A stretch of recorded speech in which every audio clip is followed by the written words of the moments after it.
форм управления людьми очень много. Огромное количество вариантов, как можно управлять не только человеком. Даже одним человеком управлять сложнее, гораздо проще управлять массами. Потому что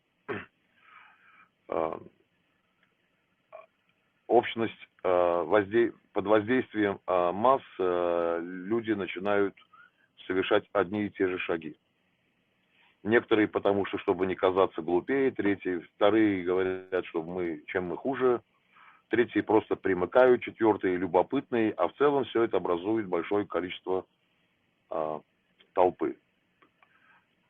Поэтому Россия имеет длительный опыт управления процессами и влияния на народов, а в каждом народе находятся свои отщепенцы, в каждом народе есть свои предатели. Моя страна не исключение. Да и все страны мира кто-то где-то кем-то как-то управляется. Выживают только те страны, куда приходят настоящие национальные лидеры, которые умеют сопротивляться. Все остальное, нации, которые не умеют сопротивляться и выживать в экосистеме, нация обречена на уничтожение.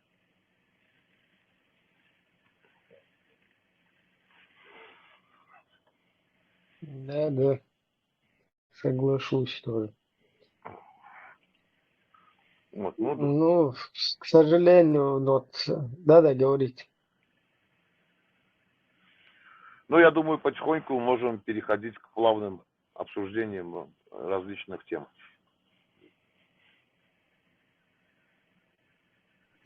Да, я просто дополнение, вами сказанному. В нашей ситуации, наша, скажем так, главная проблема, и там козырь в руках Русской империи, русских имперцев, это вот этот религиозный фактор, то есть религиозно-исламский фактор, с помощью которого... Да, можете тоже. Дело в том, что, Ибрагим, Россия слишком заигралась с исламом, и таким образом Россия стала на путь катастрофы. Но вот многие иногда обвиняют Армению, что мы какие-то там, мы вообще ненавидим ислам там или так далее. У Армении очень большой опыт сосуществования, да, с исламом. Вопрос не в исламе. Вопрос, кто как этот ислам использует, как его превращают в орудие, в инструмент и так далее. А Россия, будем говорить так, на своей собственной территории никогда, за всю ее историю, она никогда не исламизировала свое государство. Сейчас в некоторые регионы Северного Кавказа ты приедешь, человек может себя ощутить где-то в арабской стране или в Турции. Я уже не говорю про то, что большое количество последователей в Дагестане появилось серых волков, террористическая организация, которая контролирует военная разведка Грузии. Турции. Вот. На своей территории никогда такого не было. Да, как бы цари использовали там северокавказский фактор, исламский фактор, как-то находили какой-то баланс, но чтобы радикализировать, чтобы исламизировать, а я вообще не понимаю, что происходит сейчас на Северном Кавказе. Это прям... Ну, я скажу вот так вот честно, что я видел на Северном Кавказе. У меня на Северном Кавказе много друзей, даже приезжал там, на свадьбах был. Вот. Идут молятся, выходят с мечети, идут, забивают и курят план. Потом идут, бухают. Я как бы не особо вмешиваюсь, не мое дело. Но я им как-то сказал, ребята, а смысл ходить в мечеть, молиться Аллаху и через 15 минут все нарушать? План покурили, косяк забили, водку выпили, Да еще и нередко после этого еще и мордобой. Я вообще не понимаю. Извините, я вмешаюсь, да, приветствую. Только один момент. Если бы они не грешили, Аллах бы непременно уничтожил и создал бы другой народ, который грешит. Ну, понимаете, Ну, я как бы не... это как бы предписано идеологиями сейчас было озвучено. Не, я просто ребятам говорю, я не понимаю вас. Если вы чтите что-то, идете в мечеть, ну, это там, я там не желтый пресс, это то, что я видел своими глазами. Я просто им говорю, смысл все это делать, если потом вы идете и все это, я не знаю, уничтожаете. Но если вы верите, верьте. Если вы делаете понты, что верите, ну, почему это понты? Потом чуть чего там, во имя Аллаха, во имя того, послушай, во имя Аллаха гашиш не курят, во имя Аллаха водку не пьют. Это я не понимаю. И это ведь активно внедряется, активно. Исламизируют, за этим стоит Саудовская Аравия очень сильно. Она очень сильно такие вещи финансирует. Россия же начала заигрывать. Она заигрывать начала не только с исламом, притом без большого опыта. Она, смотрите, до чего довела саму себя, да? А она еще и заигрывает с террористическими организациями. С талибами, Хаят Тахир Аль-Шам, ну и с другими, да. То он был террористом, они с ним воевали с 15 года. Теперь он вдруг законно избранный премьер-министр, который убивает алавитов, убивает христиан, убивает курдов, массово женщин, детей. Я вообще не знаю, как женщин, детей можно вообще трогать. Я сам прошел не одну войну. Для меня даже женщина и ребенок врага это гражданское лицо, на которое я никогда в жизни руку не подниму. Как можно вырезать, я не понимаю. И они вот сейчас с ними строят отношения, да. Вот. Поэтому я хочу сказать, что вот это все, то, что сейчас они делают, это приведет к одному большому взрыву. Просто приведет к взрыву. И ладно, ислам оставили в одной стороне. Так они начали еще заигрывать с другим миром, так называемым тюркским миром. Хотя уже как так называемые их близкие союзники, и как они говорят, наши родные народы на территории России, там башкиры, кумыки, калмыки, там мордва, там чуваши, ну, в общем, все тюркскоговорящие народы, Хакасия, Ямалы, немцы и так далее, татары, в общем, все они уже спят, видят себя в великом Туране. Их же близкий союзник Казахстан, их близкий союзник Кыргызстан, они уже в Туране. Их так называемый хороший друг Узбекистан уже в Туране. То есть у меня ощущение, что в России сегодня запустили большую группу агентов в правительство, которые убивают сами себя и в скором времени приведут страну к развалу. Первые, где это, как всегда, вспыхнет, это будут такие республики, как Татарстан, Башкортостан, Северный Кавказ и так далее. Но, честно говоря, я не совсем могу понять там, вот разговариваю там с некоторыми аварцами там и другими ребятами. Они так топят за это СВО. Я говорю, у вас уже в Дагестане скоро мужиков не останется. Уже вон у осетин там почти ничего не осталось. Вы-то что, такими прямо это стали? Вот. То есть то, что сейчас в России происходит, вот этот инструментарий. Но тут, скорее всего, суть в этом. Поскольку А можно коротко, как они комментируют вообще свою вот эту вот борьбу, скажем так? С украинцами? Да. Что их мотивирует? Ну, во-первых, посмотрите, я вам скажу так. Вот если мы возьмем зарплату военного в Украине, даже майора, у него зарплата 20-30 тысяч гривен, это там где-то в районе, там, ну, я не знаю, там, 600-700 там, тысяч долларов. Это офицеры. Зарплаты у украинских военных очень маленькие. Основная часть это такая, много очень добровольцев и так далее. В России подписание контракта стоит от 5 миллионов до 7. Это просто подписать контракт. Просто подписать. Плюс 200-300 тысяч в месяц. Сейчас уже говорят и того больше, да? Это пехота. Чтобы я не видел, туда люди идут, кто от кредита бежит, кому деньги нужны, кто-то уже задыхается, не хочет работать на заводе за 40 тысяч рублей, за 50, там, за 60. Они идут получать 200-300 тысяч рублей, да? Это серьезные деньги, так более-менее для России. Плюс контракт 5-7 миллионов. Ну, плюс, если его прибьют, ну и семья там еще получит денег. То есть, помимо контракта, и еще примерно столько же там получат, да? Итого, вот тебе 10 лямов, сотка баксов. Они таких денег не то что не видели, даже о них и не слышали. Только в кино могли, в американских фильмах видеть. Добровольцев, прям которые пошли, мы добровольцы пошли, все это пропаганда. Все идут за деньги. Массово за деньги идут. Они получают все деньги, а потом из себя корчат героев, дают интервью, мы за матушку Россию и так далее.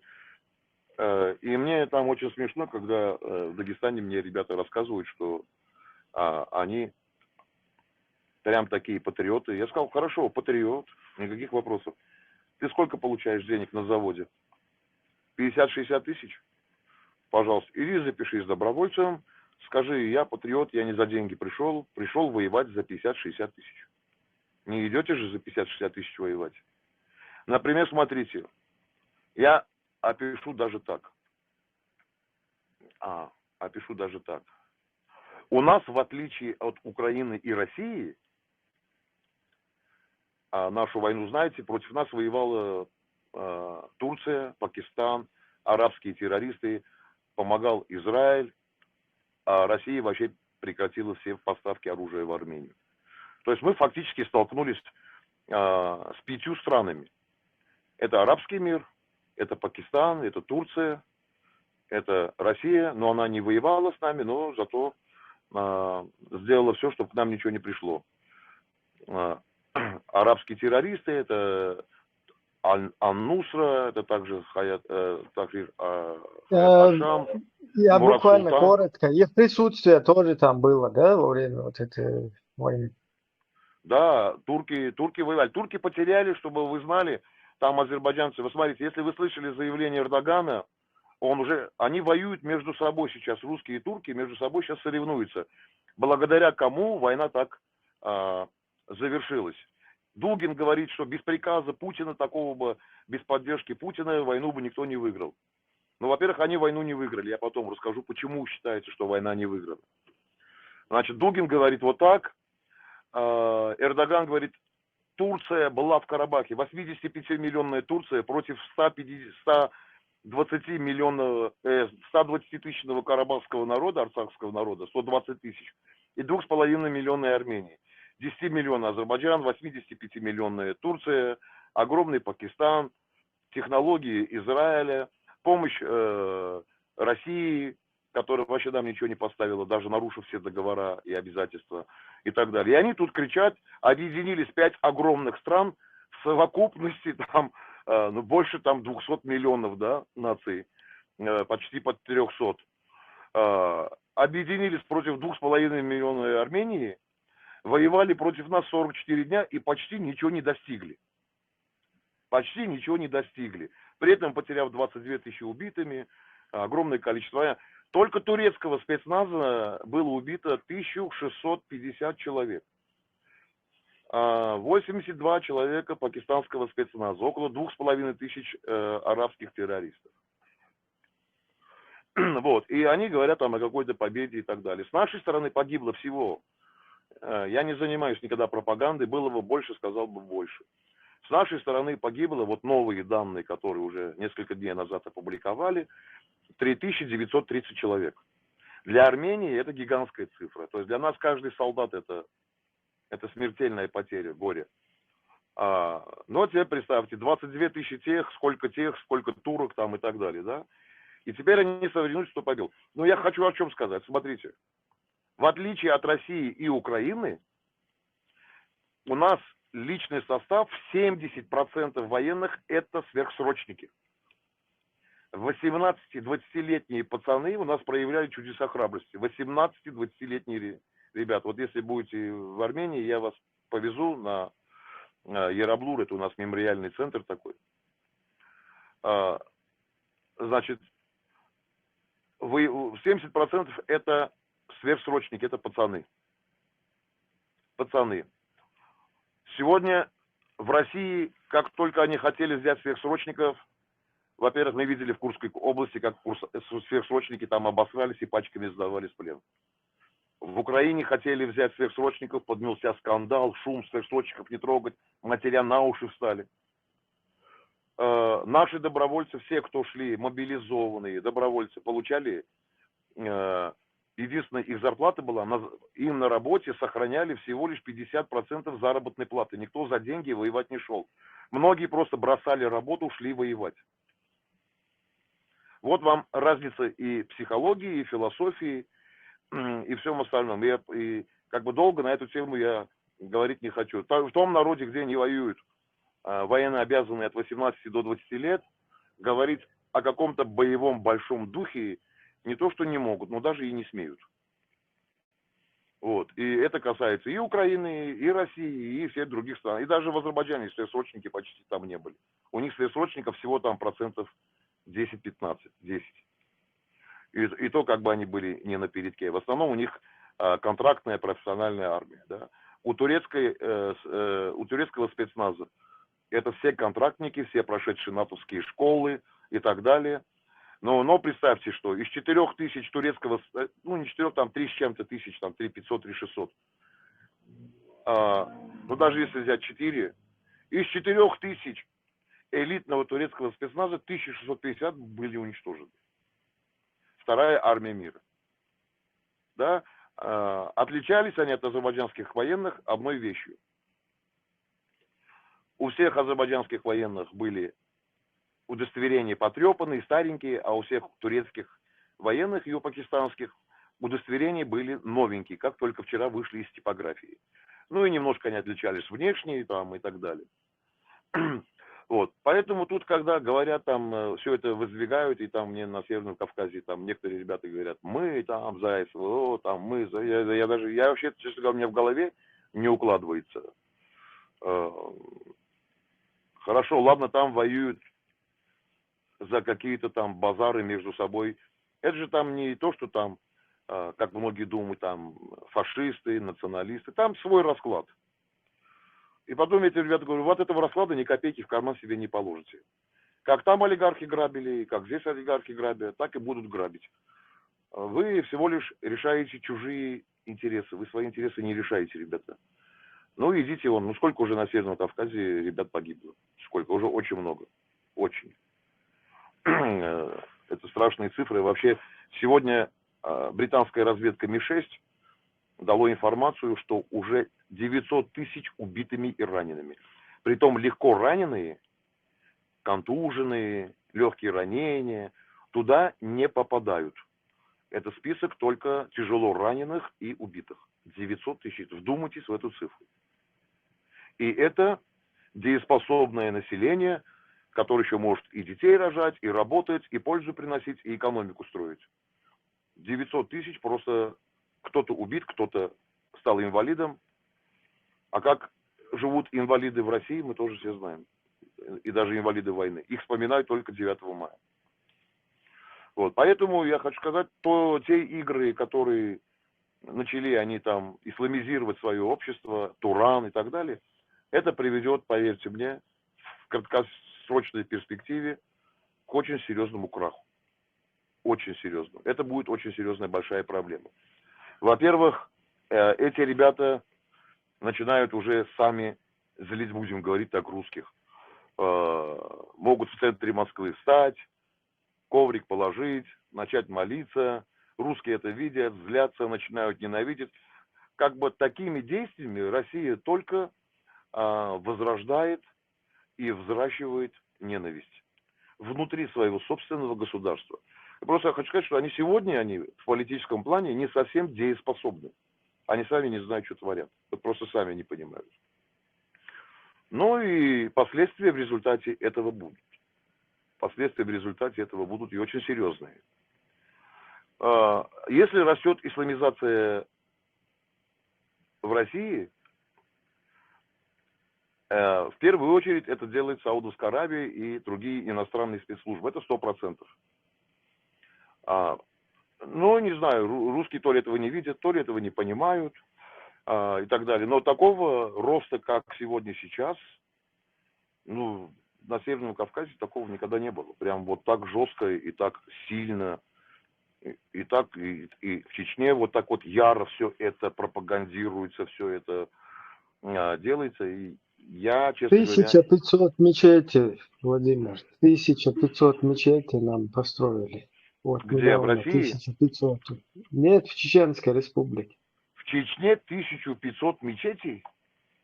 Вот 1500-ю, когда достраивали, это был А такой зачем как... столько мечетей? Там столько населения нет. Ну вот, хороший вопрос. Зачем? Ну, это То вот есть, то, о чем я говорю. Это то, о чем я говорю. Строить серьезный инструмент, и это инструмент зомбирования.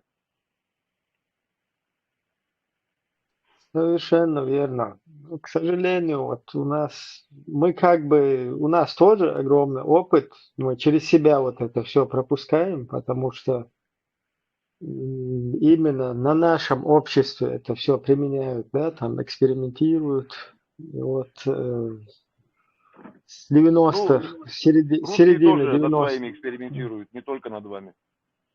Да, да, ну я думаю, это там побочные эффекты.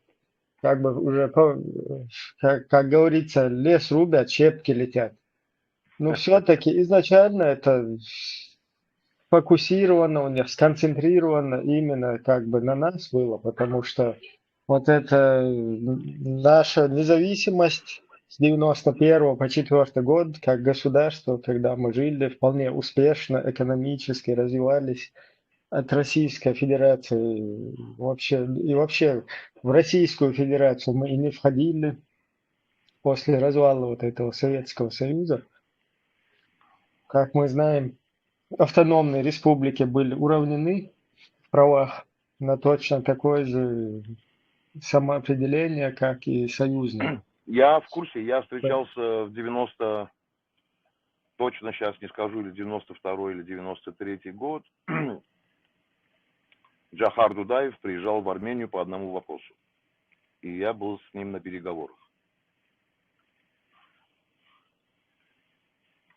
Ну вот вы можете как бы сам как свидетель, да, абсолютно у нас никаких вот этих религиозных там зашкаливаний, да, мы вообще полностью далеки были от этого. То есть у нас абсолютно светское национальное государство Да, было да, я полностью... помню. И Джохар Вот. Дудаев, он тоже был, он верил, но он был достаточно светским человеком. Кстати, очень умный и очень эрудированный человек. Я был с ним на переговорах, очень адекватный. Понимаете, в большинстве стран мира, где радикальный ислам, вот прям радикальный, все эти страны глубоко отсталые.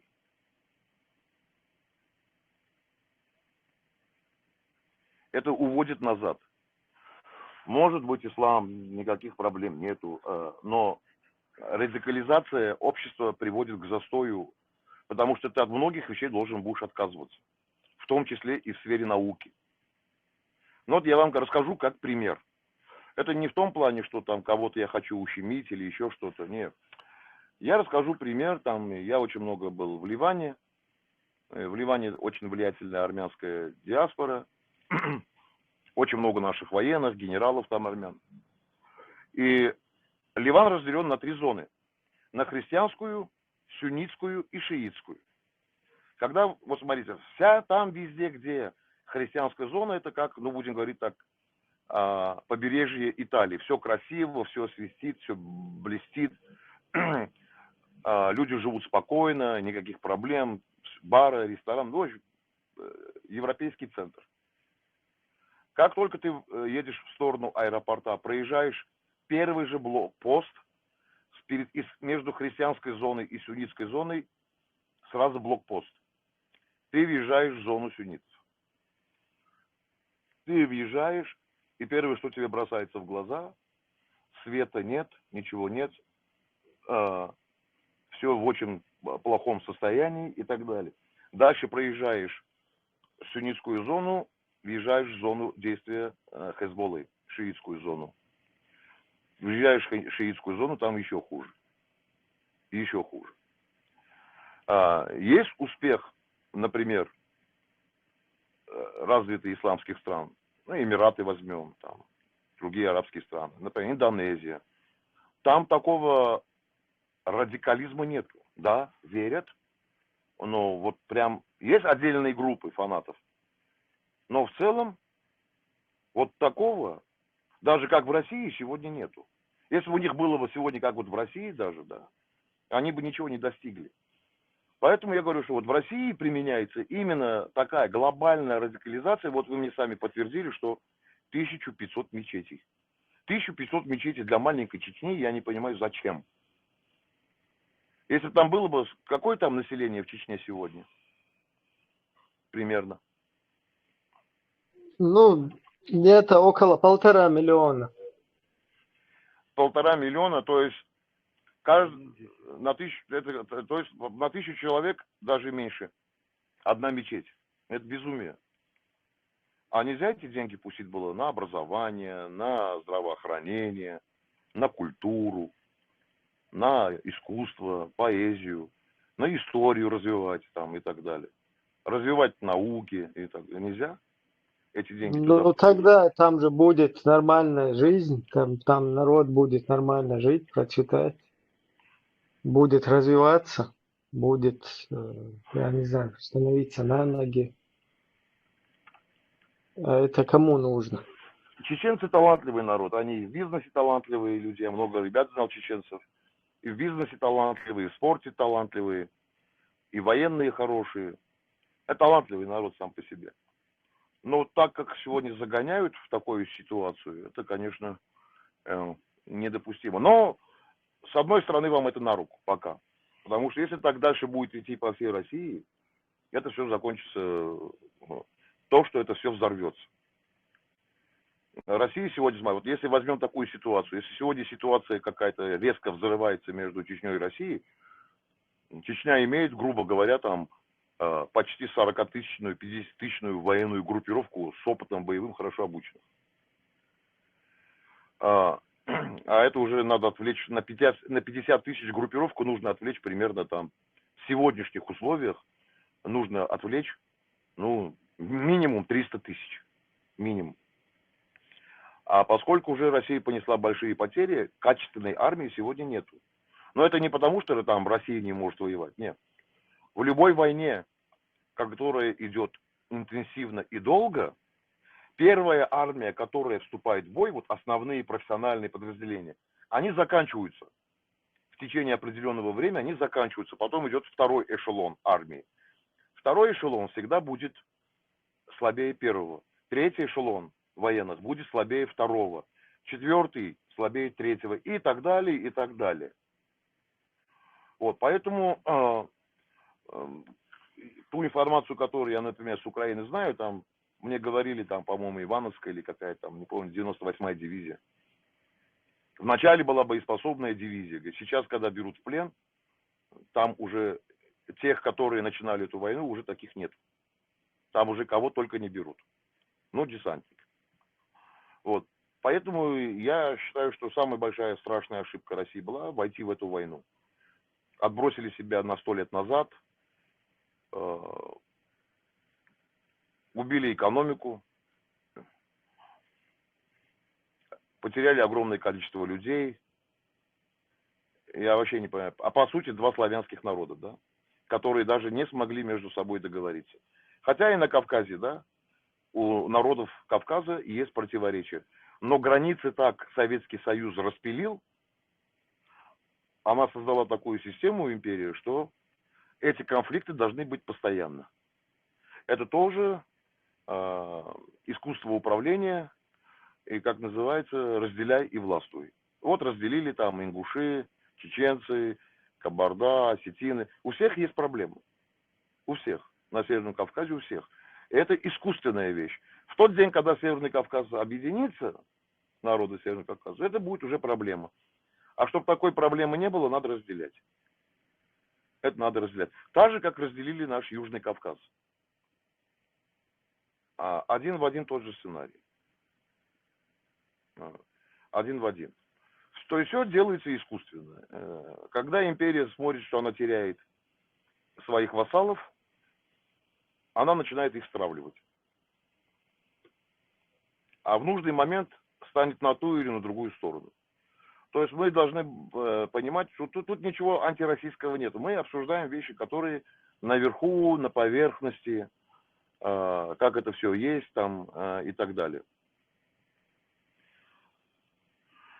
Поэтому я думаю, что то, что делается в Чечне, и даже депортация чеченцев во время Второй мировой войны, да, незаслуженная депортация, крымских татар, незаслуженная депортация. А историческая память у народа всегда живет. Знаете, вот это поколение вот сейчас так, а вот следующее поколение, она проснется, будет другой взгляд. Даже у русских будет другое поколение, другой взгляд. У всех поколений рано или поздно просыпаются. Тут самый главный вопрос, Ибрагим, это поздно проснуться или вовремя? Это основной вопрос, который стоит перед нацией. Перед нацией. Поэтому мы стоим вообще сейчас на пороге огромного передела мира. И думаю, что большой, как говорится, шухер и кипиш на мировой карте мира он будет, и никуда никто не денется. Это однозначно. Мы видим то, что происходит. Мы видим, как большие страны могут слить более маленькую страну, плюнув на ее суверенитет, плюнув, насколько она потеряла жизней, решают так.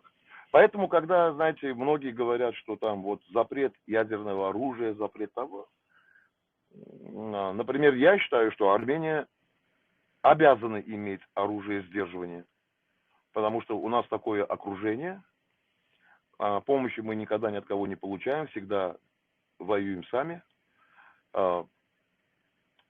И такое поведение больших стран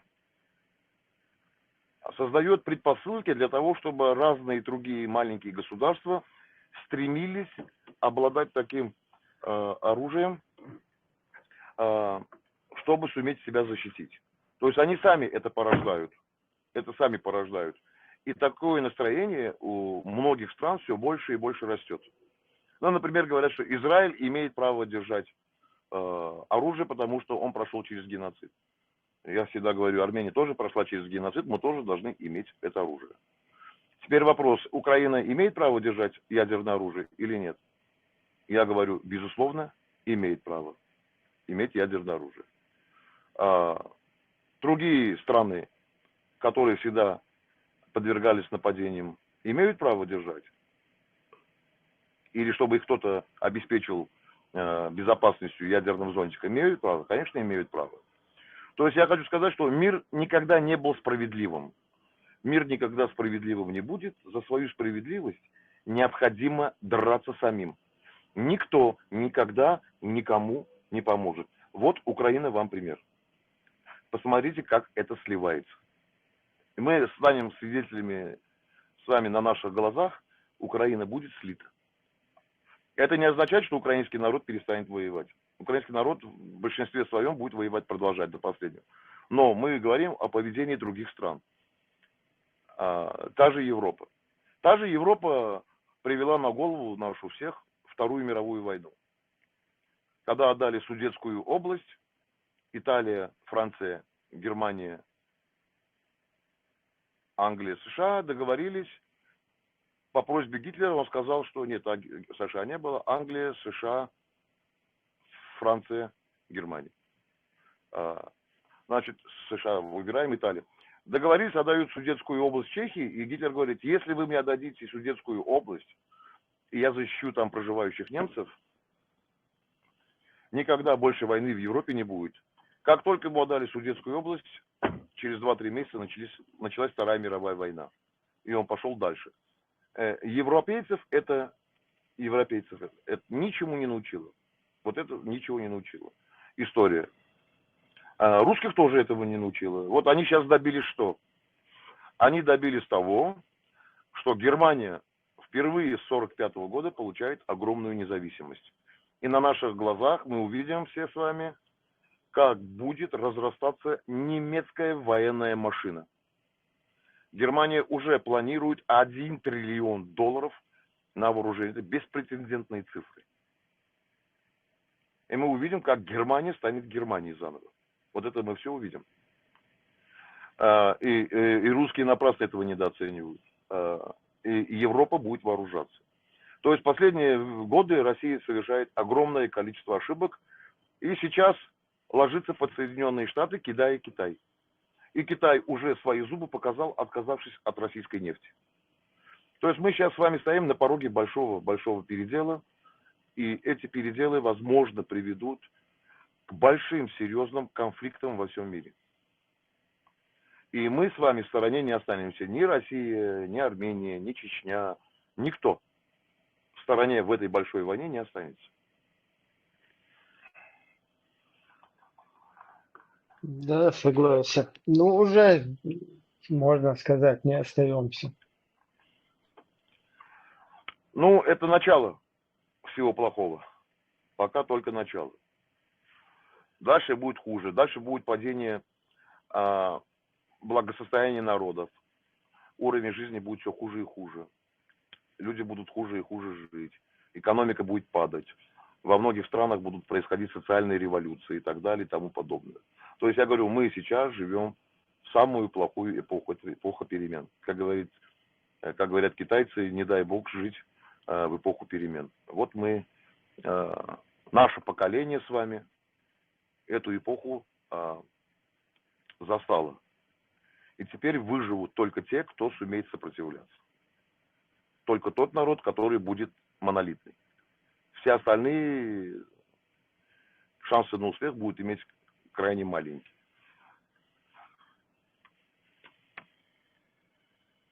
Да, нельзя не согласиться. А можно вопрос? Вот как в Армении относятся вот, к русско-украинской войне? Не на официальном уровне, а так вообще гражданское там, общество. Но после войны 2020 года наше общество сейчас больше половины на стороне Украины. Больше половины. Хотя украинцам тоже не прощают поздравления Азербайджану, они не понимали, что эта война в 2020 году была подготовкой к войне против нас. Они этого не понимают. Ну, некоторые стали уже понимать, я и разговаривал с некоторыми людьми из аппарата президента Зеленского там, и со многими военными. Они сейчас стали понимать, что реально эта война была прелюдией. Основная цель войны была помочь Азербайджану пробить дорогу через нашу территорию в Турцию. Это была основная цель войны. Но вот представьте, такая машина была задействована, и эту дорогу они пробить не смогли. Они даже приблизиться к этой дороге не смогли. Даже приблизиться. И планы России и Турции по пробитию этой дороги умерли. Наша армия встала там намертво, уничтожила большую танковую группировку и не пропустила их в район Мегринского участка. Просто не пропустила. Вот теперь представьте, да, столько стран, столько технологий против нас. У нас запасов по боеприпасам было всего на 2 недели, но воевали мы 44 дня. А у них шли постоянные поставки через территорию Грузии, самолетами с Израиля, с Пакистана. Все к ним шло бесперебойно. Через территорию Грузии шло очень много. Вот. А к нам не шло ниоткуда, все границы были закрыты. И вот мы в такой ситуации не позволили осуществить их стратегический замысел, пробить дорогу Азербайджан, Армения, так называемый Сюник, да, мы называем Сюник, Зангизур этот участок. Значит, Азербайджан, Армения это Сюник, Нахичевань, Азербайджан, который, кстати, в 22 году был Лениным и Троцким передан в Азербайджану, отняли у Армении эту территорию и передали по договору с Турцией Азербайджану. И вот через нашу территорию Баку, Армения, Нахичевань, Турция хотели пробить эту дорогу на юге Армении. И даже в этом случае ничего не получилось. Вот ничего. Эта дорога до сих пор закрыта. Конечно, мы войны не избежим. Война в ближайшее время начнется. Опять за эту дорогу. Уже конкретно за эту дорогу. Раньше они все начали с Карабаха. Потом решили через Карабах, юг Карабаха пробить эту дорогу в район Мегрии вышли. Но там наша армия их остановила. Вот сейчас они будут опять это делать. Эрдоган недавно заявил, сказал, как только мы закончим Сирией, мы возьмемся за Армению. Ну, посмотрим, как он возьмется. Армения-то ему совсем не Сирия. Здесь парадного марша не будет. Конечно, силы будут неравны. Конечно, будет катастрофически трудно. Возможно... Извиняюсь за вставку. Эрдоган тоже все любит брать ртом, как Путин. Что? Я не расслышал. Эрдоган тоже любит все брать ртом, как свой брат Путин. Ну, да, любит брать он ртом. Но, тем не менее, в Сирии его проект прошел. В Ливии его проект военный сработал. Но там сирийская армия просто не сопротивлялась, она просто бежала. С крокодилами ров нужно вам на границе построить. Что? Ров с крокодилами, бетонная стена, как евреи сделали. Но посмотрим, сейчас еще такие процессы начались в Турции, мы видим, какие митинги идут. Возможно, он и не удержится у власти. Дай бог, как говорится. Знаете, как бы я сказал, как я думаю, пока Кавказ не объединится, поодиночке нас будут мочить и в сортирах, и в других местах. Согласен. Но я вам скажу, вот, например, такую вещь. Когда Джохар Дузаев прилетел в Ереван, мы были на переговорах. Но, к сожалению, тогда, я не знаю, почему Шамиль Басаев решил пойти воевать на стороне Азербайджана. Не знаю. Он приехал там попросить забрать пленных, и там несколько убитых. Мы можем предполагать только, вот Азербайджан ассоциирует себя тоже с мусульманами, как и наш народ. Скорее всего, да. Когда, вот я скажу так, когда брали пленных, я ребятам задал вопрос, да, чеченцам. Я говорю, послушайте, вы вообще нашу с вами историю знаете? Нашу армяно-чеченскую историю, которая уходит веками назад, когда еще Азербайджана не было. Мы вам что сделали? Вы зачем воюете? Они говорят, брат, ничего личного. Они говорят, мы готовимся воевать с Москвой. Мы с ними договорились, что весь трофей наш. Мы его забираем. Я говорю, ну это же неправильно, за трофей приезжать, убивать другой народ, который отстаивает свою независимость. Как неправильно? Владимир. 4 суд, 24 это прочитайте. Владимир, я просто коротко. На стороне Армении же тоже воевали чеченцы. На стороне Армении нет. В Первую войну было два чеченца. Они здесь служили в 7-й армии, офицеры были. А они воевали не за деньги. Они здесь служили несколько лет, им понравилось. У них здесь были друзья и так далее. Когда Советский Союз распался, они не уехали домой, они сказали, мы останемся, поможем вам. Потом уехали в Чечню. Вот. И были 1,5 года были здесь. Не 1,5, скажу меньше. С 91-го по почти конец 92-го. Вот. Были здесь, да, достаточно хорошо себя проявили. Было 2 чеченца, да. Нет, потом Шамиль Басаев ушел. из Азербайджана. Он там долго не воевал. Когда он посмотрел, как они бегут, бросают раненых, есть даже, кстати, вы можете найти выступление Шамиль Басаева, почему он ушел из Азербайджана. Он сказал, за них воевать никакого смысла нету. Да, я тоже где-то слышал. Да. И вот я хочу сказать про Дудаева. Он когда приехал сюда, вот говорит, меня послали наши старейшины, Аксакалович, послали к нам, к вам, надо забрать вот ребят и там несколько человек пленных было, надо забрать. Мы сказали, что то, что найдем, никаких проблем нету, пленных вам передадим. Он не угрожал, что с армянами в Грозном что-то сделаем. Никогда такого разговора не было, что мы там это сделаем, мы там то сделаем, если не отдадите. Угроз не было. Он приехал попросить. Он сказал, если можно, я вас прошу, меня, видите, послали наши старшие, я должен эту миссию выполнить. Мы сказали, никаких проблем, заберите, только просьба, пожалуйста, чтобы здесь никого не было. Он сказал, здесь никого не будет. И тогда у нас была проблема с керосином. Наши гражданские самолеты лететь не могли. И вот мы с ним договорились, все наши самолеты заправлялись в Грозном. Если куда-то мы летели, заправлялись до Грозного, в Грозном приземлялись, и там нас заправляли наши самолеты. Это был 92-й, 93-й год, по-моему. Ну, до войны. Прям уже такой войны еще, да. Вот. И он свое обещание выполнил. Он сказал, все ваши самолеты будут здесь заправляться. Вот так и было.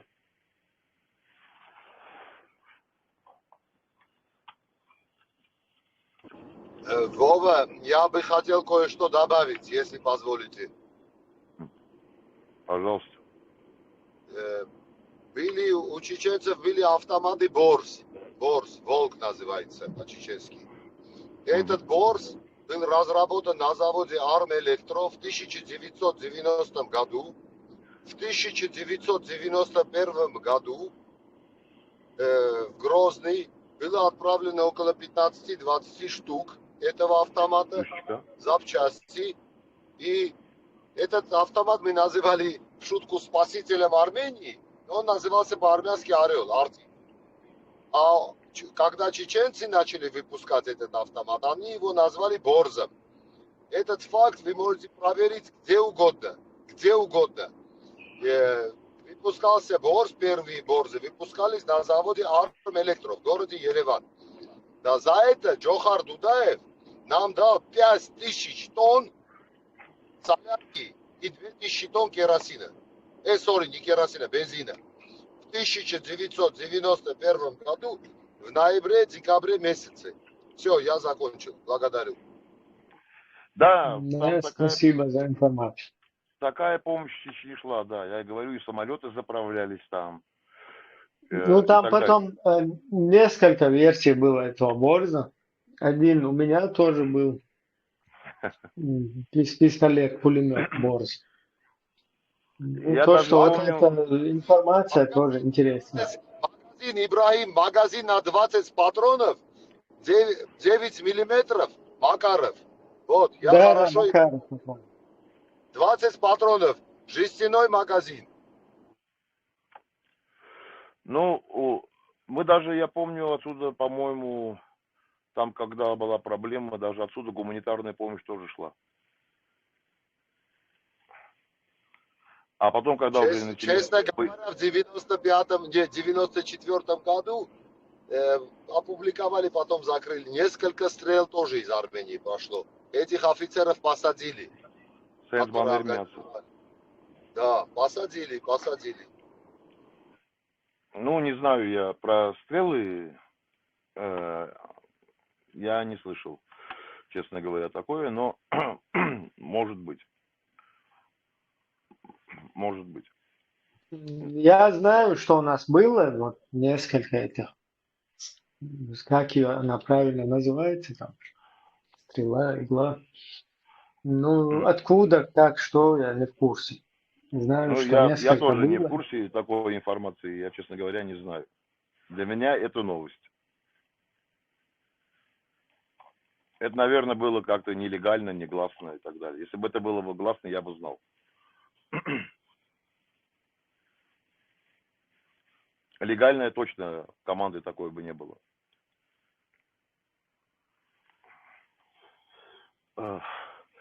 Так что вот в целом ситуация, вот я ее обрисовал. Ее, конечно, можно много обсуждать, можно много о ней говорить.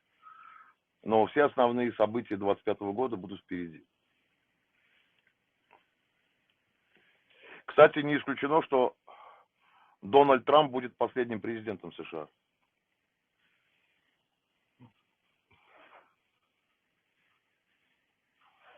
Потому что все, что он делает в Ну, Америке, это катастрофа. исключать вообще ничего сейчас нельзя, да? Не, Потому что сейчас такое ситуация... время, сейчас даже, Ибрагим, дорогой, скажу так, сейчас даже анализировать вредно. Потому что если ты посмотришь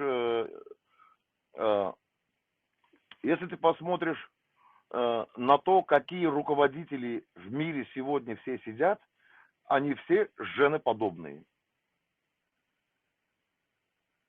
Мужиков, вот смотришь и говоришь, вот это мужик, да, настоящий там глава государства. Сейчас таких нету. Причем нигде нет. Ни в одной стране мира.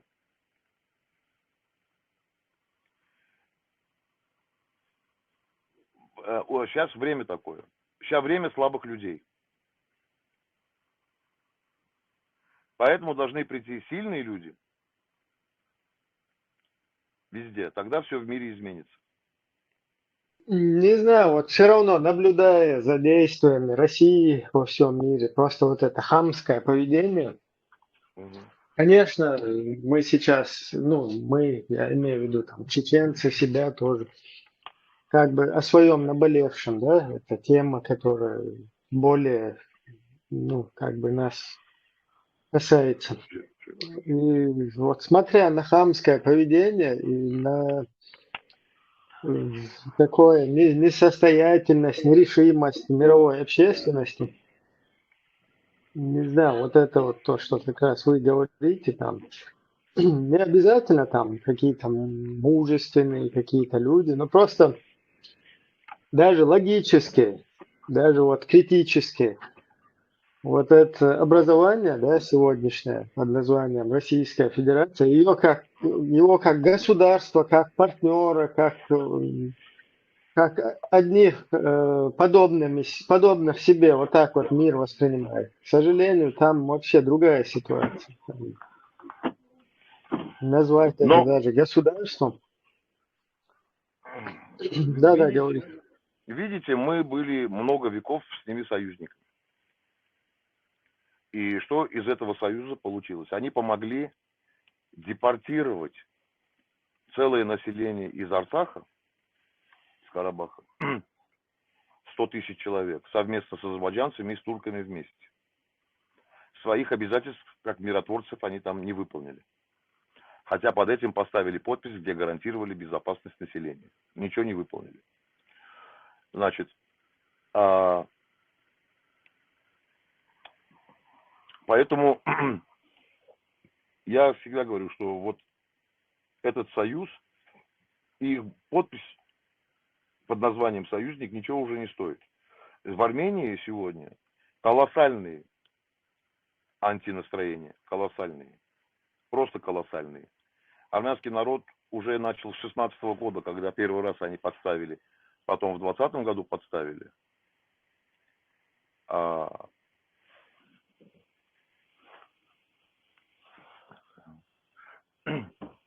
Потом в 20 году подставили, и наше общество полностью развернулось. Полностью. Вот. В этом плане сейчас как бы народ уже этого союза не хочет. В подавляющем большинстве. Потому что, знаю, даже сейчас будет война, никакой помощи тоже не будет. Более того, они постоянно нам говорят, чтобы мы эту дорогу открыли для турков и азербайджанцев. С какого хрена мы им должны вообще что-то кому-то открывать через нашу территорию, мы не понимаем. Да, и народ против этого. И хочу сказать, что мы будем этому сопротивляться в любом случае. если даже придется воевать с кем попало, с ними, с турками, с азербайджанцами, будем воевать. То есть мы открывать там кому-то что-то через свою территорию точно не намерены. Поэтому вот ситуация в Карабахе, когда они вообще не выполнили своих обязательств. А сегодня они говорят, что Туран это они. Но если они уже Туран, а что нам в этом союзе делать? В Тюркском союзе. Мы не можем быть в Тюркском союзе, никогда мы там не были с тюрками. Но мы всегда были в достаточно хороших отношениях с Персией, с Ираном. Мы всегда были в хороших отношениях с арабами. Армения вообще свой путь начинала с восточного Средиземноморья. Вот. В тюркских странах мы никогда союзниками не были. Никогда. Поэтому пихать нас сейчас вот в этот союз ЕАЭС, так называемый союз тюрков и славян, Беларусь, Россия, Киргизия, Казахстан, нам вообще никакого кайфа вообще там нет. При том, что ОДКБ, если взять, ОДКБ это тоже такая тупая организация. Никто никому на помощь не придет. Никто. Зачем нужен союз военный, если никто никому не помогает? Поэтому желания у Армении находиться в ЕАЭС и в ОДКБ никакого нет. Абсолютно. Ну и поэтому сейчас Армения готовит заявку на вступление в Европейский Союз. Это, конечно, Москве не нравится. И как вы думаете, действия Европейского Союза? Ну, такие страны, как Венгрия, Словакия, рабы Москвы, они будут голосовать против. Франция с нами, Германия с нами, Голландия с нами, Италия с нами, Испания с нами, Греция, Кипр с нами, Польша с нами, прибалтийские страны с нами. Но там есть страны, такие как Венгрия, Словакия, вот эти уроды, эти рабы, они будут голосовать против. Но я думаю, что скоро власть в Словакии и Венгрии поменяют европейцы, там уже идут митинги и так далее. Уже видите, что в Сербии творится, да. Вот. Поэтому, как туда придут совершенно другие лидеры, и отношение к Армении тоже будет совершенно другим. Но это не легкий путь, не быстрый путь, но сейчас уже идет обсуждение, готовится законопроект о снятии визы, чтобы Армения стала безвизовой страной для Европы.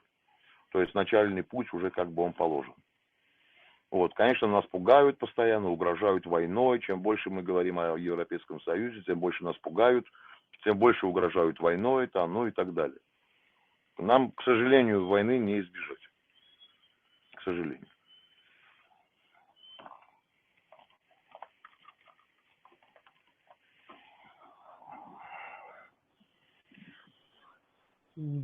Вы с кем вы имеете в виду? А? С кем? Я что-то чуть пропустил. С кем? Войны с кем не избежать? С Азербайджаном. Ну, да. Да, но за Азербайджаном стоит и Россия, и Турция.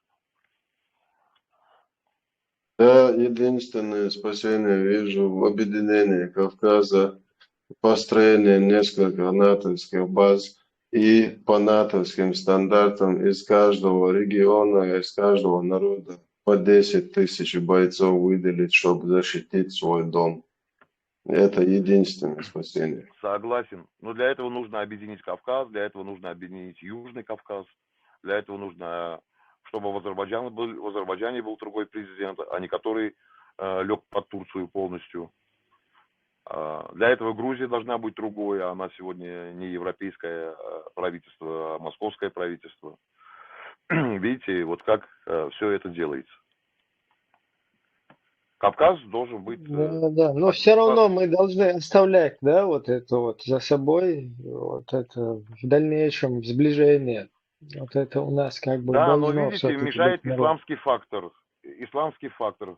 Многие эти народы или государства будут говорить, какой союз с армянами, они христиане. Это тоже будет использоваться против такого союза. У армян нет такого понятия, как вот раз ислам, значит все, мы не с исламом. Вот наш близкий сосед Иран. У нас с ними прекрасные отношения. У нас прекрасные отношения с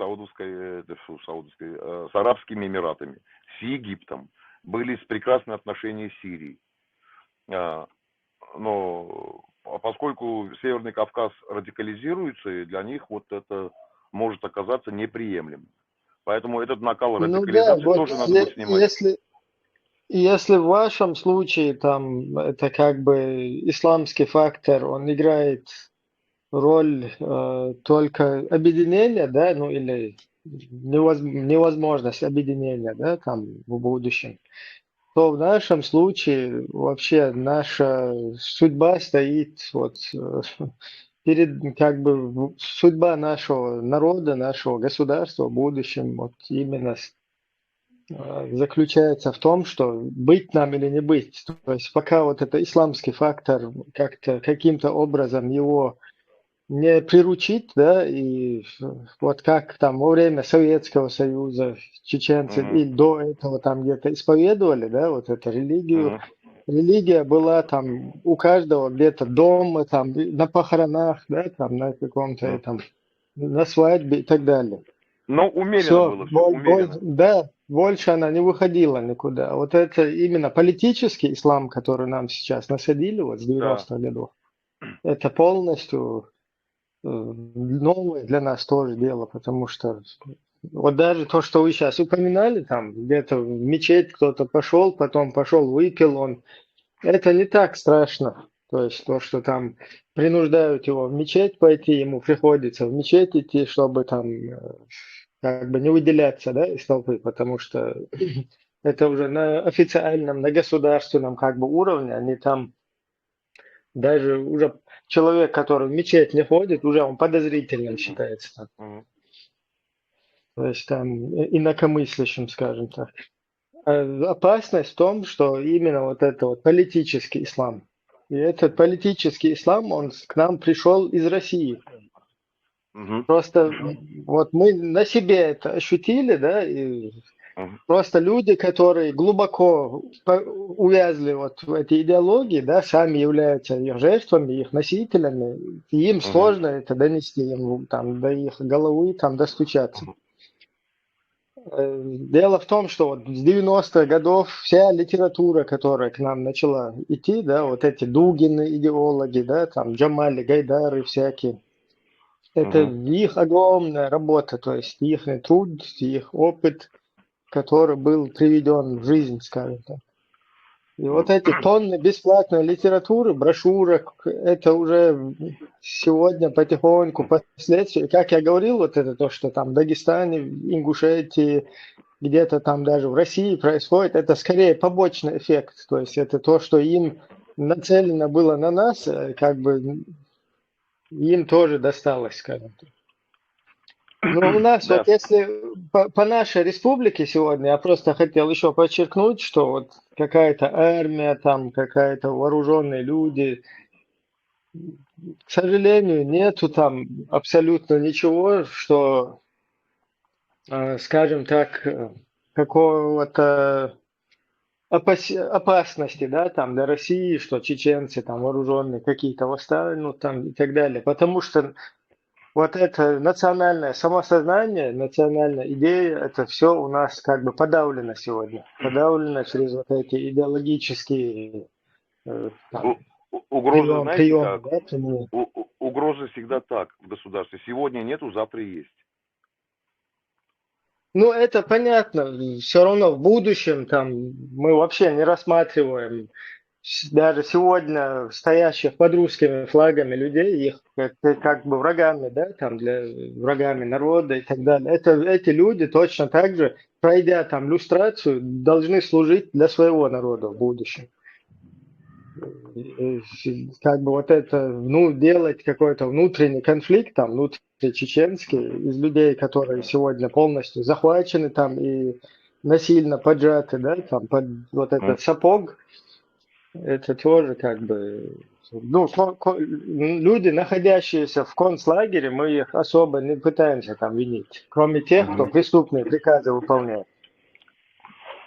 А так вообще вот примерно проведя анализ там по Чеченской республике, можно тоже пронаблюдать, ну или выявить, да, в ближайшем будущем планы России.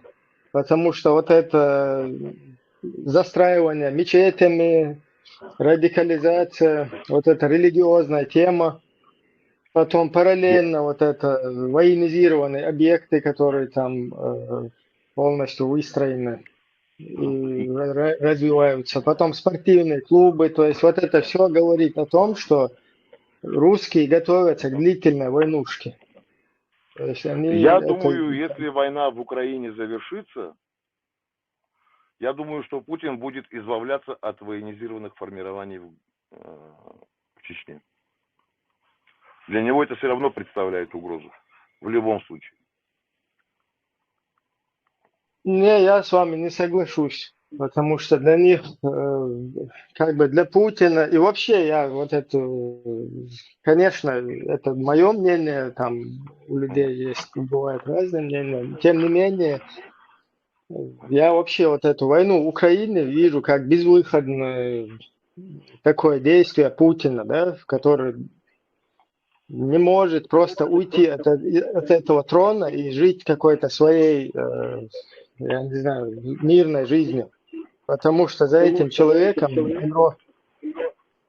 огромные там преступления, включая взрывы домов в России, которые рязанским сахаром, учениями в Рязанском, вот это, в Рязани с сахарными закончились. Там много чего есть, военных преступлений, и просто так отойти в сторону и дожить вот эту свою жизнь, этот человек, он тоже, как бы нет у него шансов. И все вот это дальнейшие его действия, это просто он продлевает свой жизненный срок, вот, находясь на этом посту, на этом троне. Вот, Только табуретка или шар выбор. Да, примерно поэтому и вся эта война в Украине бессмысленная. И если Украина падет, то следующая война будет либо там в Балтийских странах, либо на Балканах, уже с помощью, уже силами украинцев, скажем так. То есть это бесконечно. То, что вот сейчас в Украине повоюют и закончат, это я вообще это не рассматриваю. То есть если удастся Украину уже победить, да, русским, вдруг каким-то чудесным образом, то украинцы просто станут так называемыми кадыровцами, которых сегодня называют, да, там вот эти чеченские оккупационные формирования.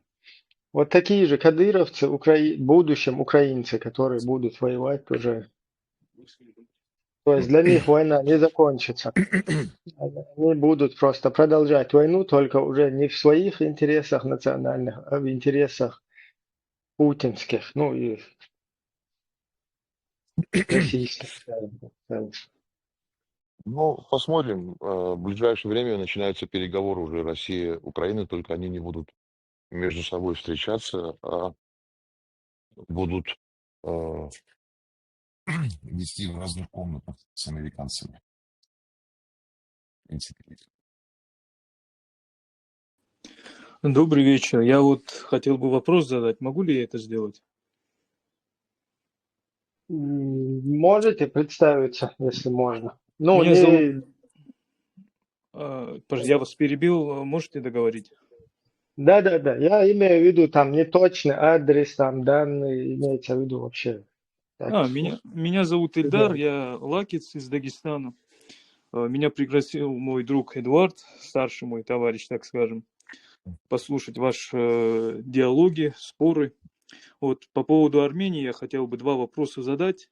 Вот я услышал о том, что Вторую Карабахскую войну вы не проиграли. Я с этим спорить не могу, потому что я не так сильно погружен в этот момент исторический. Но у меня вопрос к этому первый. А как было допущено то, что президент Нагорного Карабаха подписал как бы пакт отречения? Это первый вопрос. И второй вопрос, он актуальный. Я спрашиваю каждого, кто знаком с ситуацией с Арменией и Азербайджаном. Готова ли Армения к новому конфликту военному? Все. Давайте так. как подписал президент Карабаха. Надо сказать следующее, что долгие годы руководство Карабаха, можно сказать, что это была российская агентура. Они выполняли волю Москвы. Вот. Это чтобы коротко я ответил. Это агентура Москвы. На второй вопрос, готова ли Армения к войне с Азербайджаном, если можно, я без обид, я уйду от этого ответа, потому что этот ответ, да, сказать, это тоже информация, нет, сказать тоже информация. Поэтому, с вашего позволения, я на этот вопрос не отвечу. Хорошо, но все равно спасибо. Не за что, потому что, смотрите, в войну, как бы ты ни планировал, она все равно пойдет по-другому. Почему? Потому что как один раз маршалу Чуйкову задали вопрос. Сказали, ну, не Чуйкову, по-моему, были, а Рокоссовскому сказали, вот вы что там делаете, все такое, 5-10, а вот противник взял, сделал так. Он сказал, к сожалению, противник тоже планирует. И не всегда делает, как мы хотим.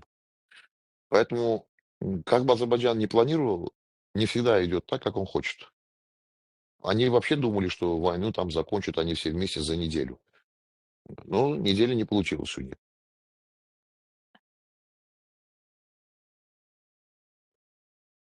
Благодарю за ответ. Надеюсь, что никогда не будет войны в будущем. Ну, это мои пожелания между армянами и азербайджанцами. И наоборот, как-то мы все-таки на Кавказе Ну, все к можем сожалению, идти. я хочу сказать следующее. Война, конечно, вещь плохая. Но оставлять то, что у нас отняли, мы не можем. Это, может, будет не сейчас, и не через 10 лет, и не через 20. Но наше поколение должно быть готово к тому, чтобы это все вернуть. Я надеюсь, что это будет... Я просто слаб вот в этом географическом, да, там, Мгм. геополитическом, скажем так, Мгм. моменте, именно вот там, азербайджано-армянском, но просто мои пожелания и надежда, да, Спасибо. что чтобы Да, война это плохо. мирным путем все решилось, потому Если что мирно, ну, как просто говорится, вот эти главное, чтобы мы в будущем не были марионетками, да, там, ни Азербайджан, ни Армения, там, ни Чеченская республика, ни остальные, кто там в будущем проснется все-таки наконец-таки. мы его точно не хотим быть марионетками. Мы его точно не хотим. Это как бы не наша задача быть марионетками. Мы, наоборот, хотим иметь независимость. Абсолютную. Но абсолютной независимости, как говорится, не бывает. Но, тем не менее, мы хотим иметь независимость. И марионетками точно это не мой принцип.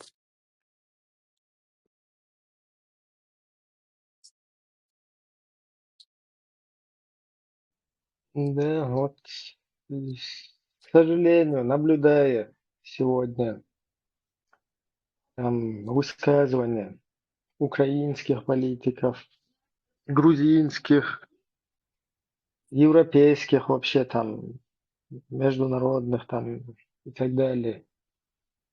Вот все-таки как-то обидно, да? Все вот рассматривают сегодняшнюю ситуацию, а она сегодня очень опасная, да, потому что все поставлены в строй и стоят и дышат ровно, как говорится, да. М? Мгм. По- Потому что, ну, мы понимаем, да, тот же Трамп, лидер огромного государства, такого мощного, ему Мгм. приходится вот так вертать, то есть как бы лавировать, пытаться явно Украина, которая стоит на позициях освободительной, там, национально-освободительной войны, то есть им предлагать мир раба,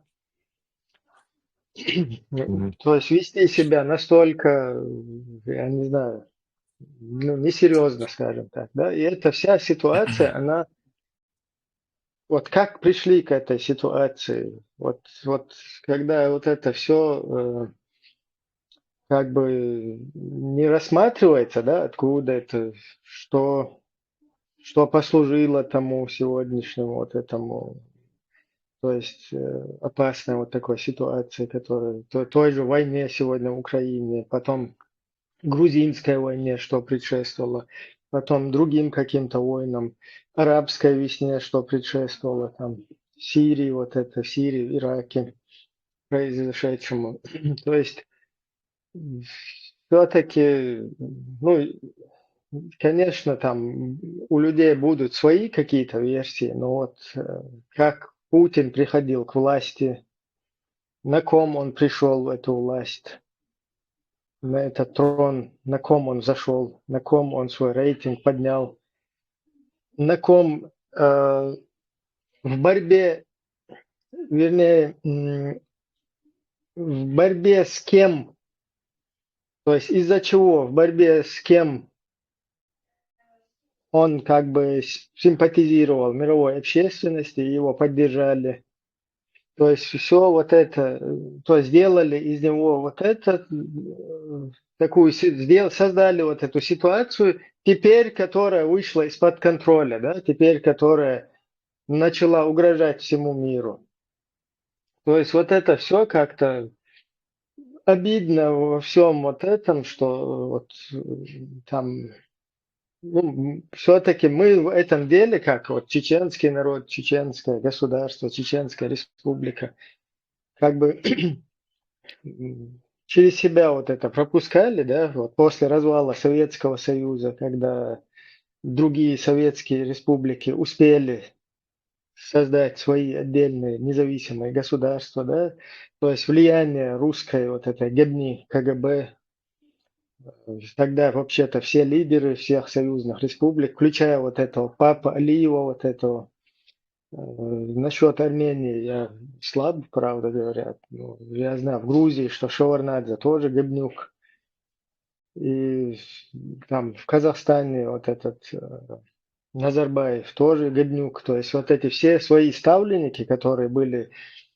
ну, я вообще-то вот эту вот политику, да, постсоветскую и вообще советскую, ее перерождение вот этого образования, я его считаю абсолютно не каким-то развалом и так далее. То есть это тупо для меня, то есть народ или там вот это, как его можно правильно назвать, государство образующий народ, русский народ достиг своего пика. То есть после вот этого Второй мировой войны, когда люди после войны были готовы воссоздавать, там, работать на благо, быть патриотичными, это все уже угасло. И достиг ну, своего пика, дальше уже начало катиться все назад.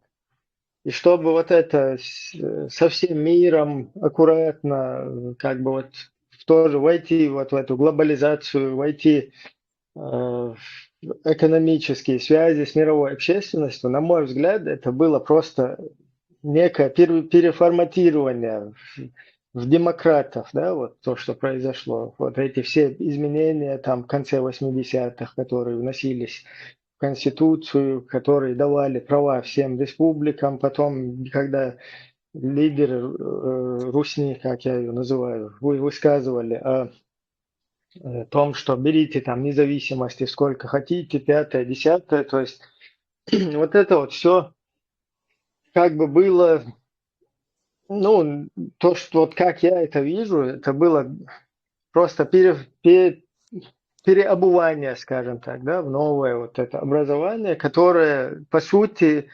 стержень его не изменился, а вот это сверху обертка, ее попытались поменять, и там что-то не получилось.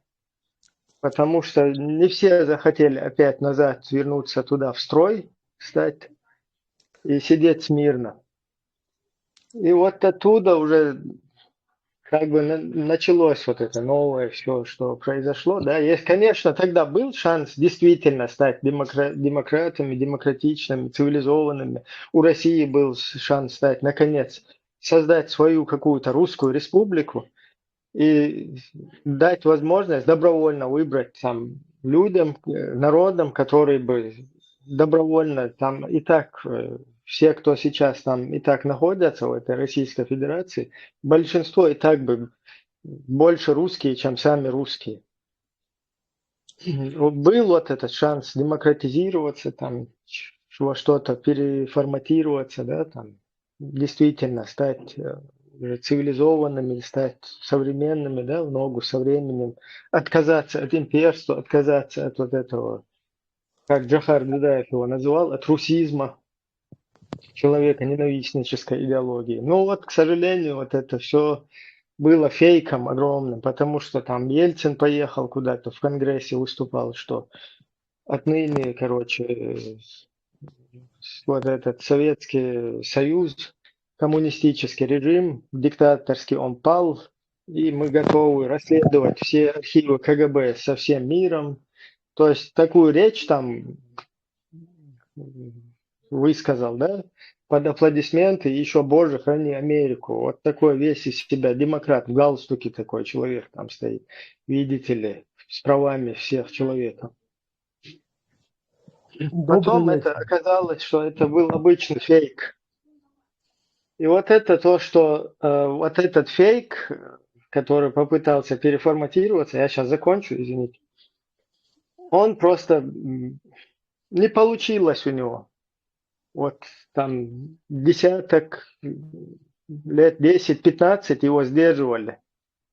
И Восточная Европа ушла из-под сапога вот этого, то есть которая находилась под влиянием, да, не полностью ушла, но тем не менее Польша стала государством, вошла в НАТО, полностью демократизировалась. Балтийские страны аккуратно отошли, сформировались.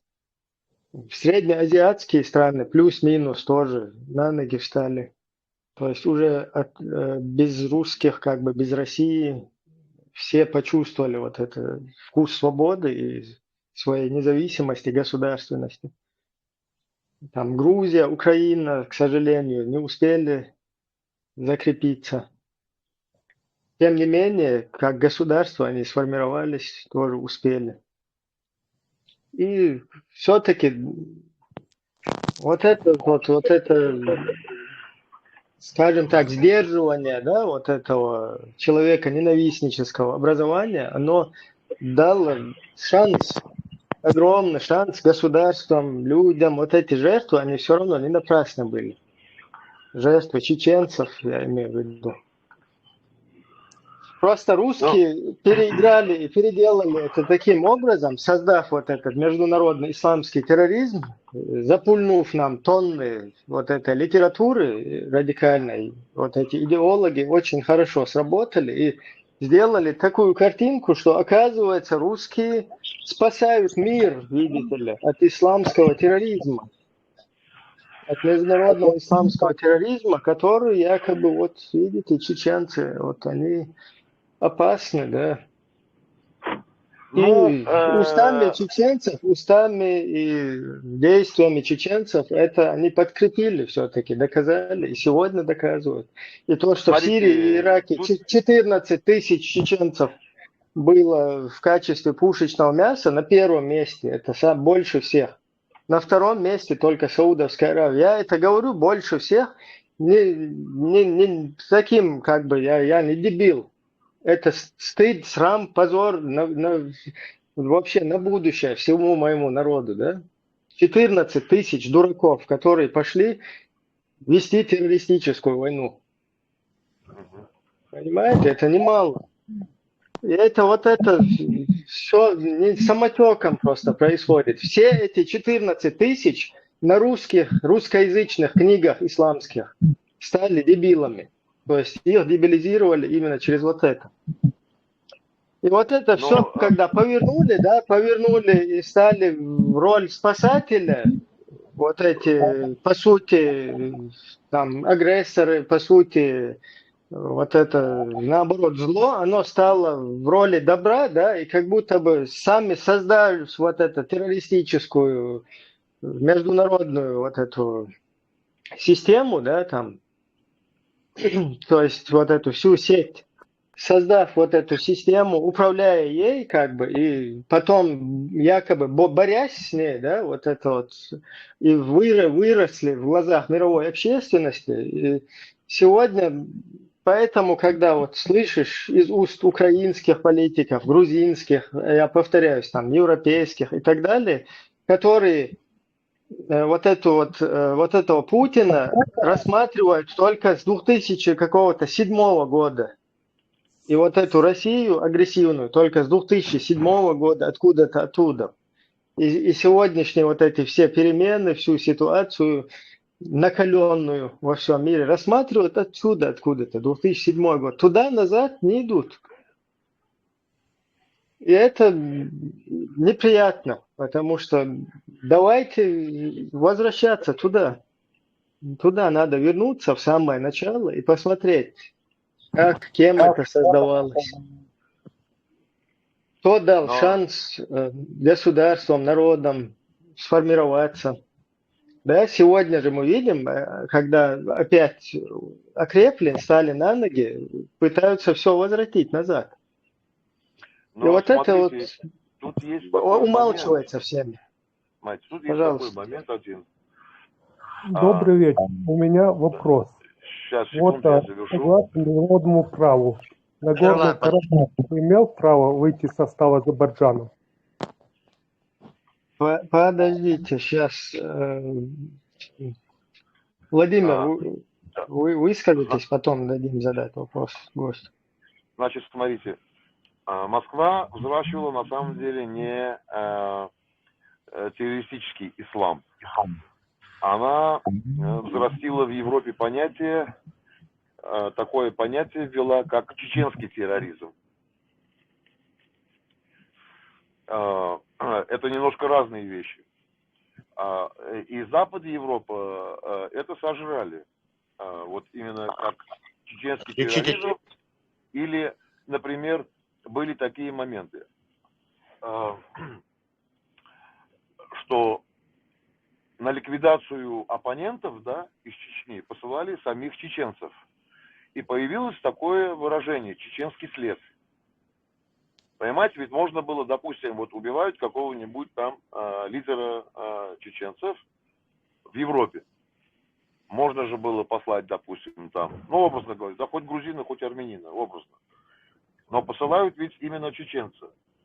И когда там это происходит, кто-то там попался, кто-то в перестрелке оказался, и появляется такой обиход, как чеченский след и так далее, или чеченский терроризм. Они как раз-таки не рисковали взращивать исламский терроризм. Исламский терроризм они включили в обиход после того, когда уже активно начал проявлять себя ИГИЛ, Аль-Каида и так далее. А до этого было внедрено понятие чеченский след, чеченский терроризм. И есть даже некоторые фильмы американские, голливудские, где они эти моменты тоже используют. Вот это было сделано. А сам исламский терроризм, как фундаментальный, его взрастила британская разведка Ми-6. И, например, Владимир, я просто не соглашусь с вами, потому что вы, наверное, не в курсе, как в нулевых Путин ездил по Европе, начиная там с Брюсселя, давал пресс-конференции и именно пугал мировую общественность. Я вам могу ролик показать даже сейчас здесь в эфире, где он пугает мировую общественность международным исламским терроризмом, который он называет именно как бы его очаг в Чеченской республике. Это в большей степени связано с действиями Аль-Каиды, и в основном русские к этому активно подключились в 2001 году после взрыва башни Близнецов и активизации действий ИГИЛа, не ИГИЛ тогда не было, именно Аль-Каиды были несколько террористических актов на территории России. Вот тогда они начали этот термин внедрять. Но помимо международного исламского терроризма был успешно запущен такое понятие, как чеченский терроризм. Вы же это помните? Именно прям такая формулировка нашла. Владимир, вы думаете, международный исламский терроризм, он из вот таких босиков каких-то, дебилов, да, которые там 2 плюс 2 связать не могут, да? Я специалист, вообще-то мое образование это Ближний Восток, и работал я по Ближнему Востоку. Я знаю все группировки, которые есть, как они формируются. Эти группировки руководят умнейшие люди. Некоторые из них заканчивали американские и британские университеты. А если я вам, например, расскажу, какую структуру в ИГИЛ они создали медийную, где они снимали ролики, мультфильмы, у них были специалисты по ИПСО, информационно-психологических операций, у них были были специалисты по НЛП, нейролингвистическому программированию.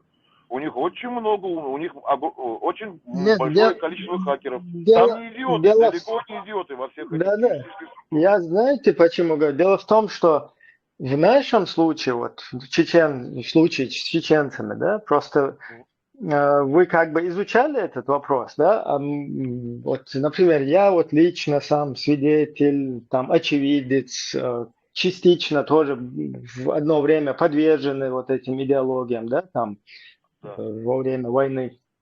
Человек, я же тоже изнутри знаю, как это все происходит, да, и именно вот в нашем случае, кто стоит за всем вот этим, то я же прекрасно знаю, что все нам английские какие-то спецслужбы или американские спецслужбы не печатают в русской типографии после первой русско-чеченской войны, когда полностью средство массовой информации было заглушено, полностью цензурировано в отношении чеченцев. И тут же Министерство информации печати тоннами печатает радикальные книги, после которых ты становишься уже, прочитав которые, ты становишься тем, что потом и стало. Ибрагим, вы меня неправильно поняли. Когда я говорил о британской разведке Ми-6, я хотел сказать другое, не успел. Я хотел сказать, например, британская разведка Ми-6, она создатель движения ваххабизма. Британская разведка сама по себе. До этого вот ваххабизм создавали они, разные другие новые течения. Например, смотрите, Владимир, создать, вот, например, вы можете создать автомат Борз, да? А я могу этим автоматом Борзом пользоваться всю жизнь и убивать им людей, понимаете? Да, и вот в этом, вот в такой ситуации я просто имею в виду не создателей, да, каких-то идеологий. Я-то понимаю, что идеологии там создавали на протяжении там веков. Но вот этот вот международный исламский терроризм и вот это связывание небоскребов, я же помню, как его хотели они связать. Даже они на следующий день в селении Цоценюрт в одном из подвалов нашли компьютер и диск компьютерный, который обучает полеты вот этих самолетов, которые туда, в эти близнецы, врезались. То есть это была попытка связать все это. Ибрагим, я скажу так, один из террористов, который врезался в башню близнецов, он не то что по дискам учился, он прошел официальные курсы в США и платил за это деньги, официально, и получил лицензию пилота. То есть тут не только на диске, там люди специально изучали. Но и там человек вопрос хотел задать, пожалуйста. Я хотел бы задать вопрос. Добрый вечер. Я сам родом из Чечни. Я считаю, что у каждого народа из Чечни. Я считаю, что у каждого народа своя правда.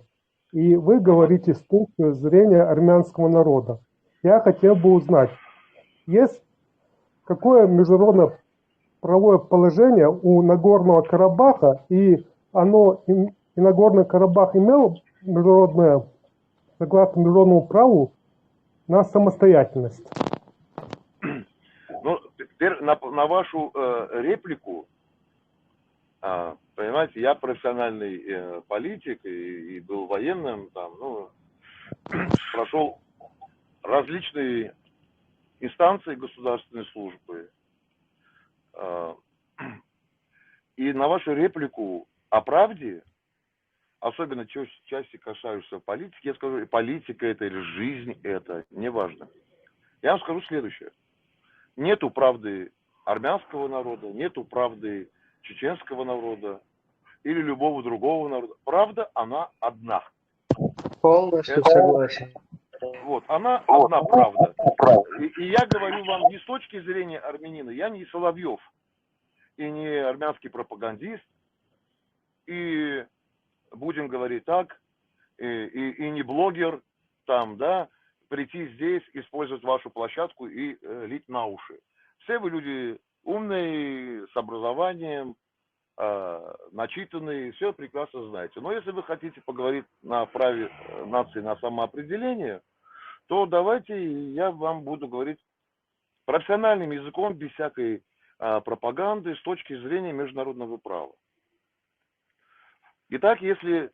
Но для этого вы потом, после того, что я вам скажу, чтобы не вот верить моим словам, а просто не поленитесь, зайдите в Конституцию Советского Союза, потом зайдите, что указано было в Азербайджанской ССР, об автономиях, потом почитайте, это все там короткие тексты, это все там, можно все это посмотреть и прочитать, ну, скажу так, в течение 30-40 минут максимум.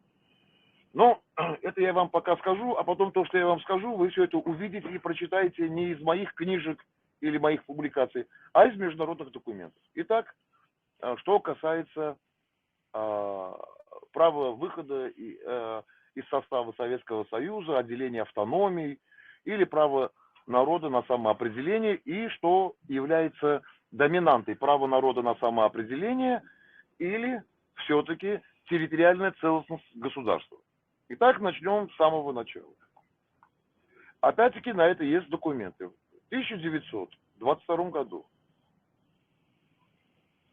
или 21-м, если меня поправить. 21 году по решению председателя Ревкомвоенсовета Троцкого был предложен документ об отделении от Армении Западную Армению.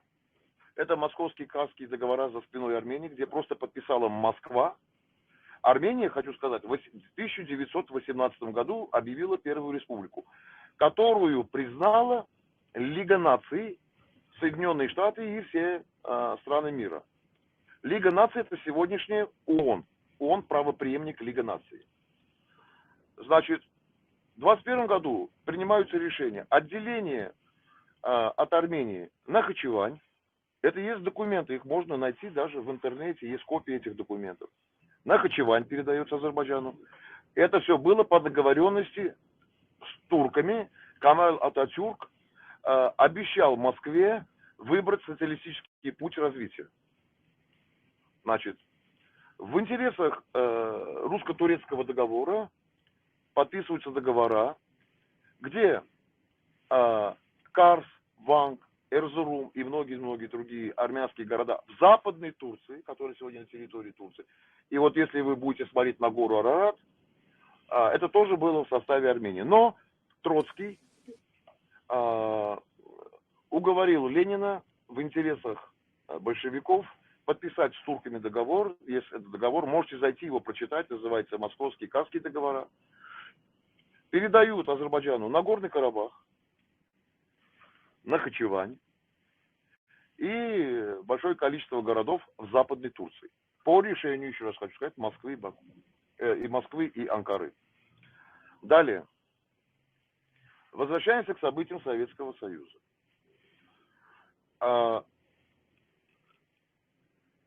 Когда начались митинги в Нагорном Карабахе, народ требовал справедливости и вернуть то, что было отдано советскими большевиками.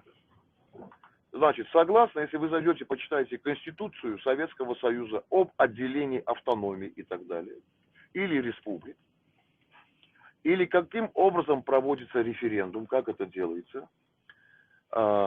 Население Нагорного Карабаха тогда было, все в целом, армяне и азербайджанцы, в целом были 180 тысяч человек, из которых 150 тысяч это армяне и 30 тысяч азербайджанцев. Нагорный Карабах, соблюдая Конституцию Советского Союза, нормы международного права, в том числе законодательство Азербайджанской Республики, действующего в рамках Советского Союза, со всеми установленными нормами и законами международного права, проводит референдум и объявил о своем отделении. Теперь поднимаемся выше. Потом Карабах провел второй раз референдум уже после развала Советского Союза. Значит, идем дальше. Значит, скажем так, праве наций на самоопределение и территориальной целостности.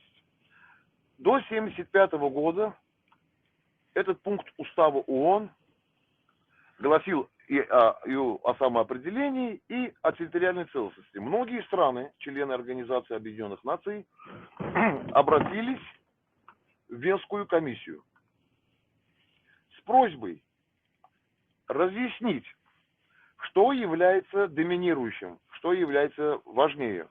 Право нации на самоопределение или территориальная целостность государства. В 1975 году Венская комиссия, изучив данный вопрос, сделала следующие разъяснения, которые эти разъяснения есть. Можно зайти на сайт Венской комиссии, а можно зайти на сайт Организации Объединенных Наций. Что там разъясняется?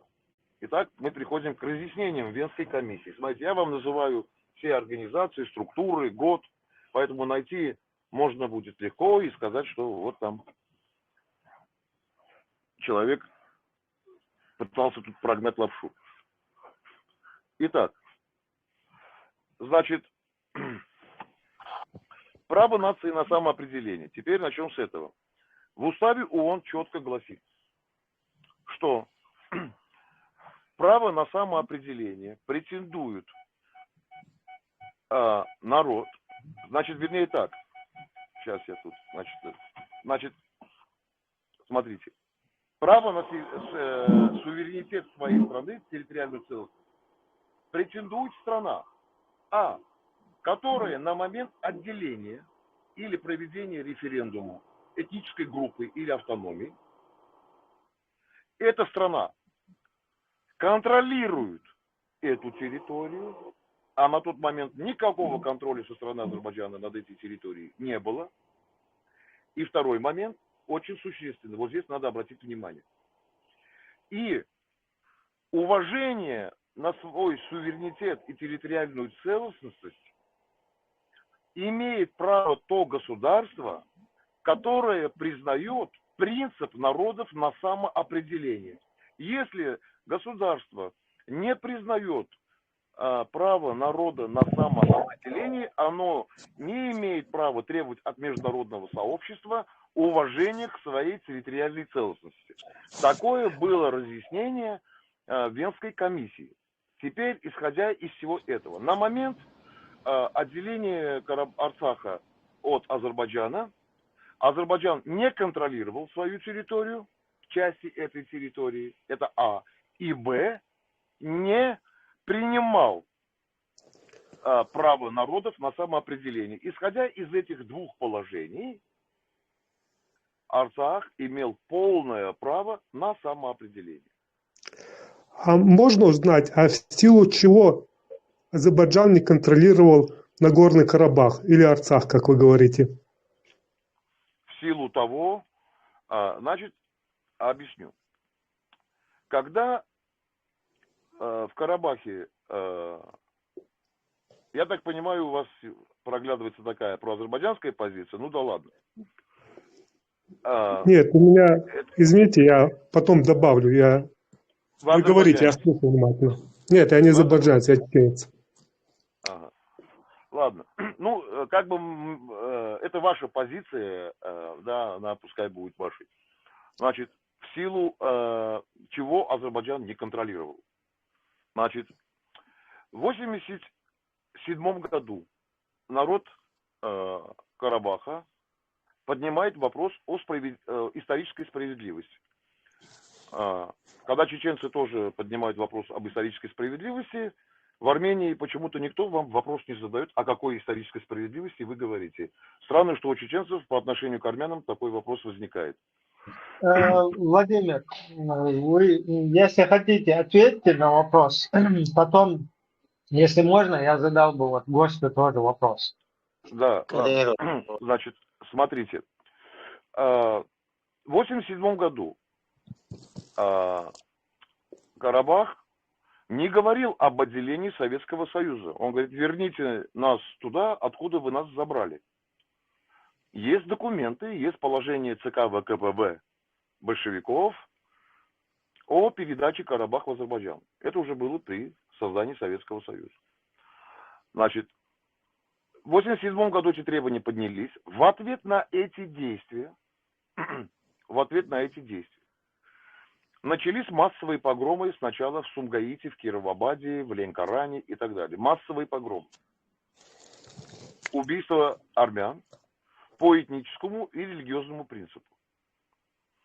Значит, первая часть волны беженцев уехала в Нагорный Карабах. Спрятаться там, где больше всех армян.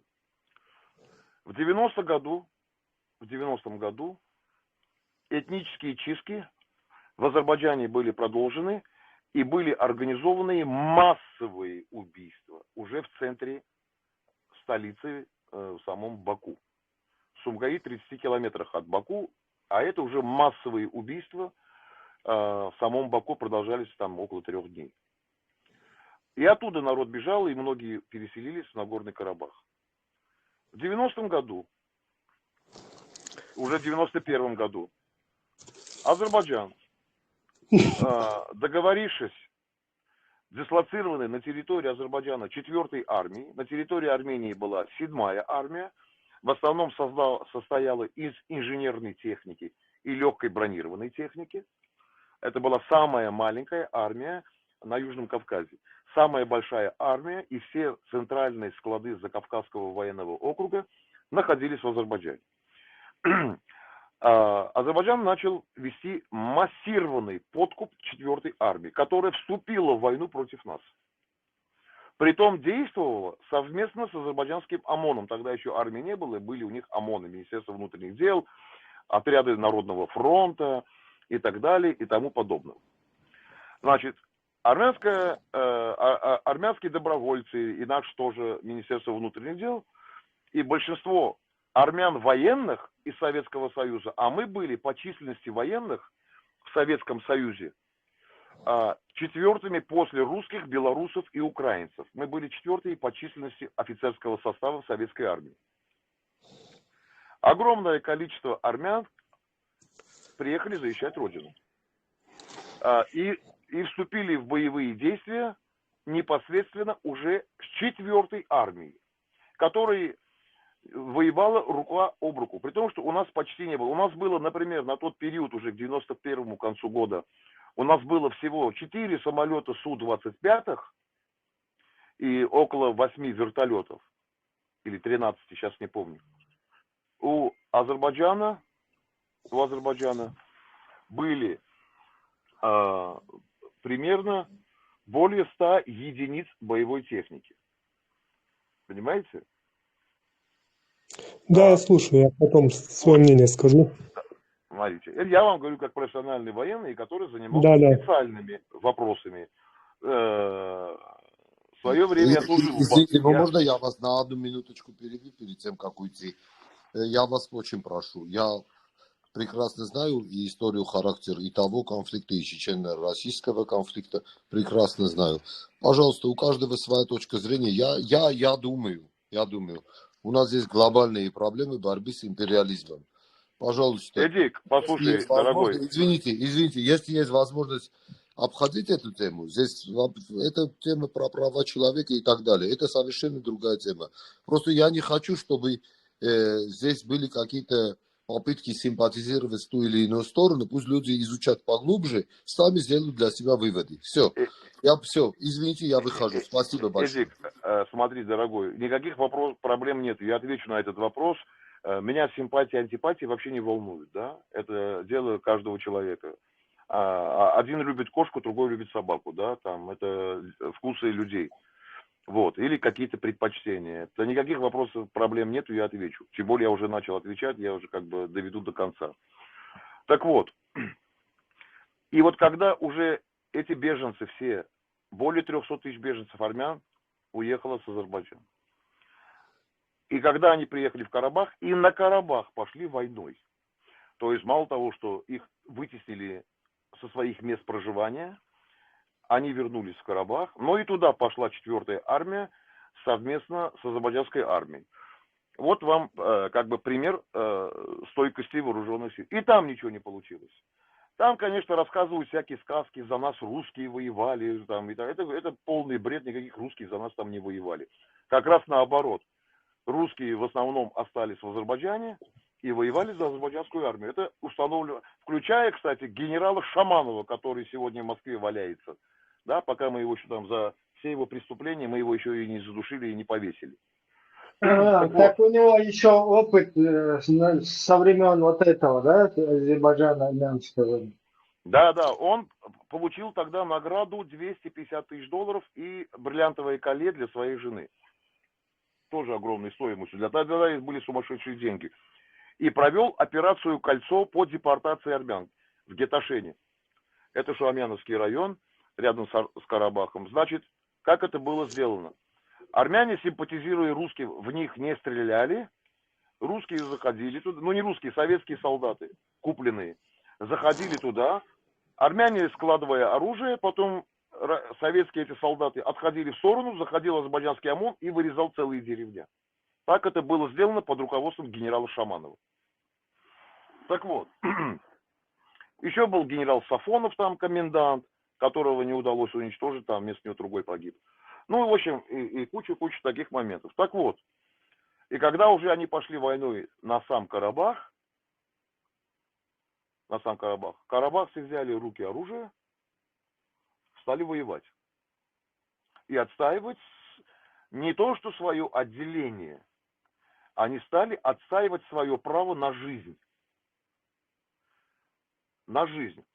То, чего я видел, я вам скажу так, я жил в Баку, я родился там.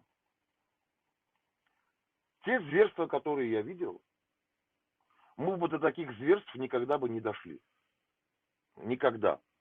Нравится вам Азербайджан, не нравится вам Азербайджан. Но таких зверств не видел. Когда мы один раз зашли в одну деревню, мы увидели... Кстати, тогда, если помните, кто там помнит 90-е годы, была похищена журналистка «Комсомольской правды», которая с удовольствием рассказала, что ее изнасиловали азербайджанцы. Когда мы зашли в деревню, мы увидели убитую беременную женщину и маленького грудного ребенка положили на электрическую плиту. Я извиняюсь, я вас перебью на минуту. Секунду. Вы просто продолжаете, накидываете и накидываете. Секунду, я закончу. Пускай закончит, подождите. Значит, и на маленькой электрической плите мы успели ребенка снять. Он получил незначительные ожоги. Народ, который подвергался гонениям, убийствам, взявший в руки оружие, имеет право и отделиться, и уничтожать, и защищать свое право на жизнь. Это право любого народа.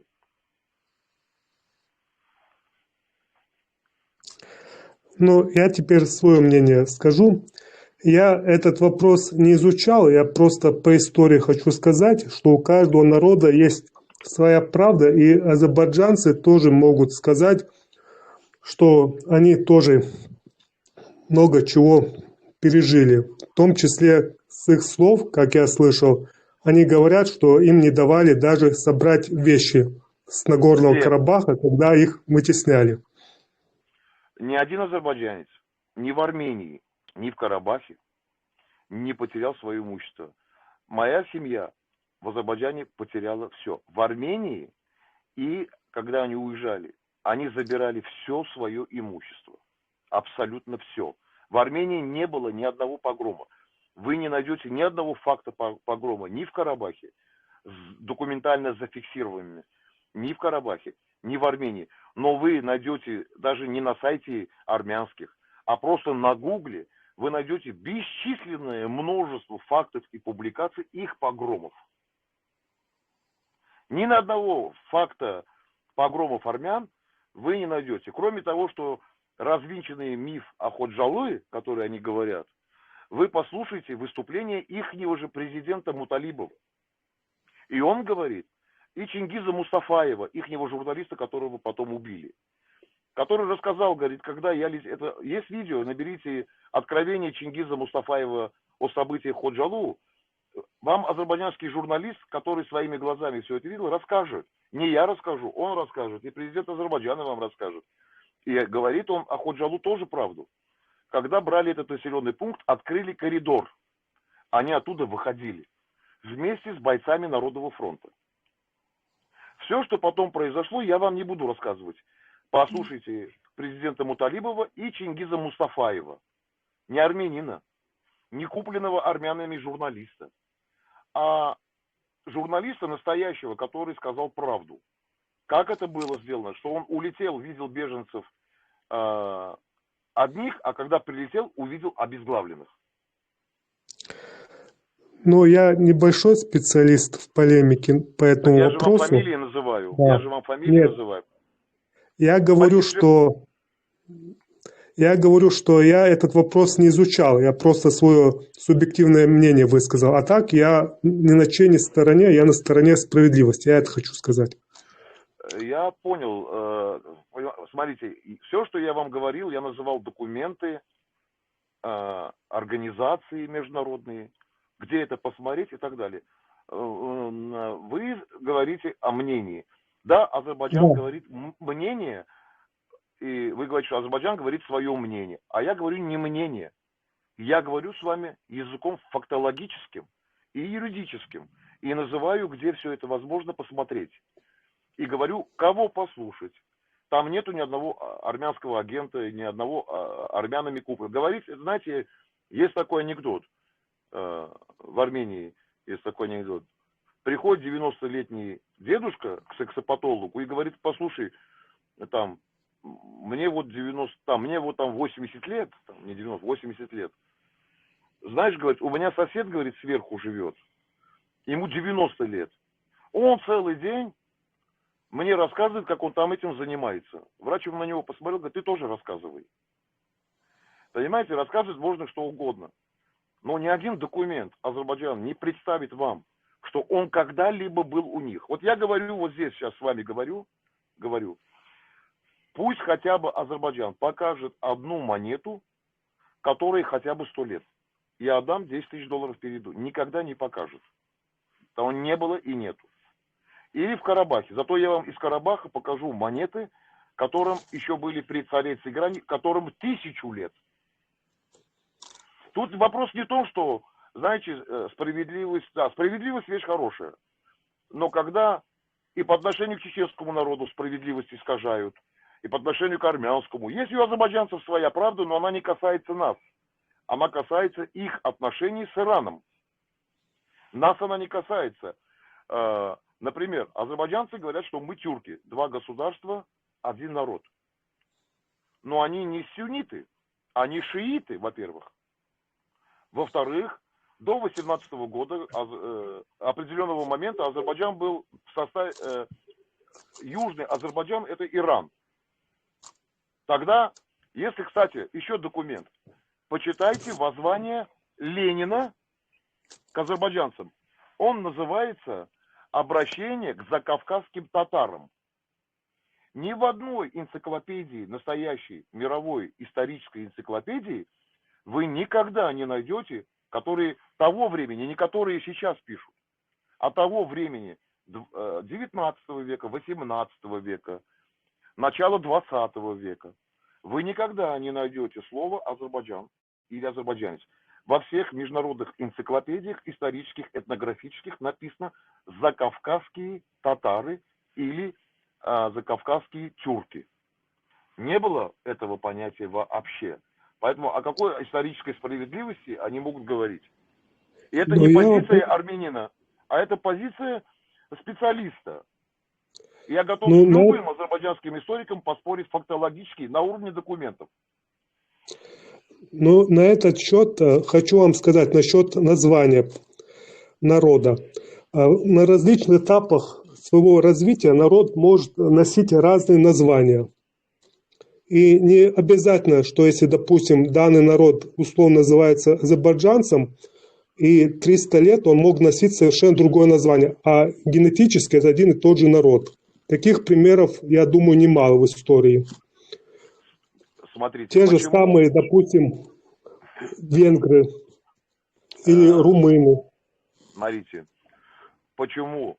Вот вы сами задайте себе вопрос. Каким образом тюрки являются шиитами? Тюрок не может быть шиитом в определении. Ну, на этот счет, насчет религии, я не силен, я вам не могу сказать, потому что религия, она распространялась, надо все это изучать. И голословно я не могу вам ничего сказать на этот счет. Так вот, смотрите, у Азербайджана, как и у Турции, да, кстати, вот Эдик здесь, я не знаю, он вышел, не знаю, наверное, вышел. Если вы зайдете и прочитаете для турок, кто им создавал алфавит и кому у них там стоит памятник, потом мы переговорим. Ни у Азербайджана, ни у Турции никогда не было своего алфавита. Никогда. В отличие от грузин, там, от нас, от греков, там, итальянцев, там, латинцев, там, так, да. Значит, смотрите. Есть одно такое правило. Оно касается не малых народов, а касается больших государств, больших народов, да, которых там 12 миллионов, 10 миллионов, 15 миллионов и так далее. Есть международное определение, как говорят про эти народы. Народ, который не имеет своей письменности, не имеет своей культуры. Это я говорю про большие государства. Маленькие народы всегда подавлялись, им не давали ничего развивать. У Турции на протяжении веков был арабская вязь была. Арабская вязь. У нее не было своей письменности. У нее до сих пор нету своей письменности, она пользуется латинскими буквами. То же самое и у Азербайджана. То есть это говорит о чем с точки зрения науки? Этот народ не устоялся как нация. Ведь что такое Азербайджан, Турция и так далее? Это пришлые народы, тюрки-сельджуки. По большому счету, это степные народы, кочевые народы. Это не оседлые народы. А их потомство берется со времен Чингисхана. Оттуда они происходят. Это не оседлые народы. Да, например, итальянцы, греки, кипры. Кстати, чеченцы оседлый народ. Чеченцы по миру не кочевали. Кстати, как и аварцы. Это оседлые народы. Они не кочевали, в юртах не жили. И туда-сюда по миру, как цыгане, не бегали. Это оседлые народы. Армяне оседлые народы, европейские народы оседлые. А вот казахи, туркмены, узбеки, киргизы, башкиры, турки – это народы кочевые. В отличие от вашего и нашего народа, это народы кочевые, это не оседлые народы. Они везде кочевали. Поэтому у них не сформировалась ни письменность, ни культура как таковой. Она заимственная культура. Понимаете, во многом заимственная. Вот смотрите, вы живете почти в одном и том же регионе с Азербайджаном, но ваша музыка и даже ваша поэзия, она не заимственная. И у дагестанцев она не заимственная, и у лезги не заимственная, и у аварцев не заимственная. А вот у казахов, киргизов, узбеков, турок, у них все заимственно, она идет все от арабов. Она от арабов. Но на этот счет я вам скажу. Это были в одно время, они кочевыми, сейчас стали оседлыми. Те же самые японцы, это пришлый народ. Выходит, он тоже кочевой, потому что коренной народ Японии это айны. Я к тому, что на разных этапах своего развития народ может иметь различное свое поведение. Азербайджан не был на тот период народом. Его название исходит из Южного Ирана. Я с вами согласен. Северный Иран. А что вы... со мной не надо соглашаться. Не надо со мной соглашаться. Азербайджана как государства не было. Была Бакинская губерния, где всего было от 10 до 15% азербайджанцев. В Баку до революции азербайджанцы почти не жили. Не жили. Это, зайдите перепись населения того времени, вы посмотрите, что основное население это было русские, армяне, евреи, грузины, украинцы, белорусы, там часть народов какое-то небольшое, значит, Северного Кавказа, а их жило в городе. Основная часть азербайджанцев стала переселяться в Баку после прихода к власти Гейдара Алиева. Тут со мной можно соглашаться, можно не соглашаться. Все, что я вам говорю, это документально, статистически зафиксировано. Вот как бы вы там не пытались меня куда-то, как-то, что-то, апеллировать ко мне у вас не получится в корне. Потому что я с вами говорю языком документов, которые писал не я. Можно я скажу, Владимир? Вы говорите только удобные отрезки времени, там, боги. Я никакие удобные отрезки времени не говорю. Я говорю фактологически. Я вам не говорю, да давайте уйдем 300 лет назад. Посмотрите на карты древнего мира. Вообще их не существует. Да и многих не существовало. Извините, Казахстана не было. Кыргызстана не было. Был Великий Тамерлан. Всю территорию насаждали оттуда и отсюда. Да? Да, что мне говорить? Вы откройте любую международную, кто по-английски читает, кто не читает там, не читает там. Армяне же не платили британцам там или еще кому-то, чтобы писали за нас историю. Это ученые люди, которые ездили по всем этим регионам, писали книги, писали научные работы. Это не один, не два и не 100 человек за долгие годы, века, столетия, десятилетия. Это огромное количество, сотни и сотни ученых. И везде все пишут одинаково. Какой тут участок, отрезок времени вы хотите? Хотите, уйдем на 500 лет, хотите на 1000, хотите на 150. Но можно тогда узнать, а какое преимущество дает народ? Этот вопрос оставим для азербайджанцев. Давайте я попрошу так, без обид. Давайте без обид, я, Ибрагим, попрошу. Азербайджанских лоббистов я понял. Ну, мне это не интересно, понимаете, вам доказывать очевидные вещи. Да, дело в том, что мы все равно вот как бы этот вопрос надо специалистам решать там, и возможно он уже давно решен, просто как бы эта тема сейчас для нас она вот человек зашел. Да, человек зашел, он сейчас какие-то вещи выговаривает, а мы не можем это не проверить, ничего с этим не делать, понимаете? Ибрагим, я же не пользуюсь ситуацией, что вы не можете проверить. Я вам называю, где проверить. Не, я не об этом говорю, я просто хочу сказать, что... Моя задача не стоит хитрить с вами. Не, мы поняли, мы не в этом дело. Мы просто человек зашел, мы не знаем, кто это там. Он с Азербайджана откуда-то там вопросы задает. Нам этот вопрос на сегодняшний день, нам этот вопрос, это мы не знаем этой глубину этих историй, мы туда не влазим. Это вопросы специалисты из Армении могут разбираться с азербайджанскими специалистами. Мы в этом вопросе не знаем. Точка отсчета надо определиться, откуда надо считать. Ну вообще, видишь, сейчас ты опять будешь... Чеченцы. Вот вы говорите, что вы чеченцы. Мои дорогие чеченцы, какая вам вообще разница, что у нас с Азербайджаном? Понимаете, если сейчас у нас такой разговор пройдет, я начну оспаривать вашу справедливость. Да, вашу справедливость. Подождите, чтобы здесь этого не было. Ну, разница есть, например, разница Например, для меня разница, я бы не хотел, чтобы и азербайджанские ребята погибали, и армянские. Вот для меня это самое важное. Ибрагим, Вот я не я с бы этой точки хотел, зрения чтобы... говорю, смотри, мне Да, говорят, я понимаю, как вы с говорите. исторической А вот точки это вот, зрения я говорю да, документально.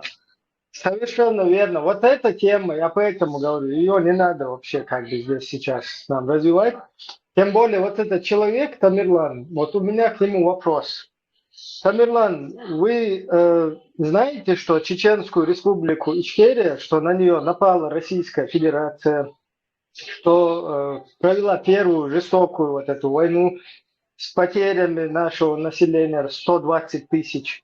Потом была вторая русско-чеченская война с потерями около 180 тысяч. Вы в курсе вот этого всего?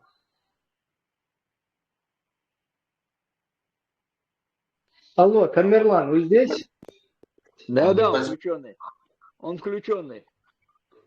Вот мне интересно, потому что здесь эксперты есть, аналитики, прогнозеры, там всякие профессоры в азербайджанских вопросах, в палестинских вопросах, я не знаю, там в римском каком-то деле, да, там 1000-2000 лет назад. А вот нашу тему, вот, чеченскую, будем решать или нет? Вот интересно. Отвечай, Тамерлан. Я его, если он не отвечает, я его выключаю. Выключаю, он не будет отвечать. Почему? Я буду отвечать. Я внимательно слушаю, я не специалист в этом вопросе. Все события, которые там происходили, я косвенно знаю. Очевидцем не был. Что мне еще сказать? Где? В Чеченской республике? Но я из Чечни. Я сам не застал эти события, но прекрасно знаю, что там происходило. Нохчиусу. Ну, поэтому вот интересно, вы все специалисты Азербайджана, Вот армянских каких-то конфликтных ситуаций. Вы займитесь своей собственной историей, и что у вас происходило, изучайте и переживайте за свой народ, а не за азербайджанцев. Солодов, швы прям. Совершенно верно. Поэтому, Владимир, я вот с вами согласен, да, то есть лезть куда-то в тему, которую мы не знаем, это не наше дело, во-первых. Но то, что все-таки я против того, чтобы погибали азербайджанские, там, даже не женщины, дети, старики. Вообще я против этого. Даже просто парни, да, чтобы погибали азербайджанские, армянские парни, я против Ибрагим, этого. я же не кровожадный человек, я тоже не хочу, но ты пойми, меня как чеченец, но и свое отдавать мы тоже не будем. Да, я согласен, это тоже. Ты же тоже за свое говоришь, дорогой, ты же тоже за свое говоришь. СССР вы признаете? СССР вы признаете государство? Ну, когда оно существовало? Альберт, СССР, мы можем с тобой... Мы можем с тобой насчет СССР поговорить. Вот к нам мы гостя пригласили. Да, мы гостя пригласили не для вопросов каких-то СССР, римские, там вот эти вот исторические моменты какие-то, греческие, я не знаю, древнегреческие. А мы по сегодняшней ситуации просто происходящей там в Армении, в армянском обществе, и тоже просветить, что в чеченском обществе происходит. На будущее какие-то закрепить мосты. Я знаете, что поражен? Вот я ничего против не имею, это как бы вот личное дело человека, он сам там определяет, ему интересно это было, неинтересно, но я так понимаю, он до сих пор в Чечне живет, поэтому он говорить не может по-другому. Это все равно, что в Армении задать вопрос, а ты помнишь, что было в Первую Карабахскую войну, что было, сколько мы потеряли и так далее. Я вам скажу так, вы не найдете из 2,5 миллионов человек в Армении ни одного армянина, который не ответит вам на этот вопрос. И очень для меня странно, как человек говорит, я чеченец, живу в Чечне, и говорит, я очевидцем событий не был. Здесь у нас первоклассники тоже не были очевидцами этих событий, но они вам расскажут абсолютно все. И для меня это странно, не в обиду. Да. Дело в том, что вот у нас такая проблема, да, часто встречающаяся. Вот здесь в Австрии, например, мы как-то там, ребята стоят, как по какой-то теме там общаются, и мы вот рядом с нашим депутатом парламента Хусейном, ну, пожилой человек, тоже такой, респект персона, скажем, да, уважаемый. И мы вот стоим и смотрим, вот рядом ребята чеченцы, и они разговаривают. И тема у них, они про шиитов рассказывают, то есть там, и сами там в бороде, и все их какие-то, я не знаю, даже постельные дела шиитов, они знают, все их подводные камни, течения, вот эту всю их кухню разбирают там полностью на атом. И мы так подошли с ним, ну, слышим, как они общаются, и там поздоровались. И Хусейн спрашивает: ребята, вот вы знаете, почему вообще русско-чеченская война началась? Вот проблема ее, из-за чего вообще на нас вот русская, Российская Федерация напала? Они сразу не то, что как бы в незнании этого вопроса как бы заткнулись, да, а просто в страхе заткнулись. То есть даже они на эту тему боятся говорить. Люди, которые в Австрии проживают и с огромными бородами на этой, на это самое. То есть вот такая проблема, она у нас существует, и поэтому я чуть-чуть нервничаю, да, когда сюда мы здесь общаемся, заходит человек, и его волнует, видите ли, армяно-азербайджанский земельный вот этот вопрос. В то время как чеченский народ сейчас нуждается больше всего в специалистах, да, вот таких людях, которые должны выговаривать правильные вещи и немного как бы, я не знаю, поддержать свой народ должны, немного проявиться где-то. То есть сейчас я не говорю, что в военном плане каком-то, а чисто там в общественно-политическом деле. Я извиняюсь, просто вот такая сложная ситуация. Плюс вот этот религиозный фактор, он вообще, я не знаю, там последние вот эти вот остатки раздробил. То есть вся тема здесь религиозная. Вся вот это даже армяно-азербайджанский конфликт, он через религиозную призму на него просматривает, понимаете? Вот как раз вот ты очень правильную тему затронул. Я хочу сказать, что у нас вообще нету с армянской стороны никакой религиозной подоплеки. Вообще. Вот мы ее не считаем христиано-исламской войной. Вообще никак. Азербайджан ее в определенных странах мира, в исламском мире, хочет ее преподнести как какую-то священную борьбу. Это полная ложь. Это вообще не связано с религией абсолютно никак. Нету никакой войны между христианской церковью и мечетью. Никакого такого, такой подоплеки, и вообще изначально этого не было. Вот тут как раз у нас в этом плане все ровно. И мы не можем под таким флагом вести войну, потому что у нас очень много дружественных исламских стран. Я уже называл, первая наша дружественная братская страна – это Исламская Республика Иран. Это братский народ. А армян, проживающих в Иране, иранское правительство называет золотым фондом. Потому что огромное количество ученых, бизнесменов там и так много-много-много чего. И у нас большая, да, армянская диаспора? Да, она не только большая. Обязательно у них по закону армяне должны быть в иранском парламенте. И как вы помните, на недавних выборах кандидат в президенты был армянин этнический. В том числе он был правой рукой президента того и был близким соратником Хомейни. Этнический армянин, христианин. Владимир, а религиозная принадлежность у армян, которые там проживают? Христиане. Так же, как и я, как и Армения, григориане.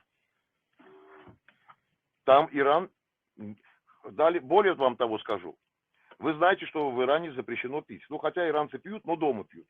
В ресторанах, в барах, у них никаких таких вещей нет. Запрещен алкоголь. Единственный в Тегеране 2 армянских ресторана, и там сидят все европейцы, дипломаты, послы. Только армянские рестораны имеют право в армянских ресторанах пить сколько хочешь. Но туда вход иранцам запрещен. Все остальные, кто хочет пить, мусульмане других стран, европейцы, латиноамериканцы, африканцы, кто хочешь, иранское государство разрешило только армянам иметь в ресторанах лицензию на алкоголь. Это беспрецедентно. У нас мы не можем водружать какой-то флаг против ислама, потому что наш ближайший друг и союзник, и ближайшая наша братская страна — это Иран. Поэтому кто может говорить, что армяне там что-то против ислама выступают, это полный бред, либо человек там просто или не знает чего-то, или в школе не учился. У нас Иран, это раз. Арабские Эмираты. Более того, в Арабских Эмиратах в высших учебных заведениях, по-моему, не в 10 классе, там, уже в конце школы, обязательное изучение вопроса армянского геноцида в Турции. Обязательно. Это обязательный предмет в Арабских Эмиратах. Наш второй союзник и друг, не союзник, но очень хороший друг, это Египет.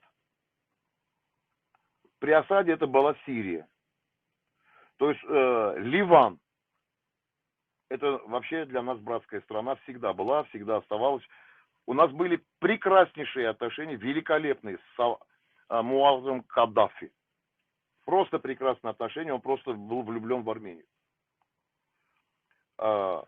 У нас не было никогда таких вопросов, потому что мы с арабскими странами имеем цивилизационный характер. Тысячелетиями мы находились вместе с арабским миром, находились с Александрией, когда еще была Великая Армения, много есть летописей и так далее. Поэтому, когда говорят армяне там против ислама, война с Азербайджаном — это ислам, ничего подобного. Никогда Армения не водружала антиисламский флаг. Этого быть не может. Потому что мы в первую же секунду потеряли бы нашего большого друга в лице Ирана, который всегда рядом с нами стоял и стоит до сих пор. И более того, и русским сказал: не дай бог, Азербайджан пойдет войной на Сюник, я веду войска. И в лицо Лаврову сказал на пресс-конференции министр иностранных дел Ирана. Он сказал, вот он начал говорить: 9-й пункт, соглашение, дорога должна быть открыта. Иран сказал: никаких изменений границ.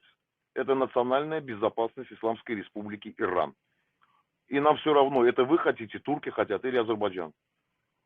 И если вы будете нападать на Армению, это вы свяжетесь, будете иметь дело в том числе с Ираном. Вот вам ответ исламской страны.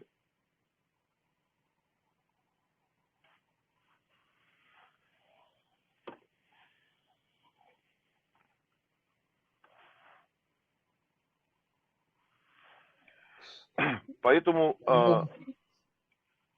этот вопрос надо снять. Армения антиислам — это нарративы тех, кому выгодно, чтобы это так было. В Армении, кстати, есть мечеть.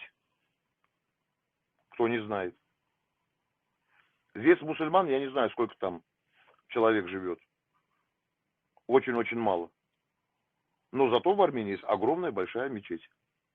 Ну вот, Владимир, у нас у самих, у чеченцев сейчас на первом месте стоит вот эта вот проблема как раз таки ислама. Я сейчас опять имею в виду именно вот его вот это политический ислам, исламистская вот эта версия, да, там, когда люди себе там молятся, там, я не знаю, какие-то обряды совершают. Вот то, что у нас практиковалось, вот это традиционное дело, оно абсолютно не мешает никому, это наоборот там где-то полезное, духовное там и так далее. Ну вот через этот ислам, вот через это непонимание, вот они начинают, вот проявляется, ведь они не потому, что азербайджанцев любят или Азербайджан любит, а потому что работает солидарность исламская, понимаешь? Да, но что интересно, если в случае вот это еще в начале 90-х вот этот конфликт, да, когда чеченцы были тоже туда затянуты, и то есть на тот период у нас не было вот этих политисламистов, скажем так, да, то есть людей, которые рассматривают вот это вот глобальное образование, халифат, там установление Корана и Сунны, шариата во всем мире, там 5-10. То есть вот люди, которые уже на этих позициях, они наоборот первые враги, самые главные враги Азербайджану. Ну, скажем так, Азербайджану, Ирану, всем шиитам. То есть шиитов они вообще считают не мусульманами и самыми злейшими там врагами ислама. Хотя те тоже находятся в исламе и тоже мусульмане, да, только другая ветка. Да нет, То пожалуйста, есть, если чеченцы... Слишком запутано, слишком все запутано, я имею в виду. Если чеченцы думают, что такое большое углубление, погружение в радикализацию ислама, это приведет пользу для чеченского народа, тут не в обиду. Я говорю, ничего против ислама не имею. Но радикально туда засовывать голову, это крайне опасный путь для вас. Я не говорю, что ислама не должно быть. Люди могут верить. Но сильно туда погружаться и из этого делать, вот, вводить огромное количество ограничений для свободы человека, это не приведет к развитию нации, государства. И самое главное, сегодня выживают народы, не только которые сильные духом. Религия дает дух, бесспорно. Но должно быть все в меру.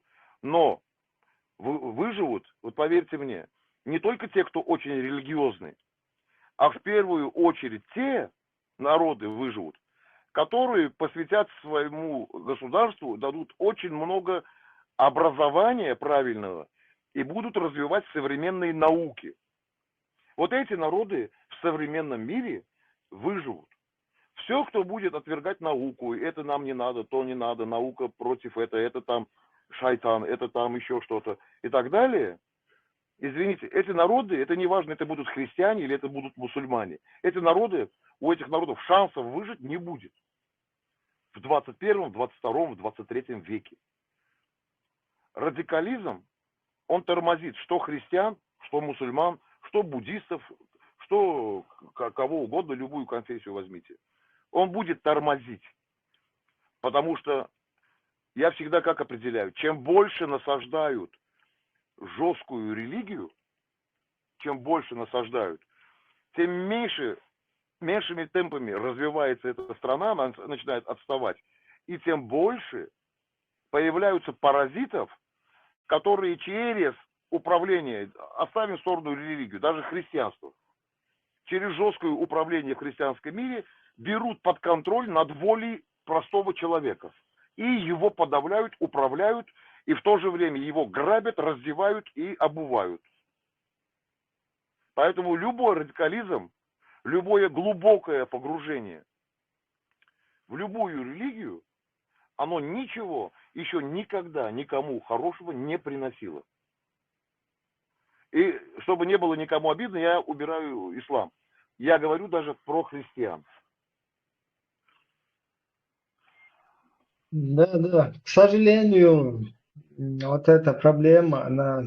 Вообще, вот мы вот это политическое движение, вот эту вот демократическую партию создали, потому что вся какая-то политическая сила, если ее так можно назвать, которая в чеченском народе, в чеченском обществе активно где-то как-то участвует, да, в жизни чеченского народа, она вся, к сожалению, исламизирована. То есть все эти люди, у них на первом месте интерес вот этих идеологий, которые, как мы говорили, с 90-х годов нам как бы в наше общество внедрили. У них интересы вот, на первом месте успех своих вот этих вот религиозных течений, движений. И сам чеченский народ, это просто как и тема вообще чеченского государства, она для них, ну их как бы вот эти пропагандисты, да, которые стоят за этими людьми, они им подсказывают, вот говорите про чеченское государство, говорите про тему Ичкерии, независимости, типа вот за этим вы можете спрятаться, да, там спрятать свой вот этот религиозный фактор, то есть свои настоящие свои цели, да. И уже с этих позиций как бы будем устанавливать вот это ислам и так далее. То есть сам чеченский народ, он является как плацдармом, как жертвой, да, вот для этих людей, которые просто хотят паразитировать на нем. И мы постоянно ведем просветительскую вот эту работу, пытаемся просвещать людей. И сейчас вот нас как партию, как политическое движение, там атеистами называют, да, там, я не знаю, безбожниками, вот эти всякие исламисты, там, ИГИЛ вот этот, да, ну, я его в общем ИГИЛ называю всех. Все, кто ислам рассматривает в связке с политикой, я вообще их называю ИГИЛ, да, просто это удобно так назвать. А так, на самом деле, это IS называется, да, там на англоязычном ладе, то есть сторонники исламского государства. Вот эти вот люди, они распространяют слухи, что типа, вот, да, у нас есть сейчас в обществе появился такой человек, антитеррор ЧРИ, по-другому его Бхармат называется, то есть который открыто вообще не то, что там с радикальным исламом, а полностью с исламом борется. Я знаю, да, я был на да, он имеет место тоже существовать в демократическом государстве. Вот государство, в котором он сейчас проживает, он тоже там имеет место существовать. Он никому головы отрезать не призывает, в отличие от этих исламистов. Да? Он никому не призывает никаким агрессивным каким-то действиям. Он просто ведет антипропаганду. Да? И пускай эти ведут свою пропаганду и выиграет как бы сильнейший в этом деле. Да? Кто прав, тот победит. Вот смотрите, я как пример вам приведу. Да? Я много раз бывал в Иране и знаю Иран хорошо. Посмотрите, в Иране достаточно жестко. Парень не может взять девушку за руку. Может подойти полиция, попросить документы. Если они не муж с женой, парню могут дать там 20 палок по спине. Их арестовывают, вывозят в отделение и так далее. Это перебор. Это перебор. Молодежь бастует, молодежь возмущается, да? Они верят, они чтут Аллаха и так далее. Но они против того, чтобы это было безумием. И я вам скажу такую вещь. Я очень много знаю людей. Очень много. Я вам даже могу сказать, там, не дай бог, если в Иране будет революция, то вы знаете, что там первое, что произойдет в Иране. Начнут массово вешать мул. Массово. Мулы там довели народ до той степени, что в Иране их просто ненавидят уже. Как бы люди религиозные при этом. Да, они чтят Аллаха, они ходят в мечеть, но мул уже ненавидят. Если там будет революция, первые, за кого они возьмутся, не за полицейских, там, не за судей, а первые, за кого они возьмутся, вот за этих служителей, которые там реально довели народ до очень плохого состояния. Иран тяготеет к светскому образу жизни. До революции в Иране Иран проповедовал ислам, но был очень светским государством. Очень, и было высоко развитое образование. Наследие того осталось и по это успешное очень государство было. Да. И народ соскучился по светской жизни, это я знаю. Они бунтуют. Молодежь даже выходит ночью специально. Ну, я тоже здесь общаюсь, тоже вот в европейских странах, когда пересекаюсь там с иранцами, они нормальные. То есть само наоборот, вот у них общество, оно более к светской вот этой вот системе тяготеет, а именно их вот это вот правительство, оно исламизировано. А почему? Знаете, по одной простой причине. Так проще управлять. Нужно, чтобы твой народ боялся моллу, да, больше, чем своего отца и мать. Который представляет Бога как бы на земле. Вот, как бы, да, но когда посмотришь, вот я знаю, там есть такой город, это по дороге в Исфаган. Когда мне рассказывают, что там творится в минаретах, это мне иранцы рассказывают, волосы дыбом встают. Вот. Поэтому я хочу сказать, когда народ загоняют конкретно под радикализм, ну не означает там терроризм, радикально Вот. Например, вы знаете, когда в Европе, ты же в Европе живешь, ты знаешь, как православных называют? Ортодоксами. Да, да. Ортодоксы. Ведь, смотрите, русский пост гораздо жестче, чем исламский пост. Очень жесткий пост, когда они постятся. Гораздо сильнее, чем исламский пост. Поэтому я не против религии. Я говорю, что чрезмерное насаждение религии, любой, ведет к отставанию развития человека и общества. Чрезмерное. Человек должен бояться Бога, человек должен чтить законы, должен почитать и так далее. Там очень многого хорошо написано, в том числе в Коране. Я читал много раз Коран, там изучал. В том числе изучал науку о Коране, да, или Аль-Тари. Это было, ведь изначально Коран это была наука. И было 622 год. Она называлась «Наука об исламе» или Аль-Тари. Это же не просто там вот так, да, взяли, написали книгу. Это научная книга. Многие считают, что пророк Мухаммед запретил есть свинью только потому, что она грязная. Многие забывают, что пророк Мухаммед еще был врачевателем хорошим. Очень хорошо знал медицину.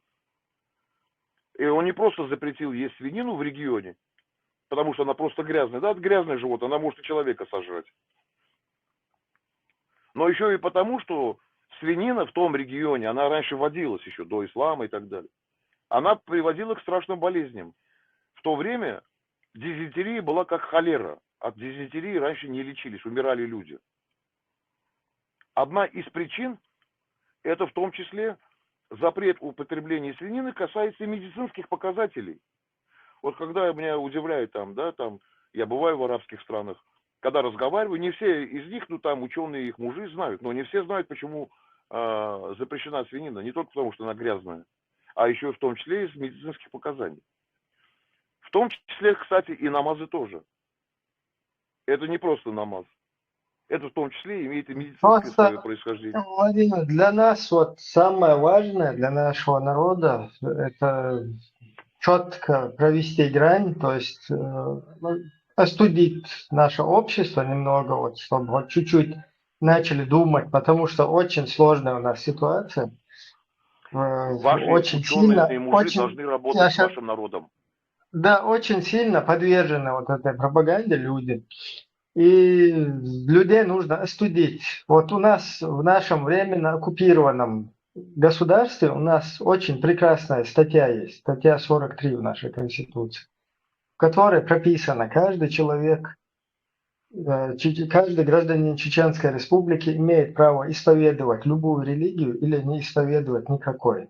То есть все вот эти всякие медицинские хорошие показатели, все вот это дело, пожалуйста, вот у себя там дома на коврике где-то. В государство это дело не впихать. Пожалуйста, вот там у себя в мечети мулла, он в мечети у себя там. Какой-то священник, поп, проповедник, он у вас в церковь есть, там в церкви, пожалуйста. Все, вот разграничение, да, вот как опять-таки же в статье 4, как у нас разграничено, религиозные объединения отделены от государства. Но это Всё. у нас то же самое.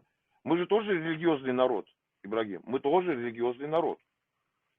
Мы любим своего католикоса, армяне ходят в церковь, у нас много церковных праздников и так далее. У нас, кстати, есть еще и языческие праздники в Армении. Вартавар называется. Это языческий праздник. Обливание водой. Он языческий. Но дело в том, что ваши религиозные учения, верования, они не посягают на вашу национальность, на национальную вашу составляющую, на национальное самосознание, да, вообще на все ваше национальное, на государственное. А в нашем случае вот эта идеология, которые нам через русский язык начали приходить и пришли в 90-х годов, они именно нацелены на уничтожение нашего национального и государственного. То есть это полностью противоположное нашей культуре, нашему менталитету, нашему самобытию. Слушай, ну у вас же много интеллигенции есть, ученых есть. Почему они не ведут просветительскую работу, не объясняют это? Владимир, у вас очень много богатых людей, чеченцев, очень много. За рубежом тоже живут очень много. Вот Почему я они сейчас не вкладывают в это рассказывал. деньги? Да, вот я сейчас рассказывал там о парнях, да, которые там про религиозные всякие, шиизм туда-сюда говорили, а потом, когда у них про политику спросили, они сразу в ступор ушли. Дело в том, что... Да, дело в том, что вот это... У нас ситуация, она очень сложная, да. Вот в отличие даже там, от Украины, которая сейчас в состоянии войны с Россией, у нас за рубежом даже людей как бы ликвидировали, да, там в Катаре у нас вот этого нашего исполняющего обязанности президента Эндербиева взорвали, потом передали на красный коврик, поставили вот этих убийц, их как бы наградили. Потом здесь, вот где я проживаю, в Вене, в Австрии, в 2009 году одного застрелили, вот сейчас пару-тройку лет назад еще одного застрелили. В Бельгии там ножом пырнули, в Германии, если вы не в курсе, Красиков был такой Вадим, сотрудник спецслужб русских, который расстрелял там Зелимхана Хангашвили, а потом его поменяли на других хороших русских. И это, понимаете, как бы играет на чувства, на как бы нам показывают каким-то, я не знаю, неумышленным, я не знаю, каким-то вот образом нам показывают, чтобы мы сидели и молчали. То есть, вот, к сожалению, у нас так. И с другой стороны, у нас стоит вот это вот религиозный фактор, который решает все твои проблемы. То есть мы все должны умереть, там в раю у нас будет все хорошо, так что здесь сидим и дышим ровно. Вот, проблема к сожалению. еще родственникам. Дома родственника проблема еще бывает. Вот кто-то Да, скажет. это я тоже, да, правильно, это я забыл подчеркнуть, вот это самое важное, то есть наша культура, да, вот это родственные узы, родственные связи, она как раз таки еще с 19-го, с 18 века, если вы знаете, аманаты так называли, взятие, заложники близких родственников. Русские называли это аманатство. Когда брали в плен детей, жен, там, матерей, там, и вот это такая политика, да, по захвату близких, захвату заложников, она по сей день, к сожалению, продолжается. И чтобы привлечь к этому мировую, мы в неком замкнутом круге, да, мы не можем не привлечь мировую общественность, потому что для этого нужны люди, которые готовы на это. Эти люди не готовы к этому, потому что их там запугивают и религиозно их одурачивают. И вот так вот как-то ни туда, ни сюда у нас получается, да?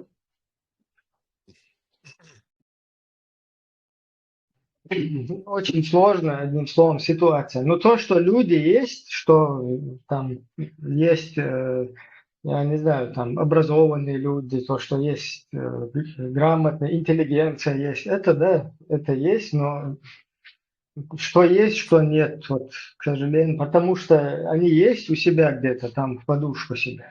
А вот в общественном деле никто пока не решается. Во-первых, из-за исламистов вот этих, во-вторых, из-за преследования русских, там, родственников и так далее. И вот, Меня, знаешь, что поражает, Ибрагим, извини, перебил. И плюс я еще один момент подчеркну. И плюс еще недоверие к мировой общественности, да, вот, потому что в нашем случае нам как бы, ну, почти нас как бы не то, что не поддержали, а даже больше русским помогали во время наших войн. А сегодня Украины, несмотря даже на то, что у них намного благоприятнее ситуация, хотя война это горе, да, для всех, но у них более как бы, их видно, да, они информационно как бы открыты. Все равно вот это действие мировой общественности, их вот так, тенденция вот эта вся, да, вот эта пассивность, она опять-таки нам не дает никаких надежд. Вот поэтому я сейчас не пытаюсь оправдать. Я лично не согласен со всем этим, да, потому что все равно бездействие не есть выход из ситуации. От бездействия, само собой, ничего не заживет. Но вот сложно все-таки. Я У извините, меня, что... знаете, такой один вопрос, я вот не могу понять. Я вот иногда вот там смотрю разные видео, да, там, Ахмат там воюет в Украине. Я не могу понять одну вещь. Ладно, вы воюете в СВО как подразделение армии Российской Федерации. Ладно. Считаете, что должны, ладно, как граждане России воюют. Я просто не могу понять, при чем тут Аллаху Акбар, когда идут в атаку. Вот это я не могу понять. Это что, религиозная война, что ли, с христианами? Это же не религиозная война, там два христианских государства воюют между собой. И вот зачем кричат Аллаху Акбар, я вот не могу понять. Понимаешь, Но это... понимаешь, что творят с народом, да? Что это вообще придается фактически Ну вот поэтому... получается, что Владимир, Россия поощряет, и вообще, как бы, когда чеченцы там воюют, получается, что они воюют как бы против христиан. Идет противопоставление. ну вы не один удивляетесь этому, потому что весь мир вообще удивляется вот этому, да? Как это так? Тем более государство, которое вчера загеноцидило народ, который сегодня уже идет там. Более того, официально вот этот военный, которого достали из бункера, где он сидел там в своем Да. Мартанчу, в Урус-Мартановском районе, некий такой Алаудинов, как его украинцы называют, Лапти Аладдинов. Его посадили в телевизор, и этот человек день и ночь пропагандирует о неком пришествии Иисуса и возглавляет войско Иисуса, алейхиссалям, как, ну, я его цитирую. Да. Да, и которая борется с войском Даджаля, то есть антихриста. Вот, я не знаю, тут смеяться или плакать, вот такая Это ситуация. безумие. Послушайте, он стал почетным, ему дали в университете звание доктора наук, журналистики или что-то в этом. Это безумие, это издевательство над наукой.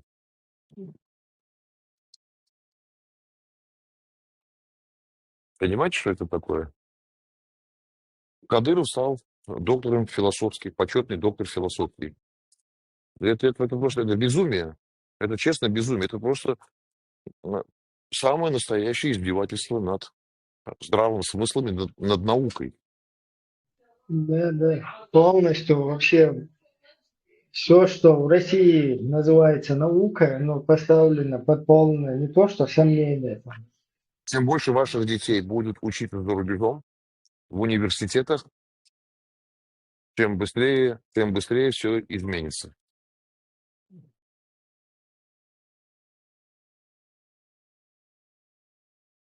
Ну, надеемся, что так просто информационная работа, патриотическая, национальная, там, по объединению национальных каких-то интересов, по возрождению национального самосознания. Вот очень важно это сегодня именно в таком русле вести работу, но тоже мало нас слишком. Имеется в виду тех, кто информационной работой занимается. Так-то много в обществе людей, но в основном все как бы... Опять-таки винить я всех тоже не могу, потому что вот у нас даже случай, вот здесь партию, когда мы эту организовали, учредили, и взяли в партии, выдвинули председателя, ну как бы попытались в классическом виде партию как бы продвигать, да? Но оно не получается, потому что когда вокруг одной персоны все сконцентрировано, в нашей ситуации это сложно, потому что давление, там, угрозы, потом вот это Со Ну, стороны, со стороны радикальных людей всякие обвинения в вероотступничестве, там, пятое, десятое, ну, сложно это все, очень но, сложно. знаете, я скажу так, запретить родителям отдавать в университет ребенка никто не может. И обучать его, да, давать ему образование никто не может. Это должно быть желание родителей и понимание.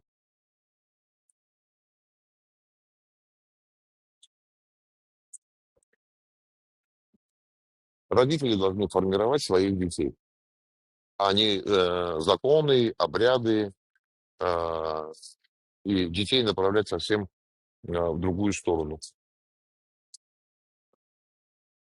Если сами родители этого не захотят делать, ничего не будет.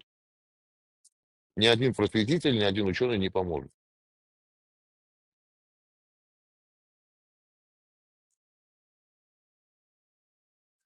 Вот такие дела. У вас там сейчас день, да?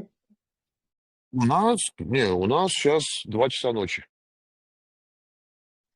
А, окей. В Европе он Я новый. так понял, 11. Да, у нас 11 часов. Ну, у вас поздно, вы, если хотите, можете как бы уже... А нет, я только еду из офиса. Я только из офиса еду. Ну, все, тогда отлично. Просто тоже как бы у вас слишком... Все нормально. Да. Хотите, В любое время можете приходить тоже к нам в гости, общаться. Будем. Тут разные у нас тоже бывают люди. Сегодня у нас только 100 человек в эфире. Посмотрим, там другие гости какие-то, которые тоже общаются на эту тему. Все равно нам надо нацелиться на будущее. Там. Я понимаю, что сейчас ситуация сложная, но в мире бывает так, что все быстро меняется. То есть очень быстро процессы некоторые протекают, и то, что люди там прогнозируют на пару десяток лет, может за несколько дней произойти. Поэтому я лично Вот за то, чтобы в будущем... сейчас я получил сообщение, что в Израиле хотят ограничить свободу христиан и запретить поклоняться Иисусу.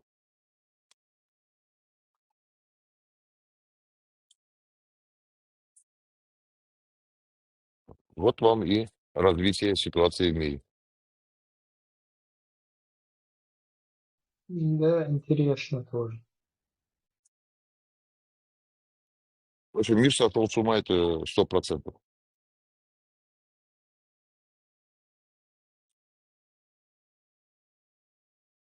Он и будет нам, дальше сходить с ума. нам не надо лезть в религию. Нам надо спасать Кавказ, народы Кавказа.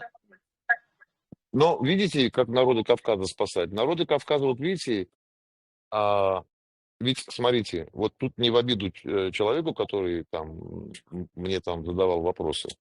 Но видите, ведь это не потому, что там симпатия к Азербайджану, а тут мешает как раз объективно оценить э, происходящие события, именно религиозный фактор, потому что мы христиане, азербайджанцы мусульмане, и человек тоже мусульманин. И через эту призму он выстраивает отношения и задает вопросы по отношению к Армении. Вот это будет мешать. Вот это будет мешать. И мешать будет очень серьезно. При том, что я хочу сказать, что первые вообще упоминания о чеченцах, там как-то Нохчи, что-то там такое было, я сейчас точно не помню, у меня под рукой нет документов. Первые упоминания о чеченцах вообще были в армянских манускриптах почти 1000 лет назад. Ни в турецких, ни в азербайджанских, ни киргизских, ни казахских, никаких тюркских документах. Потому что и таких народов-то и не было на карте. Но уже армяне упоминали о чеченцах. Это очень интересный факт.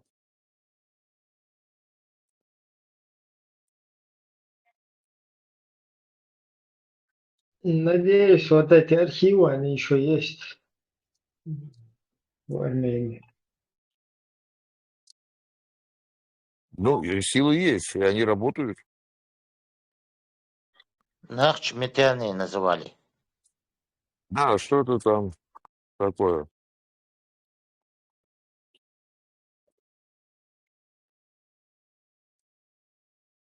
Я даже сейчас там... У меня это материалы были, эти материалы.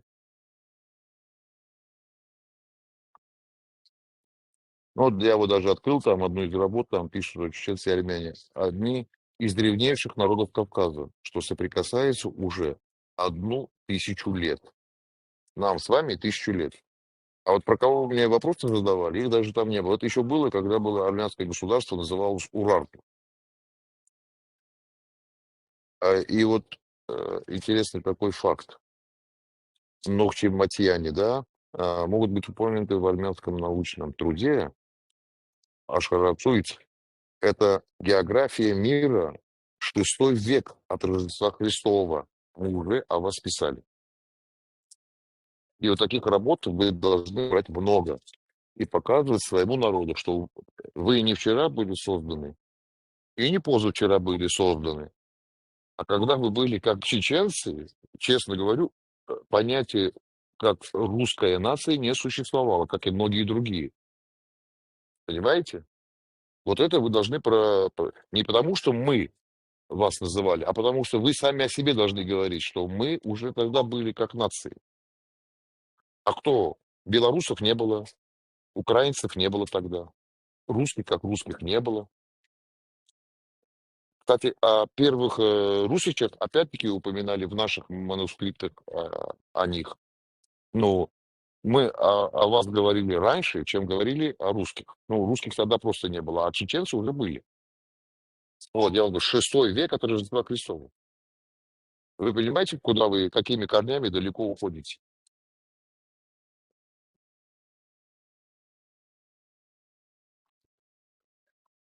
Поэтому вы свою историю должны показывать миру и своему населению, и подрастающему поколению, что, ребята, вас не Россия создала. Вы уже тогда были. Тогда, когда еще те, кто говорят, что мы вас создали, их еще самих не было.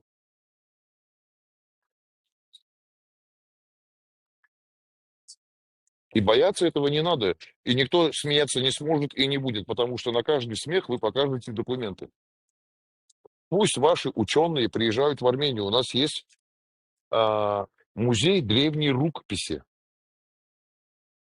Там хранятся книгам, которые сотни лет, более 1000 лет. Книги здесь, это оригиналы книг. И вы там, как чеченцы, найдете о себе очень много. В армянских церквях, кстати, о чеченцах найдете. Найдете в институте Матанадаран называется. Этот музей древней рукописи. Туда ученые со всего мира приезжают, ищут про свои народы. Что мы там писали. Там вы увидите собственноручно написанное Марком Аврелия документы. Вы должны, это недорого стоит. Студентов привлекайте своих, чеченцев, которые учатся за рубежом. Привлекайте их сюда тоже.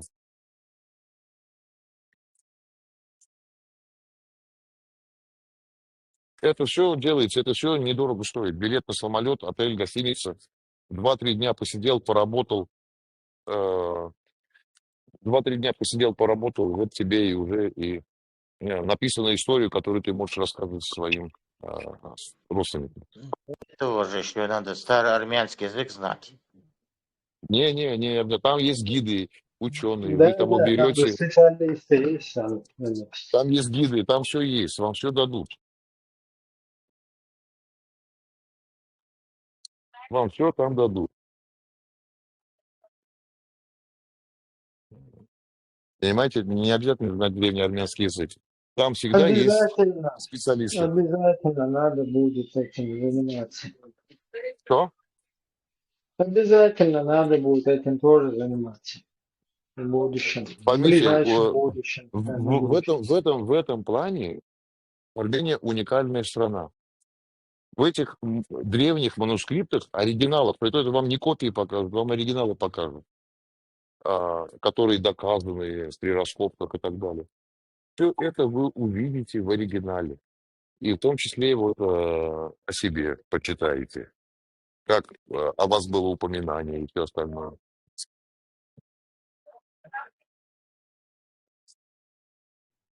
Армат, у тебя есть вопрос, Володя, гости нашим?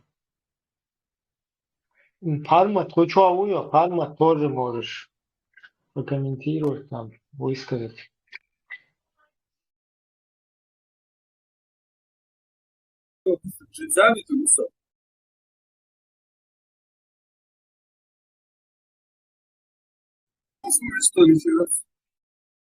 Я плохо слышу.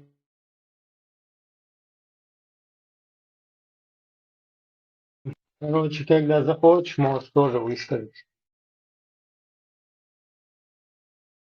А где Тесла?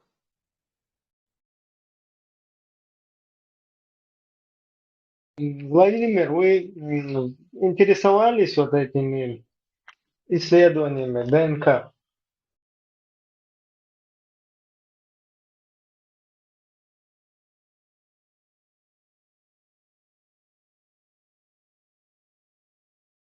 Вы имеете в виду наукой этногенетики? Да, вот сейчас есть такой как он, я забыл я. Ну, короче, вот сдают вот это ДНК, в основном там Y-хромосома, вот это отцовская линия, да, как Да. Да, я делал себе. расселялись, там переселялись. Я Вы себе тоже такой, делали, да? да, делал, да. И в какую гаплогруппу вы попадаете? У меня у нас, смотрите, у армян очень такой, да, называется арминоидный ген, он называется. У меня там было всего 2 группы. Это 3% греческой и 1% народ, который населял, сейчас они называются итальянцы. Это все вместе где-то 3%, что ли, или 2,5%, что-то такое. Остальное все у нас. Я вам расскажу один такой прикол. Один прикол. Например, у итальянцев и у греков примерно где-то, у итальянцев и у греков примерно 15% нашей группы, именно арминоидной группы. И у меня есть мой друг, он живет в штате Массачусетс, в Соединенных Штатах. Он доктор наук, этногенетик. Это было несколько лет назад, там лет 7-8 назад. И он мне как-то звонит из Америки, и у них как раз проходил форум этногенетиков. И он мне звонит и говорит: слушай, говорит, ты сидишь или лежишь? Я говорю, что надо? Он говорит, или сядь, или ляг. Я тебе сейчас расскажу. Говорит, только что закончил свой доклад немецкий этногенетик, который несколько лет работал в Китае. Я говорю, и? Он говорит, на юге Китая у подавляющего большинства арминоидный ген 10%. Я на самом деле умер со смеху. Почему? Я когда стал смеяться, ржать, он тоже заржал. Мы как бы друг друга поняли. Потому что армяне любят говорить, да, этот армянин, тот армянин, то есть весь мир армяне. Но у армян есть одна такая смешная вещь. Они говорят, вот китайцы говорят, это тоже армяне, только, говорит, миллиардами брак. Я говорю, слушай, как армяне так шутили, такой наукой, как этногенетика, еще не было. Да, значит, знали, что говорили. Знали. Ну, я бывал очень во многих научных учреждениях Италии, на юге Италии, Греции был, во Франции. То есть мы действительно, в те времена очень много написано о древней Армении, о том, о сём. И мы, Это я вам не упрек говорю. Это не упрек, просто констатирую факт. Мы, в отличие от вас, этим серьезно занимаемся в стране. Мы изучаем везде, где что у нас есть, а, мы берем и это развиваем в наших академиях, в университетах, изучаем, готовим специалистов. А у вас тоже есть документы. Но я не знаю, почему. Например, даже в современной Чечне, например, ладно, они же тоже там гордятся, что мы чеченцы и так далее. Тоже есть министр образования Чеченской Республики. Кто им мешает? В современной Чечне все умышленно связывают с исламским фактором. То есть занимаются Да, подменой исторических фактов. да, а Пытаются вообще из нашего народа могли бы прислать к пытаются нам. делать, да, пытаются создать вот такой вот образ, что наш народ, он сформировался вообще из ислама, что без ислама у нас нет культуры. Но вот сейчас с приходом вот этого, с Слушайте, ну вы же выходом, знаете, кто вам ислам насадил? Это же не Россия с насаждала. выходом, с выходом вот в эфир вот этого нашего антитеррора, Пармата, да, там, Ага.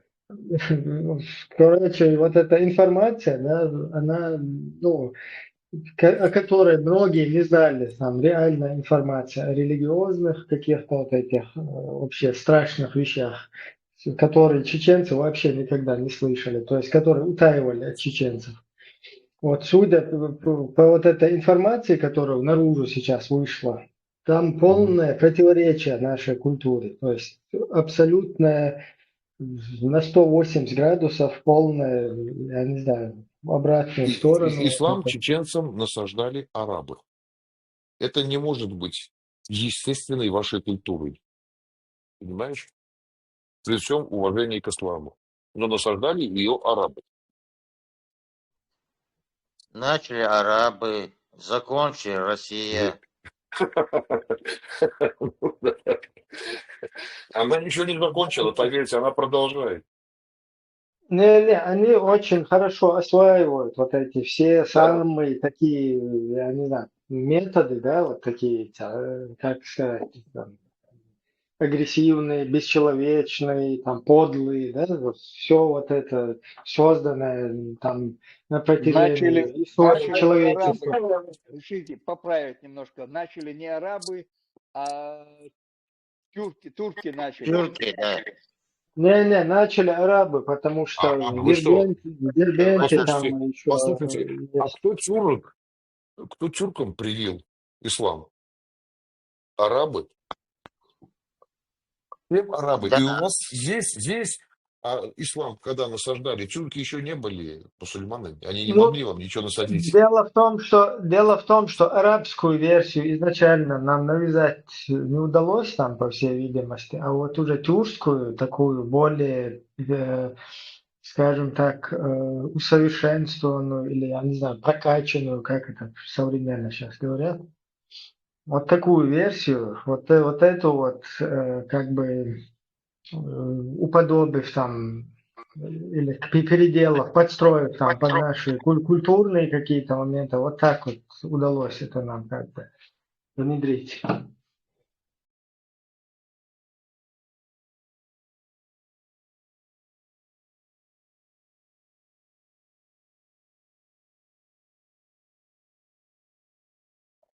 Армат, давай тоже выходи на арену. Прокомментируй ситуацию. Армат, суфист, который нам занесли, как он назывался, этого Мельвари, мол, и имам. Ты же лучше это знаешь. Переделанную версию ислама, которую нам несли. Безбожник ты, атеист, дьявол, даджаль, антихрист. Давай слово. Мы таким тоже слово здесь даем.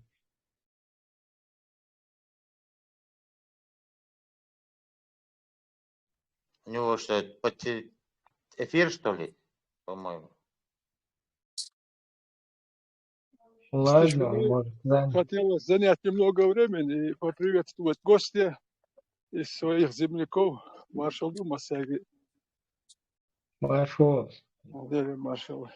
Ну вот, историю Армении я не знаю, вот так немного так читал, что вот этот Ганнибал, вот этот, принимал участие вот в строительстве вот основания города Артаксата. Это одно время была вроде столица Армении, да, она? Ну, у нас много было этапов перехода И по столицам Тигранакерт, Армении. вот Тигранакерт. Тиграна Тигранакерт это второго, я так, Тигран Великий второй, тоже там, Тигранакерт это как читая раз и историю, есть вот, Тигранакерт как раз это и есть столица вот, Карабаха. да, вот, и про Тиграна второго так немного читал, Тиграна Великого, вот, войны, вот, античную историю читая, вот, войны, вот, Понтийского царства, и вот, потом Понтийский царь был, он зятем Тиграна второго, вот этот отрезок я немного так читал, читая историю Армении, немного так, знаний нету, хотел вот тоже пару слов сказать про это и разнообразить разговор. Ну, вот как раз вы затронули тему, где есть понятие Тигранакерт. Это и есть столица Нагорного Карабаха была. Вот. И в этом плане, вот когда говорят, как Карабах стал Кстати, армянским, можно я вас да. перебью? Вот это вот керт на арианском языке, просто этимологию слова. У нас тоже много вот этих есть с керт связано. Да. И слова одинаковые, 30%.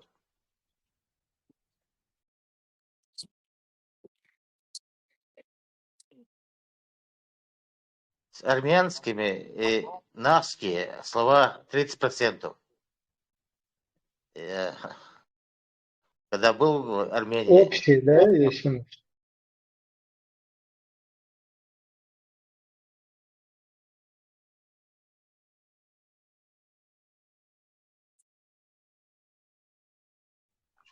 Так, Владимир, вас Да. не слышно.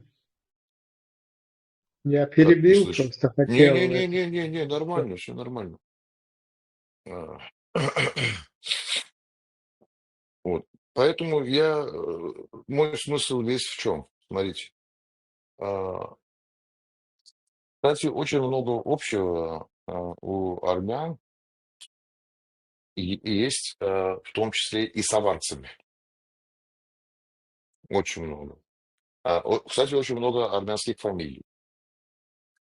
Есть. Одна из древнейших церквей на Северном Кавказе, в Дербенте, это армянская церковь. Это одна из самых древних церквей вообще на территории России. Вот, это тоже там есть. Просто я хочу что сказать, что необходимо вот чеченскую молодежь, ученых прислать в Армению. У нас очень много документов о вашем народе. Очень много документов. Причем документы, которые исчисляются, я говорю, веками, которых еще русский как русской нации просто не существовало. Уже чеченцы, уже нахчане, уже были. Уже были. Я уже не говорю про белорусов, я уже не говорю про киргизов, казахов, там, я не говорю там туркменов. Ну вот узбеки были. Я уже не говорю про многие другие народы Советского Союза, которых есть там, не знаю, Азербайджан, там еще кто бы то ни был. Но вы уже были, и вам это своему народу надо показывать. Ребята, кто тут говорит, что нас тут недавно создали, мы там бегали по горам, были дикими, там не знаю чего, с нами не могли справиться. Вы уже были на своей земле, уже были оседлыми, как нация, не были кочевниками никогда. А это очень важно для образования нации и государства. Вы поймите, вот, понимаете, мне говорят, да, люди меняются, народы меняются, трансформируются, они потом седают, строят государства, строят города. Да, мои дорогие, это правда. Да, ведь каменный век, вот был каменный век, да? А сейчас каменного века нету. Сейчас индустриализация, технологии, нанотехнологии. Каменный век что? Почему он прошел? Что, камни перестали быть? Или камни исчезли, поэтому каменный век исчез? Нет. Человек эволюционировал, а не потому, что каменного века не было. Поэтому говорить о том, что вот они были такими, стали такими, послушай, поймите одну вещь. Народы формируются веками. Народ не может сформироваться за 100 лет. Ни один народ, ни одно государство за 100 лет не формируется. Для этого нужны столетия. Добрый вечер. Добрый вечер. А вы уже были народом, вы уже сформировались как нация 1000 лет назад. 1000. Я могу возразить вам? Не надо мне возражать. Я же здесь не для возражений нахожусь. Хорошо. Значит, а что, вы хотите сказать, что чеченцам меньше 1000 лет? Нет, вы утверждаете, что за 100 лет народ не может сформироваться. У нас Не просто может. есть примеры Южной и Северной Кореи, которые за 100 лет, даже гораздо меньше 100 лет, но они уже постепенно формируются в 2 разных народа. Послушайте, это один и тот Такая же народ. Ситуация с чеченцами, и такая же ситуация с чеченцами. Послушайте, ну вот смотрите, я так понимаю, вы не профессиональный, да, политолог, из того, что вы сказали. Это один и тот же народ, который был разделен в политическом плане. Линия границы Южной Кореи и Северной границы – это искусственно созданная вещь одного народа. Да. Теперь… Да, правильно. Так, секунду. Смотрите. Дайте до конца скажу. Значит, это… Но смотрите, но если взять Северную Корею как государство и Южную Корею как государство, да, во-первых, Корея была, ей очень много веков. Но если мы говорим Северная Корея и Южная Корея, это неправильное определение. Это как взяли, Германию разделили на ГДР и на ФРГ. ГДР была более отсталой, ФРГ была более развитой. Южная Корея более развитая, потому что другой политический уклад, другая система, другое образование, наука и так далее, другая переформатация общества. И Северную Корею. Но говорить, что это 2 разных государства, нельзя. Де юра, с точки зрения международного права, их создали, их признали как 2 государства. Но по сути это один народ. В политическом плане разделенный. Один народ жрет тушенку на всю семью в месяц 1 раз с мясом. Вот. Другие таких проблем не испытывают и развиваются. Что-то северокорейского телефона я не знаю. Зато я знаю южнокорейские телефоны, телевизоры и так далее. А вот севернокорейские я не знаю.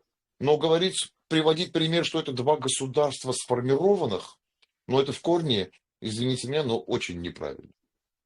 Я могу сказать? Если на эту тему, то лучше не надо.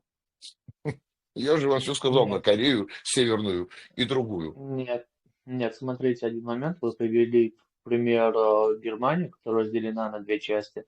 Даже сейчас та часть, которая была за Советский Союз, она сейчас там вот эти, люди, которые, короче, та часть Восточной Германии, которая была под Советским Союзом, там сейчас больше количество людей, которые продолжают топить за Советский Союз.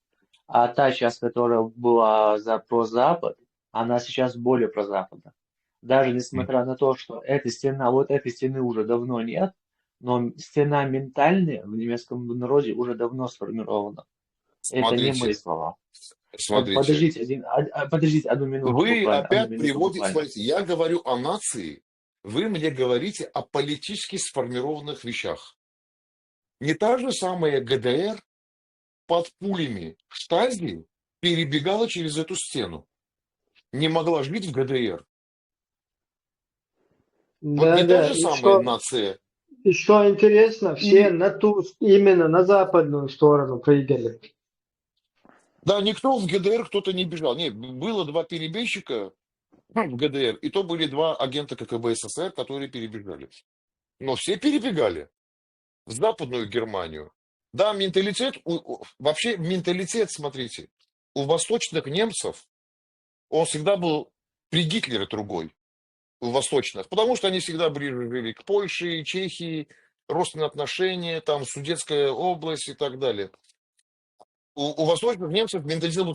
Но по сути, это всегда была одна нация, один народ, но в политическом плане их разделили на две части. Приводить пример, что у них ментальность, осталась любовь к Советскому Союзу. Послушайте, у нас в Армении идиотов, которые до сих пор любят Советский Союз, тоже достаточно. Что, ментально Армения перестала существовать как Армения? Нет, просто этих идиотов в свое время мы посадим в большой такой тазик и сварим из них суп. Вот и все, мы вычистим их. Как класс уничтожим. Чтобы от Советского Союза следа не осталось. У нас таких Не, в Заканюст хотят всех поместить. У нас в Заканюсте такой населенный пункт есть, и там есть психиатрическая больница. Мгм. Тут мы к вам пришлем. не. Приезжайте к нам в Магадан, лучше уж вы к нам, да, так, такого типа. Да. Поэтому я сейчас не веду разговор на таком, извините за это слово, примитивном уровне. Нации разделились. Да нет, вы хоть там приведите мне Северную Корею, ГДР приведите. Мы сейчас говорим о географической плоскости. Здесь разделили, политический строй поменяли. Я говорю о серьезных вещах. Я говорю о нации, формировании нации. Нацию, как немцев, за 70 лет оно не переформировало. Это тот же немец, тот же дисциплинированный немец. И когда сейчас Германия будет строить свои вооруженные силы, эти немцы будут носить ту же форму. Кстати, в ГДР после 1945 года у них форма от фашистской почти ничем не отличалась. Им Советский Союз разрешил оставить ту же самую форму. В Западной Германии то же самое. А вот форма армии определяет ментальность. Германские войска ГДР носили почти на 95% такую же форму, как носили войска гитлеровской Германии. Вот один. Поэтому про Германию нужно судить по другому принципу. Когда, не помню, у кого-то, у одного немца, по-моему, это был Бисмарк, не помню. Когда спросили, как можно уничтожить Германию, он сказал, если вы хотите уничтожить Германию, надо вырезать офицеров генерального штаба. Вот. Поэтому, говорит, ментальность поменялась, они любят Советский Союз, любят и хрен с ним. А больше половины из них ненавидела. А сколько погибло в ГДР, когда перебегали на западную сторону? А молодежь сегодня, это вот осталось, может быть, там те, кто еще при Советском Союзе что-то там... А молодежь-то она вся другая в Германии. Вот вся другая Германия. Вот смотрите, поляки жили при Варшавском договоре, при Советском Союзе жили еще больше, чем немцы ГДР. Но такой ненависти, как у поляков к Советскому Союзу и ко всему русскому, вы больше нигде не найдете. Нигде. Вторые после них это украинцы идут. А поляки как были, а ведь при России они жили дольше. А возьмите прибалтов. Они вообще с 40-го года живут в составе Советского Союза, когда их немцы подарили. Но приезжайте в Прибалтику, посмотрите, какая ненависть ко всему этому советскому. То есть, видите, не сформировалась. А вот народы такие, как бывшие постсоветские страны типа Армения, Грузия, Азербайджан, вот этой швали такой просоветской, еще их не очень много уже, но достаточно. И в Азербайджане, я знаю, такие есть, и в Армении есть, и в Грузии есть. Есть. Больных людей хватает. Вот хватает. В Армении есть пророссийские силы. В Азербайджане с удовольствием жрали те же деньги от России. Эти спутники Азербайджан, Русский дом. Там же тоже было очень много прихлебателей. Вот в Армении вы можете зайти в интернете увидеть с транспарантами какими-то пророссийскими. В Азербайджане мы это видели. И в Азербайджане немало пророссийских сил. Очень немало. И через это тоже влияют, пытаются действовать и так далее. Мягкие силы так называемые. И в Грузии достаточно их. Есть. Но это не означает, что эти народы не сформировались. Да, например, там вот Грузия, Армения, которым там века и века, тысячелетия. Они по-другому сформировались. То есть мы говорим о народах, которые бегали, прыгали, себя искали юрты, палаты. Смотрите. До сих пор она юртум у турок. Мать юрта. У них даже в колыбельной вот этой национальной патриотической песне они воспевают материнскую юрту. В армянском обиходе юрта не звучит, в чеченских песнях юрты нету. Юрты встречаются у кочевых народов. Это казахи, киргизы, туркмены, узбеки. Но узбеки, кстати, больше оседлый народ. Турки, Азербайджан. Там. Тут обидного ничего нету. Каждая нация формируется и формировалась по-своему. По-своему. Поэтому это не оскорбление. Некоторым, когда говоришь, что есть кочевые народы, а есть оседлые народы, а сразу они говорят, вот армяне оскорбляют. Это научная терминология, это не я придумал как армянин. Это есть наука. Оседлые народы и кочевые народы. Но все народы, что оседлые, что кочевые, формируются столетиями, тысячелетиями. Вот. Просто оседлым народам всегда было гораздо сложнее строить свое государство, формировать свой язык, свою культуру, свою письменность и так далее, и так далее, и так далее. Кочевым народам это было очень сложно. И можно сказать, почти невозможно. Потому что, смотрите, ни один кочевой народ, ни один, не имеет своей письменности. Ни Азербайджан, тут не в обиду, как есть, так и есть. Ни Турция, ни Узбекистан, ни Казахстан, ни Кыргызстан, ни Туркменистан. Ни у кого нет своей письменности. Нет, у всех оседлых народов, в большинстве своем, есть своя письменность. Поэтому я говорю, есть вещи, которые мешают нациям формироваться, есть вещи, которые очень быстро помогали формировать. Ну, вот возьмем Турцию. Турция миру не дала никакой науки. Вот если говорить о науке, вот что дала Турция? Не потому, что опять я армянин говорю про Турцию, я говорю объективные вещи. Ничего миру Турция не дала. Что дала миру, какую науку Арабские Эмираты, Катар, Саудовская Аравия, Бахрейн и так далее и тому подобное? Ничего. Никто из них народу ничего, миру никакую цивилизацию научную и открытие не дал. То есть я хочу сказать, глобальный юг миру ничего не дает. Все дает глобальный север. А глобальный север, кстати, мы тоже относимся к глобальному северу. И вы, и мы, и так далее. Глобальный север все дает. Кочевые народы ничего в науке, никому в мире ничего не дали. Не, можно, конечно, назвать там персидских поэтов и писателей, назвать там своими писателями, да? Это злоупотребляют и так далее, и тому подобное.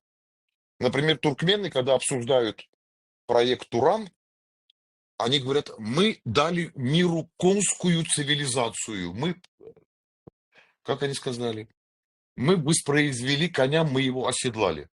Ай, дорогой человек. Это говорят у них доктора наук, преподаватели университетов. Я смотрел как-то конференцию стран Турана, там были, значит, Киргизия, Туркменистан и Узбекистан. Или Казахстан, Узбекистан, Туркменистан, неважно. Вот они на полном серьезе своему народу говорят, что Туркменистан дал миру цивилизацию коней. Понимаете, для них это цивилизация коней. Они коня оседлали. Только они забыли, что задолго до них Спарта, Греция, уже давно имела свою конницу. Вот такими вот такими тупыми тавтологиями, да, Да. люди вводят свои собственные народы в заблуждение. Алаба Но, еще.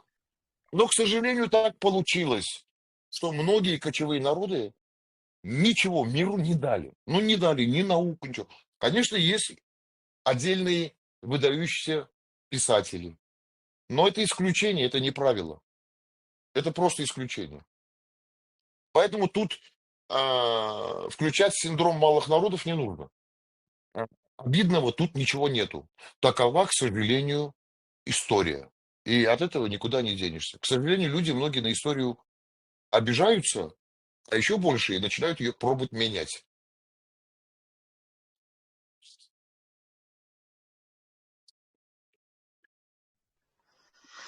Да, как русские, сами сочиняют историю. Алабай, собаку они развели, другой, оказывается, при Хромом Тимуре забрали кавказскую овчарку, и Алабай там, они как будто ихние, Алабай сейчас началось. Слушайте, вы знаете, я недавно услышал, у них есть один такой депутат, дебил, конченый. Я его обещал как-нибудь прибить, депутат Государственной Думы, Федоров. О, там меня, как я на него наехал, там все российские телеграм-каналы стали кричать, вот, этот человек русофоб, ненавидит все русское. Значит, ну, потому что идиоты. Я очень люблю русскую культуру. Культуру Достоевский, Пушкин, Чехов. Это искусство, оно общее. Общее. Люблю Шостаковича, Рахманинова, Глинку, Чайковского. Также люблю и Баха, и Моцарта, и всех остальных, да. Этот человек договорился до той степени,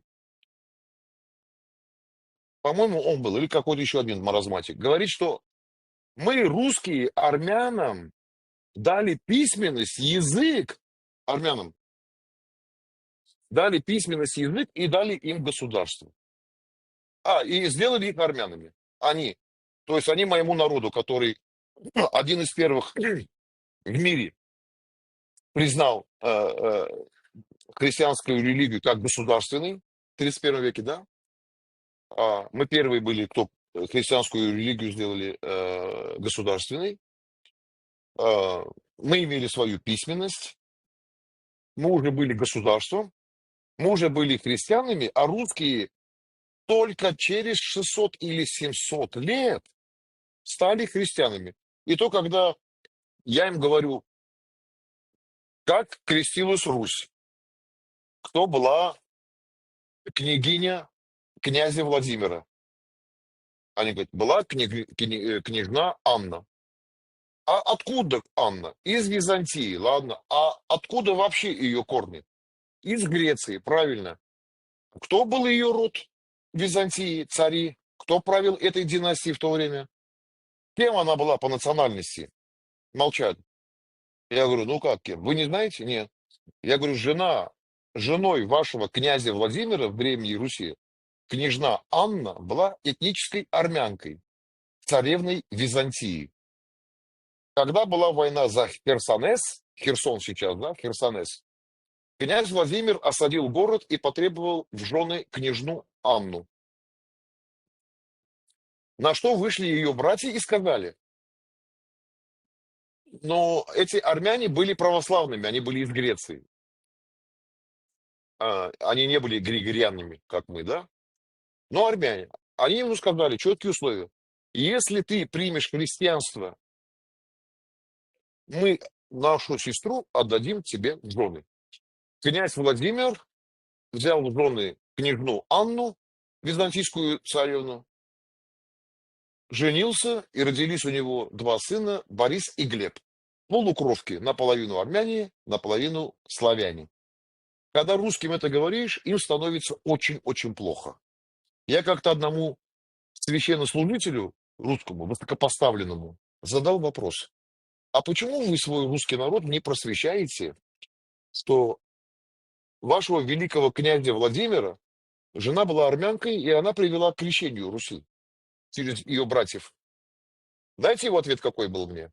Ответ был, меня свалил с ног. Что он мне ответил? Он сказал, сын мой, русский народ к такому не готов. Зато говорить, что из всех нас они сделали людей, это они могут. А вот что сказать правду своему народу, они тоже не могут. И, кстати, вот это скрывание правды их погубит. Да, у всех они. Вот, например, Алиевы. Я читал у него старшего Алиева покойного. Курд, этнический курд. Да. Да. А сейчас учится азербайджанец. Он этнический курд. Значит, я вам скажу даже один такой секрет. Племянница Мехримана Алиевой замужем за армянином. Но они тщательно это скрывают.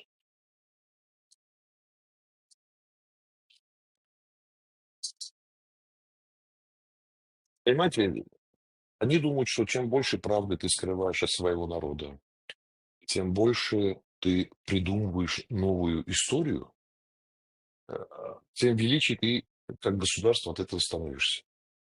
Это самая большая глупость, которая вообще человеку может прийти в голову. Поэтому вот когда я слышу вот на антитерроре там, да, вот на других там сайтах, там, когда вот чеченцы говорят там о возрождении нации, ребята, при всем уважении, пока вы нацию формирует история, пока вы не начнете формировать свою историю, вы не добьетесь никакого просвета, поверьте мне. Ну вот при всем моем уважении. Я это вам говорю как там для многих старший товарищ, для многих друг, товарищ, брат. Там. Человек, который всю жизнь в политике и всю жизнь изучает политику, мировую историю. И я не просто там диванная крыса. Я прошел 2 войны, я офицер, работал в аппарате президента и в генеральном штабе, был советником 2 начальников генеральных штабов. Я знаю, что я вам говорю. Я всю свою жизнь посвятил изучению всего. Пока вы не будете проповедовать свою историю, ваши интеллигенции, ваши научные работники, чеченцы, студенчество, вы не будете посвящать дома историю, пока в каждом чеченском доме не будут знать историю и передавать ее из уста в уста, а не про столетнюю войну там с русскими. Это все ерунда. На это даже смысла внимания обращать нет. Вот. Пока вы это не будете сказывать своим детям, пока они не будут получать исторические знания, шансов изменить вот то, что вы хотите, будут очень низкими. Это вообще самосознание будет расти очень долго. Вот тут недавний пример был. Вот на моих глазах недавно. Человеку задали вопрос. Что ты знаешь о нашей войне? Человек ничего не сказал. Не знает. В Армении вам о всех войнах, начиная с Тиграна Великого, расскажет любой ребенок. Потому что дома это передается из уста в уста. Вот этим, я думаю, чеченским народам надо обязательно заняться. Обязательно. Просвещение своей истории, своей нации – это дело крайне важное и крайне необходимое. И главная ваша задача и борьба – это уходить от насаживания вам радикального ислама. Ислам пускай будет. Нравится? Пусть будет. Но превращать это в радикализм, я считаю, это пагубный путь. Просто пагубный путь. Но это мое мнение. С ним можно не соглашаться. Да, для этого, кто не соглашается, например, для кого чужды национальные там какие-то понятия, да, там национальности, национальной принадлежности. Опять-таки же, да, мы подчеркиваем, что речь идет не там вот эти всякие пропагандистские элементы пытаются там нацизм, национализм, как-то все вот эти вот размазать, да, всякие вот эти рамки. Нет, тут идет речь о чисто своей национальности, о любви к своей родине, там, и плюс о сосуществовании, да, там, с другими народами, там, нормальных отношениях. Но дело в том, что вот эти вот несогласные с этим, то есть те, у кого национальность вообще не имеет никаких интересов там вообще, для них существуют места, где они могут свои идеологии проповедовать вне национальности. То есть это же есть сегодня, есть шариатские какие-то образования, да, там на территории Афганистана, на территории Мавритании. Вот я не знаю, в будущем, наверное, надо будет, ну я это образно говорю, все равно как бы нужно это озвучить, да, в будущем можно будет договориться там на государственном уровне, чтобы людей дать им визы, чтобы пошли туда и пожили. Пошли, переехали туда, пожили в этом шариате и посмотрели. И потом уже оттуда там селфи какое-нибудь, что-нибудь делали, показали, вот смотрите, как здесь хорошо, давайте к нам.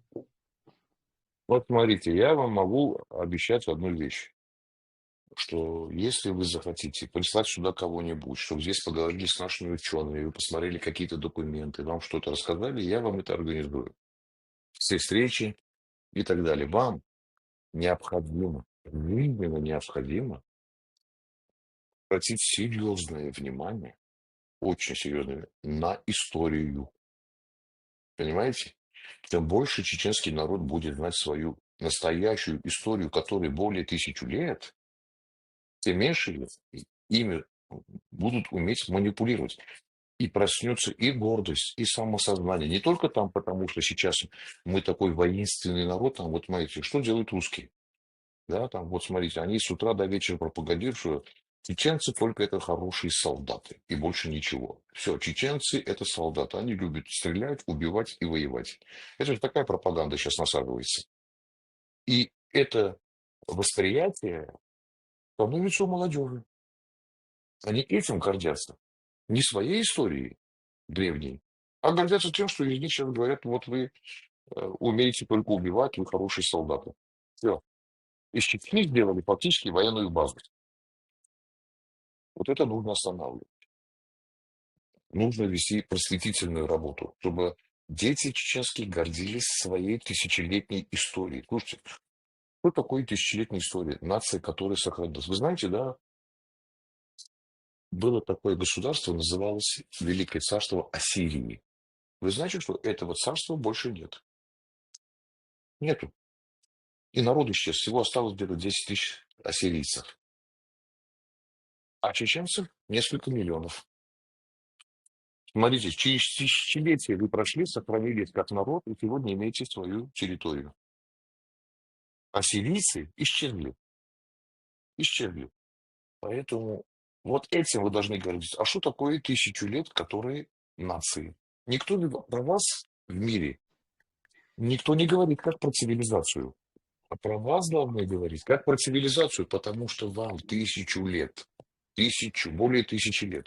Значит, вы уже цивилизация. А теперь найдите мне, кто в Европе говорит, что Чечня это древняя цивилизация. Никто. Азербайджан из кожи вон лезет доказать всему миру, что он древняя цивилизация. Весь мир над этим, правда, смеется. Вот. А вы, имея 1000 лет за спиной, этим вообще никак не пользуетесь. Вот это для меня непонятно. Честно, тут без обид. Я не понимаю такого подхода. Вот, ассирийцы исчезли, потому что ислам пришел туда. Сперва арабская халифат, потом тюркская, Османская империя. Это не важно. Важно не то, что ислам пришел. Ислам и сюда тоже к нам пришел. Но мы не исчезли. Мы воевали за свою веру и сопротивлялись, чтобы нас не исламизировали. Но я же говорю не об исламизации, я говорю о цивилизации. Одни, и даже христианские государства исчезли, некоторые. Вы остались, мы остались. Рим остался, Италия, Греция осталась. Остались. Египет остался. Персия осталась. Смотрите, вы наряду с этими странами. Но обо всех нас говорят, а вас нет. Почему? Это ваше упущение, больше ничего. За вас никто говорить не будет. Это вы должны четко понимать. Не согласны со мной? Да, абсолютно. Лично вот я согласен Да, во всем, что вы согласен. сейчас Да. обозначили. И вот это, что вы предлагаете, да, там, возможности там, в дальнейшем вот эти места посетить, да, это тоже Конечно. было бы неплохо, если вот у нас тоже там ребята будут готовы там, можно будет к вам обращаться, да? Спокойно, абсолютно. Без всяких вопросов. Все, что мы сможем вам помочь, в этом плане вам хорошо. Возможно, какие-то документы вы найдете про себя еще, наверное, в московских академических вузах. Возможно, там вы найдете. Но из всего постсоветского пространства документы о себе вы найдете только в Армении. Остальное вы можете найти потом в Италии, это может быть в Греции, может быть. Потому что у нас друг про друга очень много есть документов.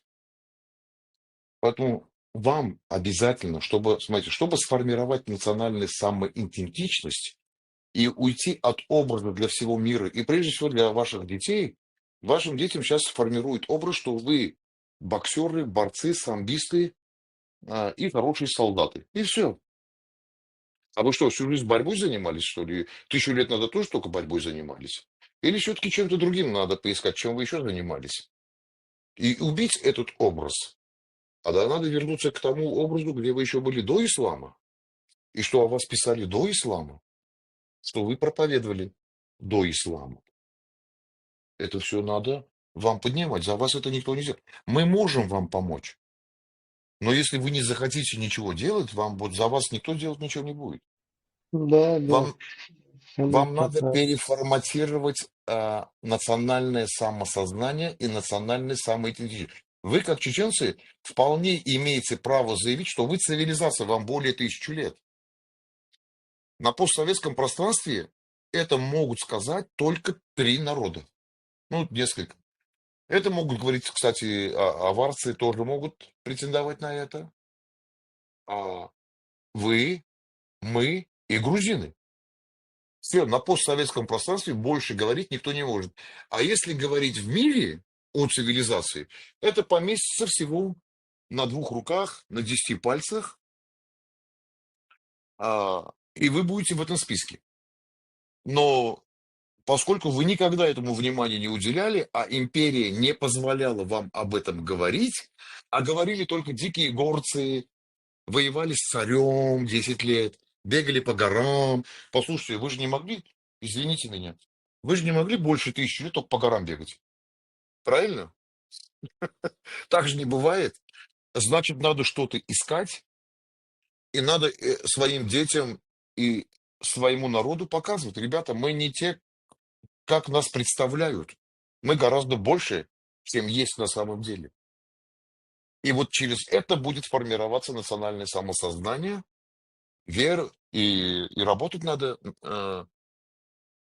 и за границей надо с научным сообществом работать. Пусть богатые чеченцы там дадут по несколько там штук, десятков баксов, евро европейским ученым, профинансируют их экспедиции, могут сюда прислать, могут там еще куда-то отправить. Они вам столько всего накопают, что сами будете в шоке. Да, это было бы неплохо, но вот, к сожалению, в нынешних реалиях я просто не могу это не озвучить из-за вот этого, из-за этой пропаганды, да, там, радикальной, религиозной. Все какие-то инициативы, да, там, потенциальные, вот, финансовые какие-то там, я не знаю, сборы, да, на вот такое, на какое-то историческое, там, чтобы вот это, заниматься этим делом, да, что могло бы развивать вот эту сторону, оно перенаправлено на рытье колодцев, да, там, в Лимпопо, потом где это там, в Судане, в Сомали, в таких местах, к сожалению. И эти деньги непонятно еще куда уходят. То есть, если общество, которое готово, да, там, пожертвовать, готово там, Вот не смотрите, знаю.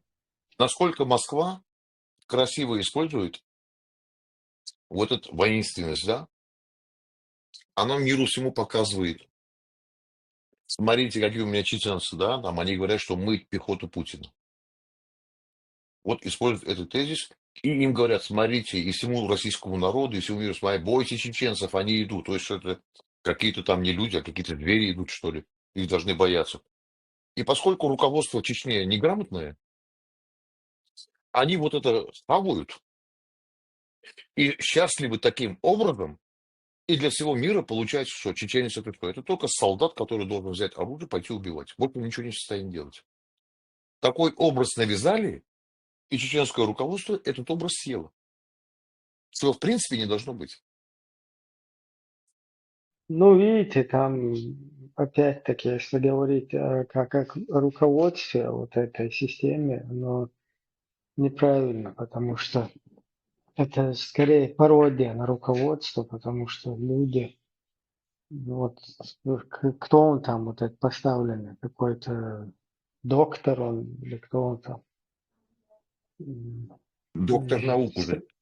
Да, там доктор наук, потом дважды генерал, это, по-моему, вообще впервые в России. Один раз генерал в милиции, потом генерал там армии, В смысле дважды генерал? Да, вот так вот, дважды генерал.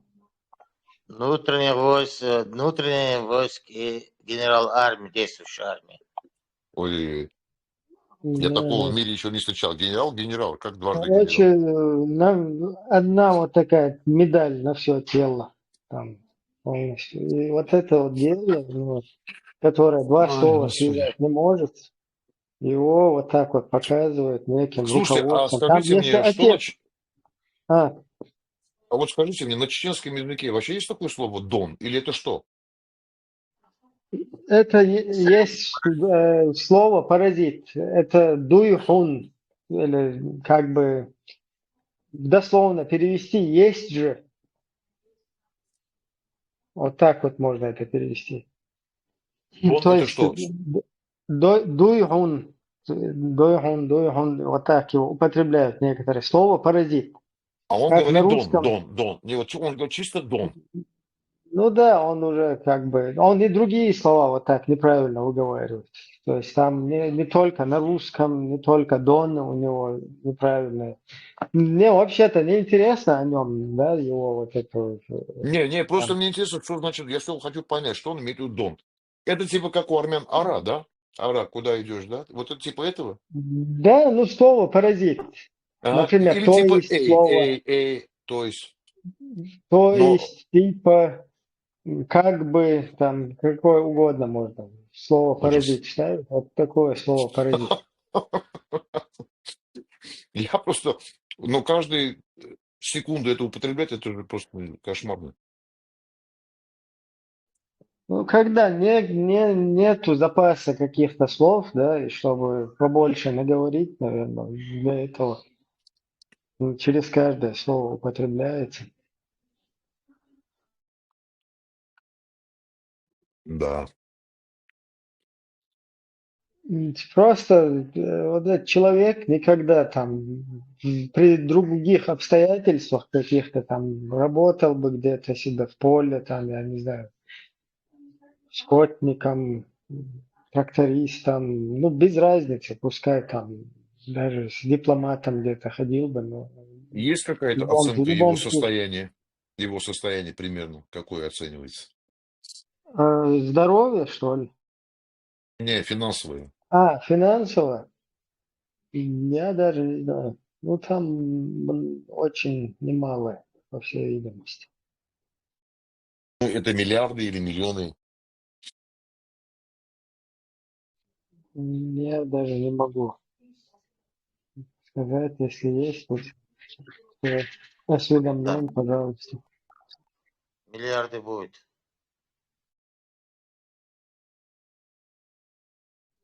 Просто вот эта персона, она громоотводом является. Все вот как вешалка, да, на которую все вешают, а по сути вся вот эта политика. То есть от чеченцев в Чеченской Республике вообще ничего не зависит. Никто у чеченцев не спрашивает. Чеченцы там ничего не решают абсолютно. Как бы это не хотели показать, там Кадыров за 3 дня Киев сказал, возьмет. Кадыров, вон в дагестанские территории, да, сюда заходят всякие их провокаторы, там, я не знаю, пешки, грубо говоря, там в 10-й какой-то степени, сюда к нам группы заскакивают, пытаются нашу всю тему перевести на какие-то внутрикавказские конфликты, да, там чечено-дагестанские, чечено-ингушские, награничные какие-то вопросы. И там ходят, ноют вот эти люди, короче, прорусские там, якобы территории там вот эти, которые там Сталин передавал Дагестану до этого, там после этого, Уховский район, то есть исконно вот эта территория, ну, которая нам на данном этапе вообще эта тема для нас, она третьестепенна. Она и Потому болезненная будет разделять Да, Кавказ. да. Да, она болезненная, но она решаемая, и она почти была решена вот, в преддверии Второй русско-чеченской войны, Мгм. потому что дагестанцы тоже прекрасно знают, чья это территория, и дагестанцев оттуда выселять никто не должен абсолютно. Эти дагестанцы должны жить на этих, просто из чужих домов выйти они, правда, должны, потому что по сей день там есть люди, которые в чужих домах живут. То есть во время выселения, когда заселились в эти дома и так не выселились. Ну, ты же Это, понимаешь, они добровольно не уйдут. да, но им нужно будет предоставить взамен что-то там от государства как-то. И эти люди должны иметь право выбора. То есть или они в Российской Федерации будут проживать, или как бы гражданами Чеченской Республики должны стать. То есть там, чтобы их выселять с этих территорий, это, я считаю, вообще неправильно. То есть вот эти вот темы нам пытаются какие-то создать, и которые вообще, вот тут они Киев отбирают у украинцев за 3 дня якобы, а тут он не может решить какой-то местечковый какой-то вопрос, да, потому что приказ сверху стоять ровно и дышать, стоять смирно и дышать ровно.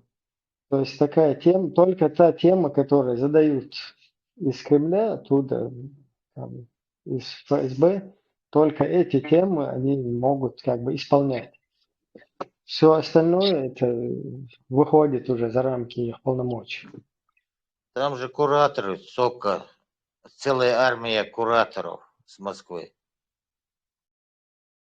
Что они скажут, то и Там, делают.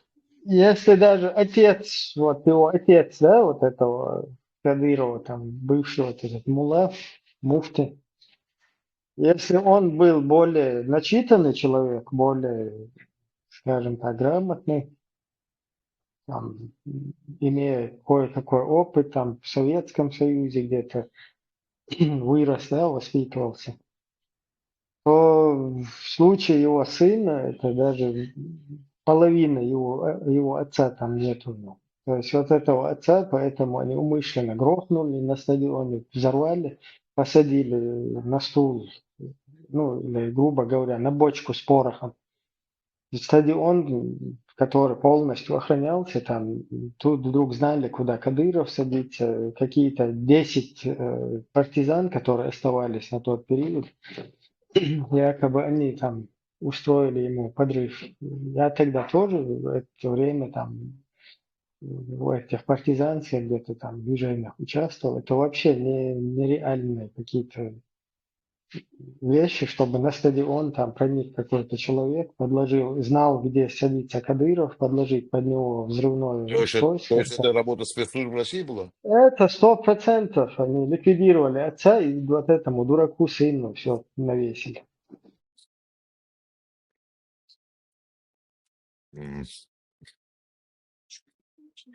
То есть отец, у него были свои какие-то взгляды там, он свои видения, то есть он имел свое какое-то видение вот этой ситуации, и там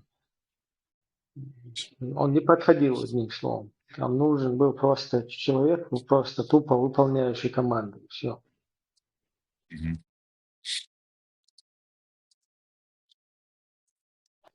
Плюс еще всему миру показать в лице этого человека, как бы вот этот у них самый главный, да, и если самый главный у них вот такой, то остальные. Короче, это своего рода Кадыров, это даже Закаев когда-то озвучивал, но это все-таки, кто бы это ни озвучивал, пускай хоть это Путин озвучивал. Кадыров это месть русских, месть Путина чеченскому народу. То есть это как такая правильная тоже высказанная цитата.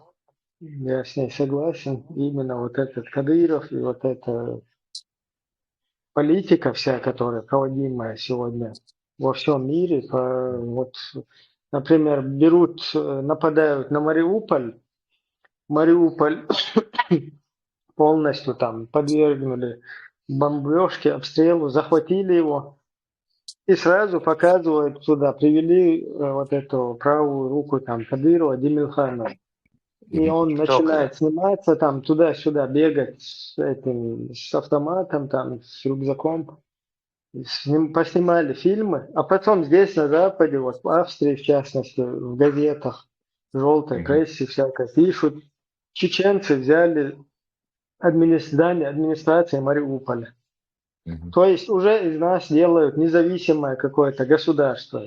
Когда ты идешь куда-то в те или иные места, да, там государственные учреждения, где ты подчеркиваешь там свою национальную принадлежность и пишешь чеченец, тебе ты должен россиянин писать, подсказывать. Хотя мы спорим здесь, пытаемся абстрагироваться от этого, все равно нам, непризнанное государство, и ты уже россиянин должен подписываться, да, там, под какими-то официальными этими документами. А тут тебе в газетах чеченцы захватили. То есть вот такая вот. Это специально оттуда пасы подаются, здесь на месте принимаются они, и идет некая демонизация. То есть вот такое вот дело. Так, у нас, к сожалению, эфир немного, он не по регламенту прошел, и время уже закончилось. Но было очень приятно и очень интересно.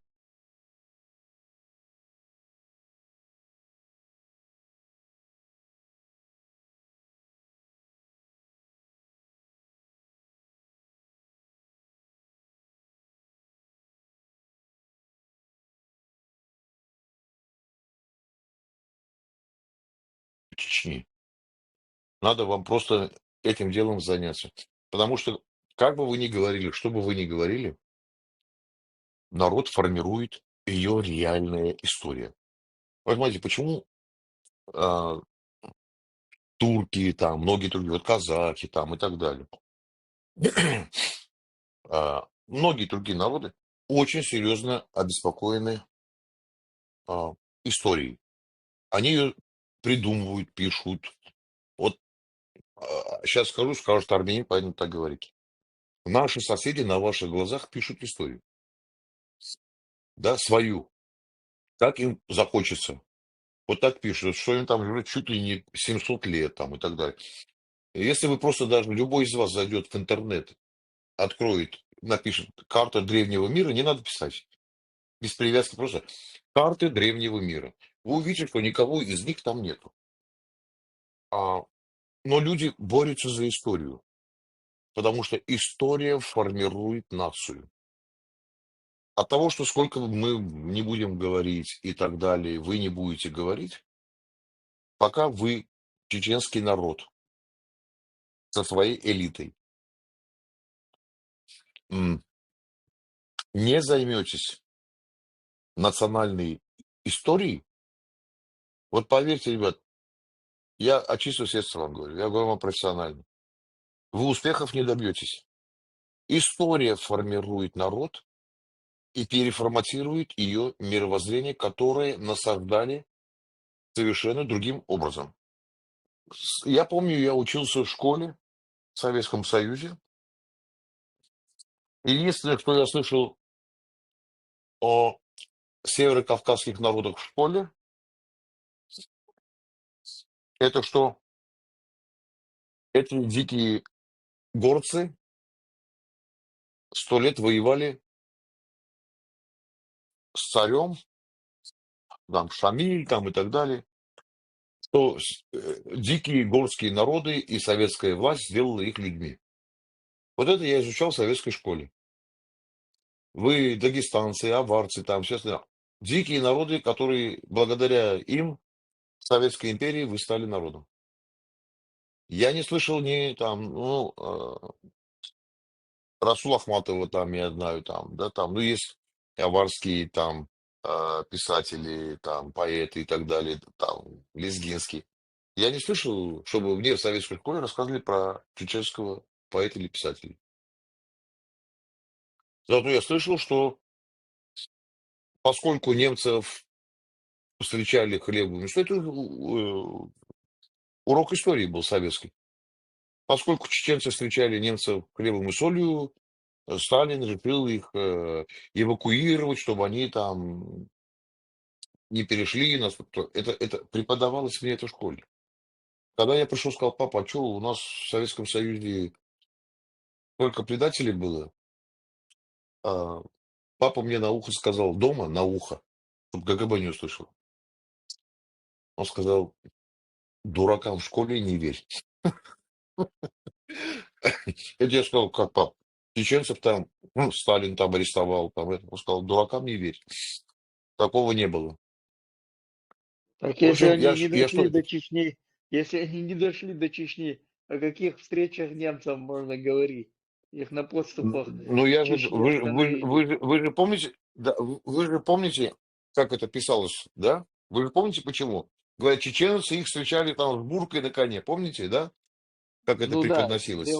золотой упряжью на белым коня подарили. Это всем они приписывали. Если они не дошли, как мы могли их с белым конем встречать? Ну, простой Нет, вопрос. поэтому я пришел к папе, говорю, ну я же на войне не был в 41-м и в 42-м тоже. Я пришел, говорю папе: пап, а что там говорят, вот нам учитель истории, там была у нас учитель истории Нина Михайловна, фронтовичка. Она была фронтовик. Она рассказывала, что чеченцев, потому что встречали с хлебом и солью немцев. Я ребенок, что, в школе, 4 класс, урок истории. Пришел, говорю: пап, вот так, так, так. И мне папа сказал, очень прямо дома, но на ухо: дуракам не верь. У чеченцев было очень много героев, а многим еще и не дали, потому что были чеченцами.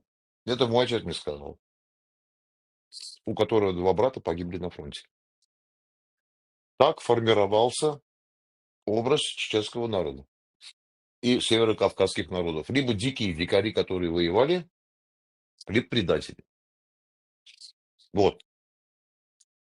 Никто не говорил, что древние армяне со времен Урарту, омывало несколько морей, это царство, которое писало о чеченском народе.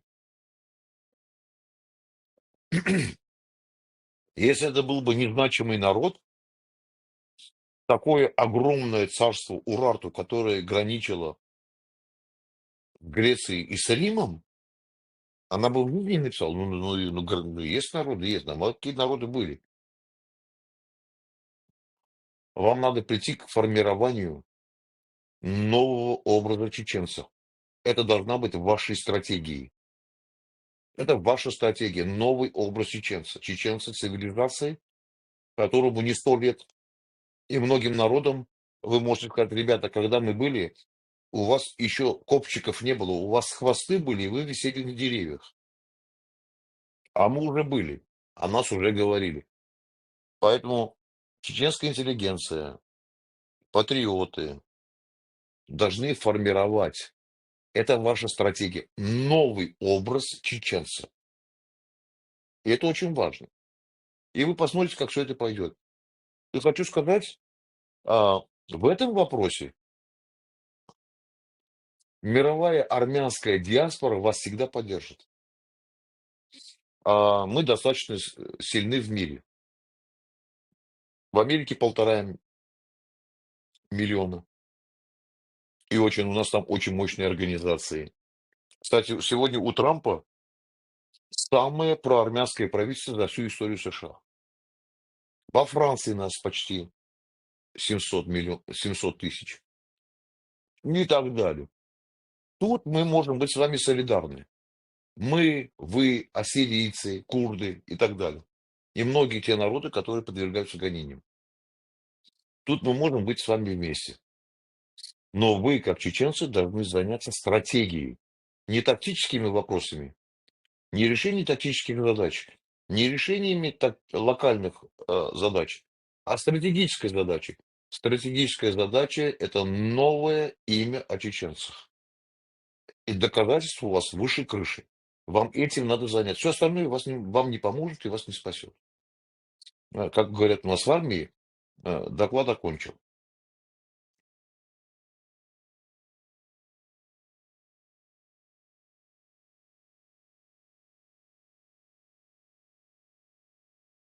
Либо вы все заснули, Нет, нет. либо еще перевариваете. Да, да. Не, не Скорее всего, заснули. перевод. Когда может у вас возникнуть вопрос. Вообще, по сути своей, мы, армяне, мстительный народ. У некоторых может возникнуть вопрос, а что это? В свое время против вас воевали, тут какие-то там вопросы левые задают про Азербайджан. Что это тут? Армяне хотят нам там помочь и готовы помочь. Сразу хочу сказать лицам, которые могут в этом усмотреть какой-то умысел, тем более, что вы сегодня еще не независимая республика чеченская, а активисты, патриоты. Никакого умысла у меня нет. Вся моя философия, все мое мировоззрение, потому что мой народ через это проходит. Мы проходим через это столетиями, тысячелетиями. Всегда мы в таком состоянии. Я считаю, что нету такой силы в мире, ее не может быть, она не может существовать, которая может подавить тот или иной народ, стереть ее историческую память, попытаться развернуть ее в другую сторону, создать ей какой-то другой имидж, уничтожить самоидентичность, разрушить культурные и национальные ценности и произвести ценностные сдвиги. Это те императивы, которые сегодня двигают. Нету такой силы, и никто не имеет права это делать. Каждый народ уникален, каждый народ самобытен. Я вам говорю как армянин, и даже Азербайджан и Турция уникален и самобытен. Потому что я говорю как человек и как политик. Если я не буду к этим вопросам относиться объективно и буду врать и вводить в заблуждение свое общество, свой народ, грош мне цена. Даже мой противник имеет право на самобытность. А я уж не говорю, я человек цивилизации. Не цивилизованный, а цивилизации, как нация. И понимая, изучаю историю моей страны, историю региона Малой Азии и Ближнего Востока,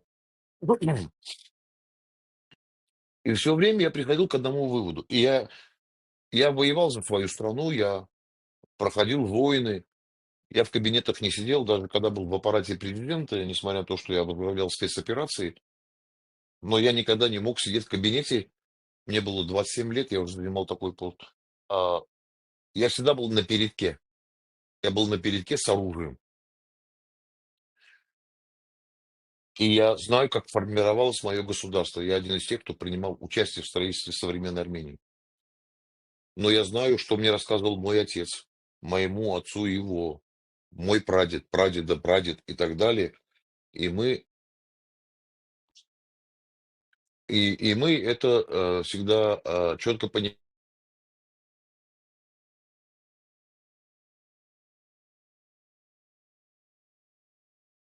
Так, это только у меня?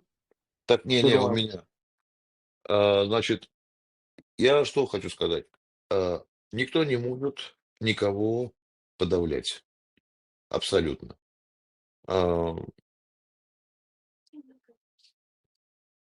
И вы должны, смотрите, вы говорите, независимая Чечня, избавление от империи и так далее. Вы никогда не придете к этому, если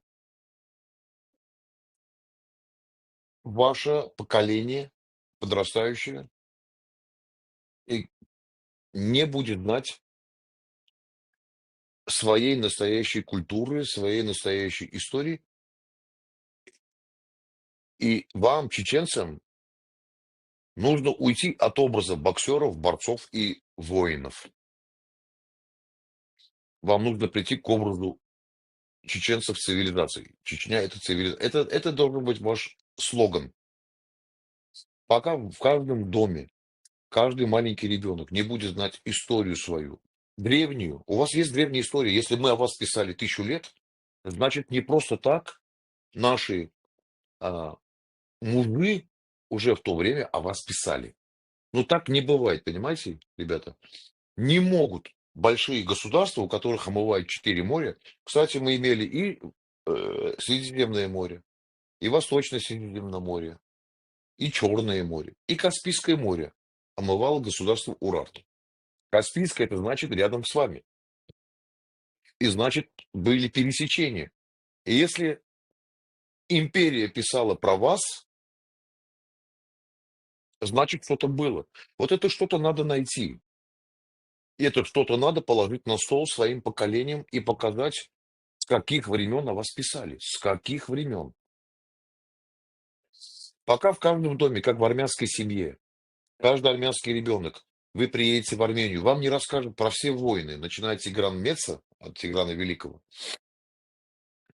Вы ничего не сделаете, потому что вы должны прийти к формированию своей нации и общества с новыми видениями, новыми идеями, новыми цивилизационными подходами.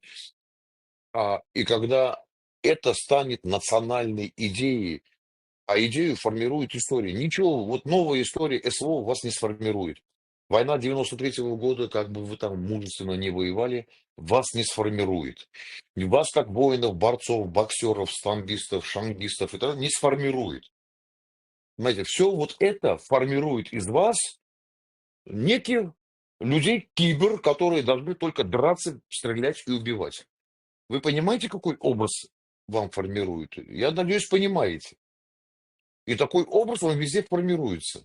И вот эти вот тупые выражения «Аллаху Акбар, воюю с украинцами» — это еще хуже, чем все остальное.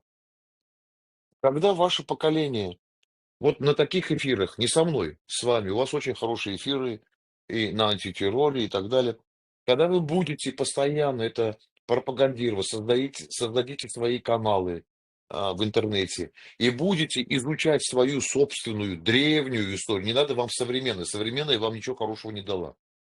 Древнюю историю. Через древнюю историю вы придете к новой нации. К новой нации. Мы тоже армяне новые нации. Мы каждый раз новая нация. Потому что не надо бояться и обижаться на слово «новая нация». Мы тоже новые нации. Мы каждый раз становимся новой нацией. Потому что каждый раз нас заставляют с оружием в руках. Смотрите, мы живем в страшном окружении. Каждый раз мы формируемся заново и заново. Без всякой помощи. Маленькая нация, страна, но каждый раз с оружием в руках против превосходящих сил. И каждый раз для нас это новая нация. Каждый новый этап, каждый новый шаг. Но что нам помогает, ребята, воевать? Знаете что? Наша история. Наши прадеды, на которых мы равняемся. И наша наука, и наша культура, и наша история, литература, музыка.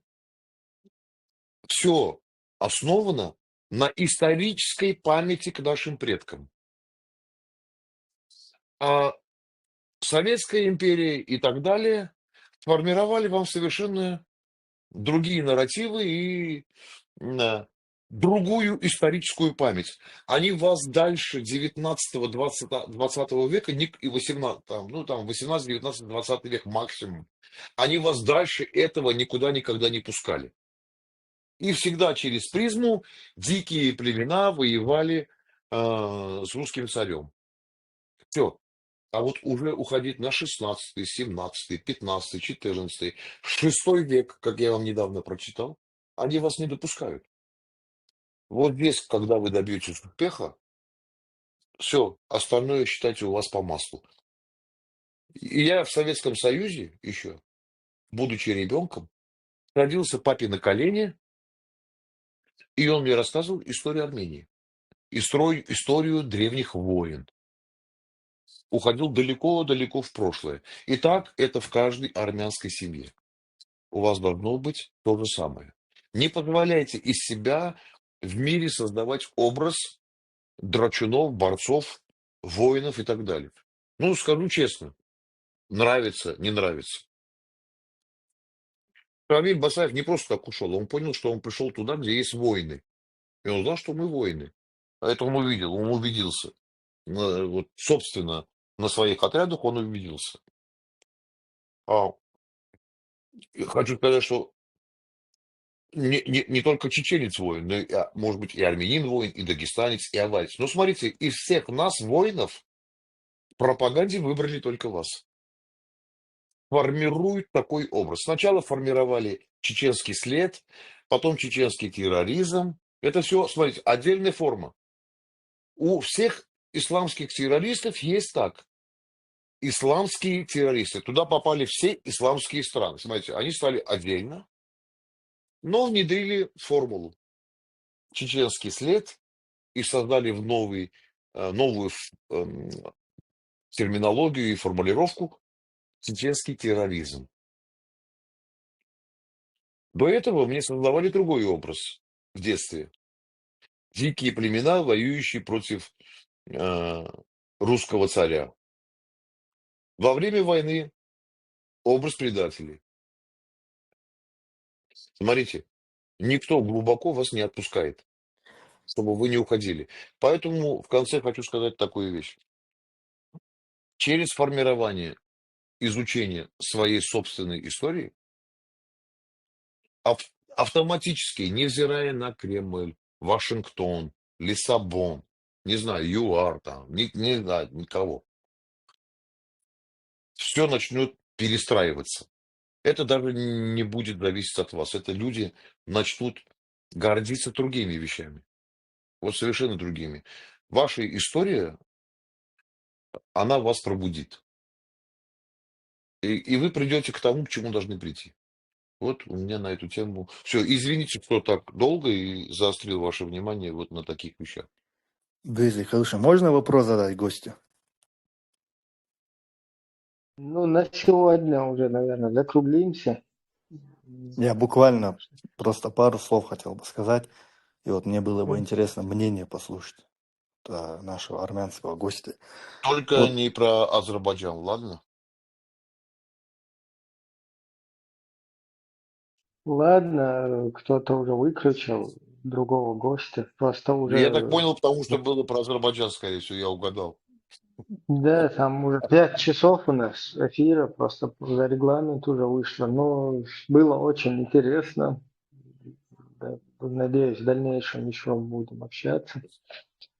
Тогда на сегодня уже как бы мы завершим сейчас этот эфир. Кто хочет дальше там общаться, высказаться, все знают, что есть чат Радио Машу. Пожалуйста, могут переходить туда. Еще раз спасибо вам, Владимир. Да. Спасибо вам за внимание и за терпение моих Всего длинных речей. хорошего. Маршу армянскому, всему народу свободы и всем другим народам, которые к свободе стремятся. Машу маш, ой. Баркал. Баркал, да, Отключают.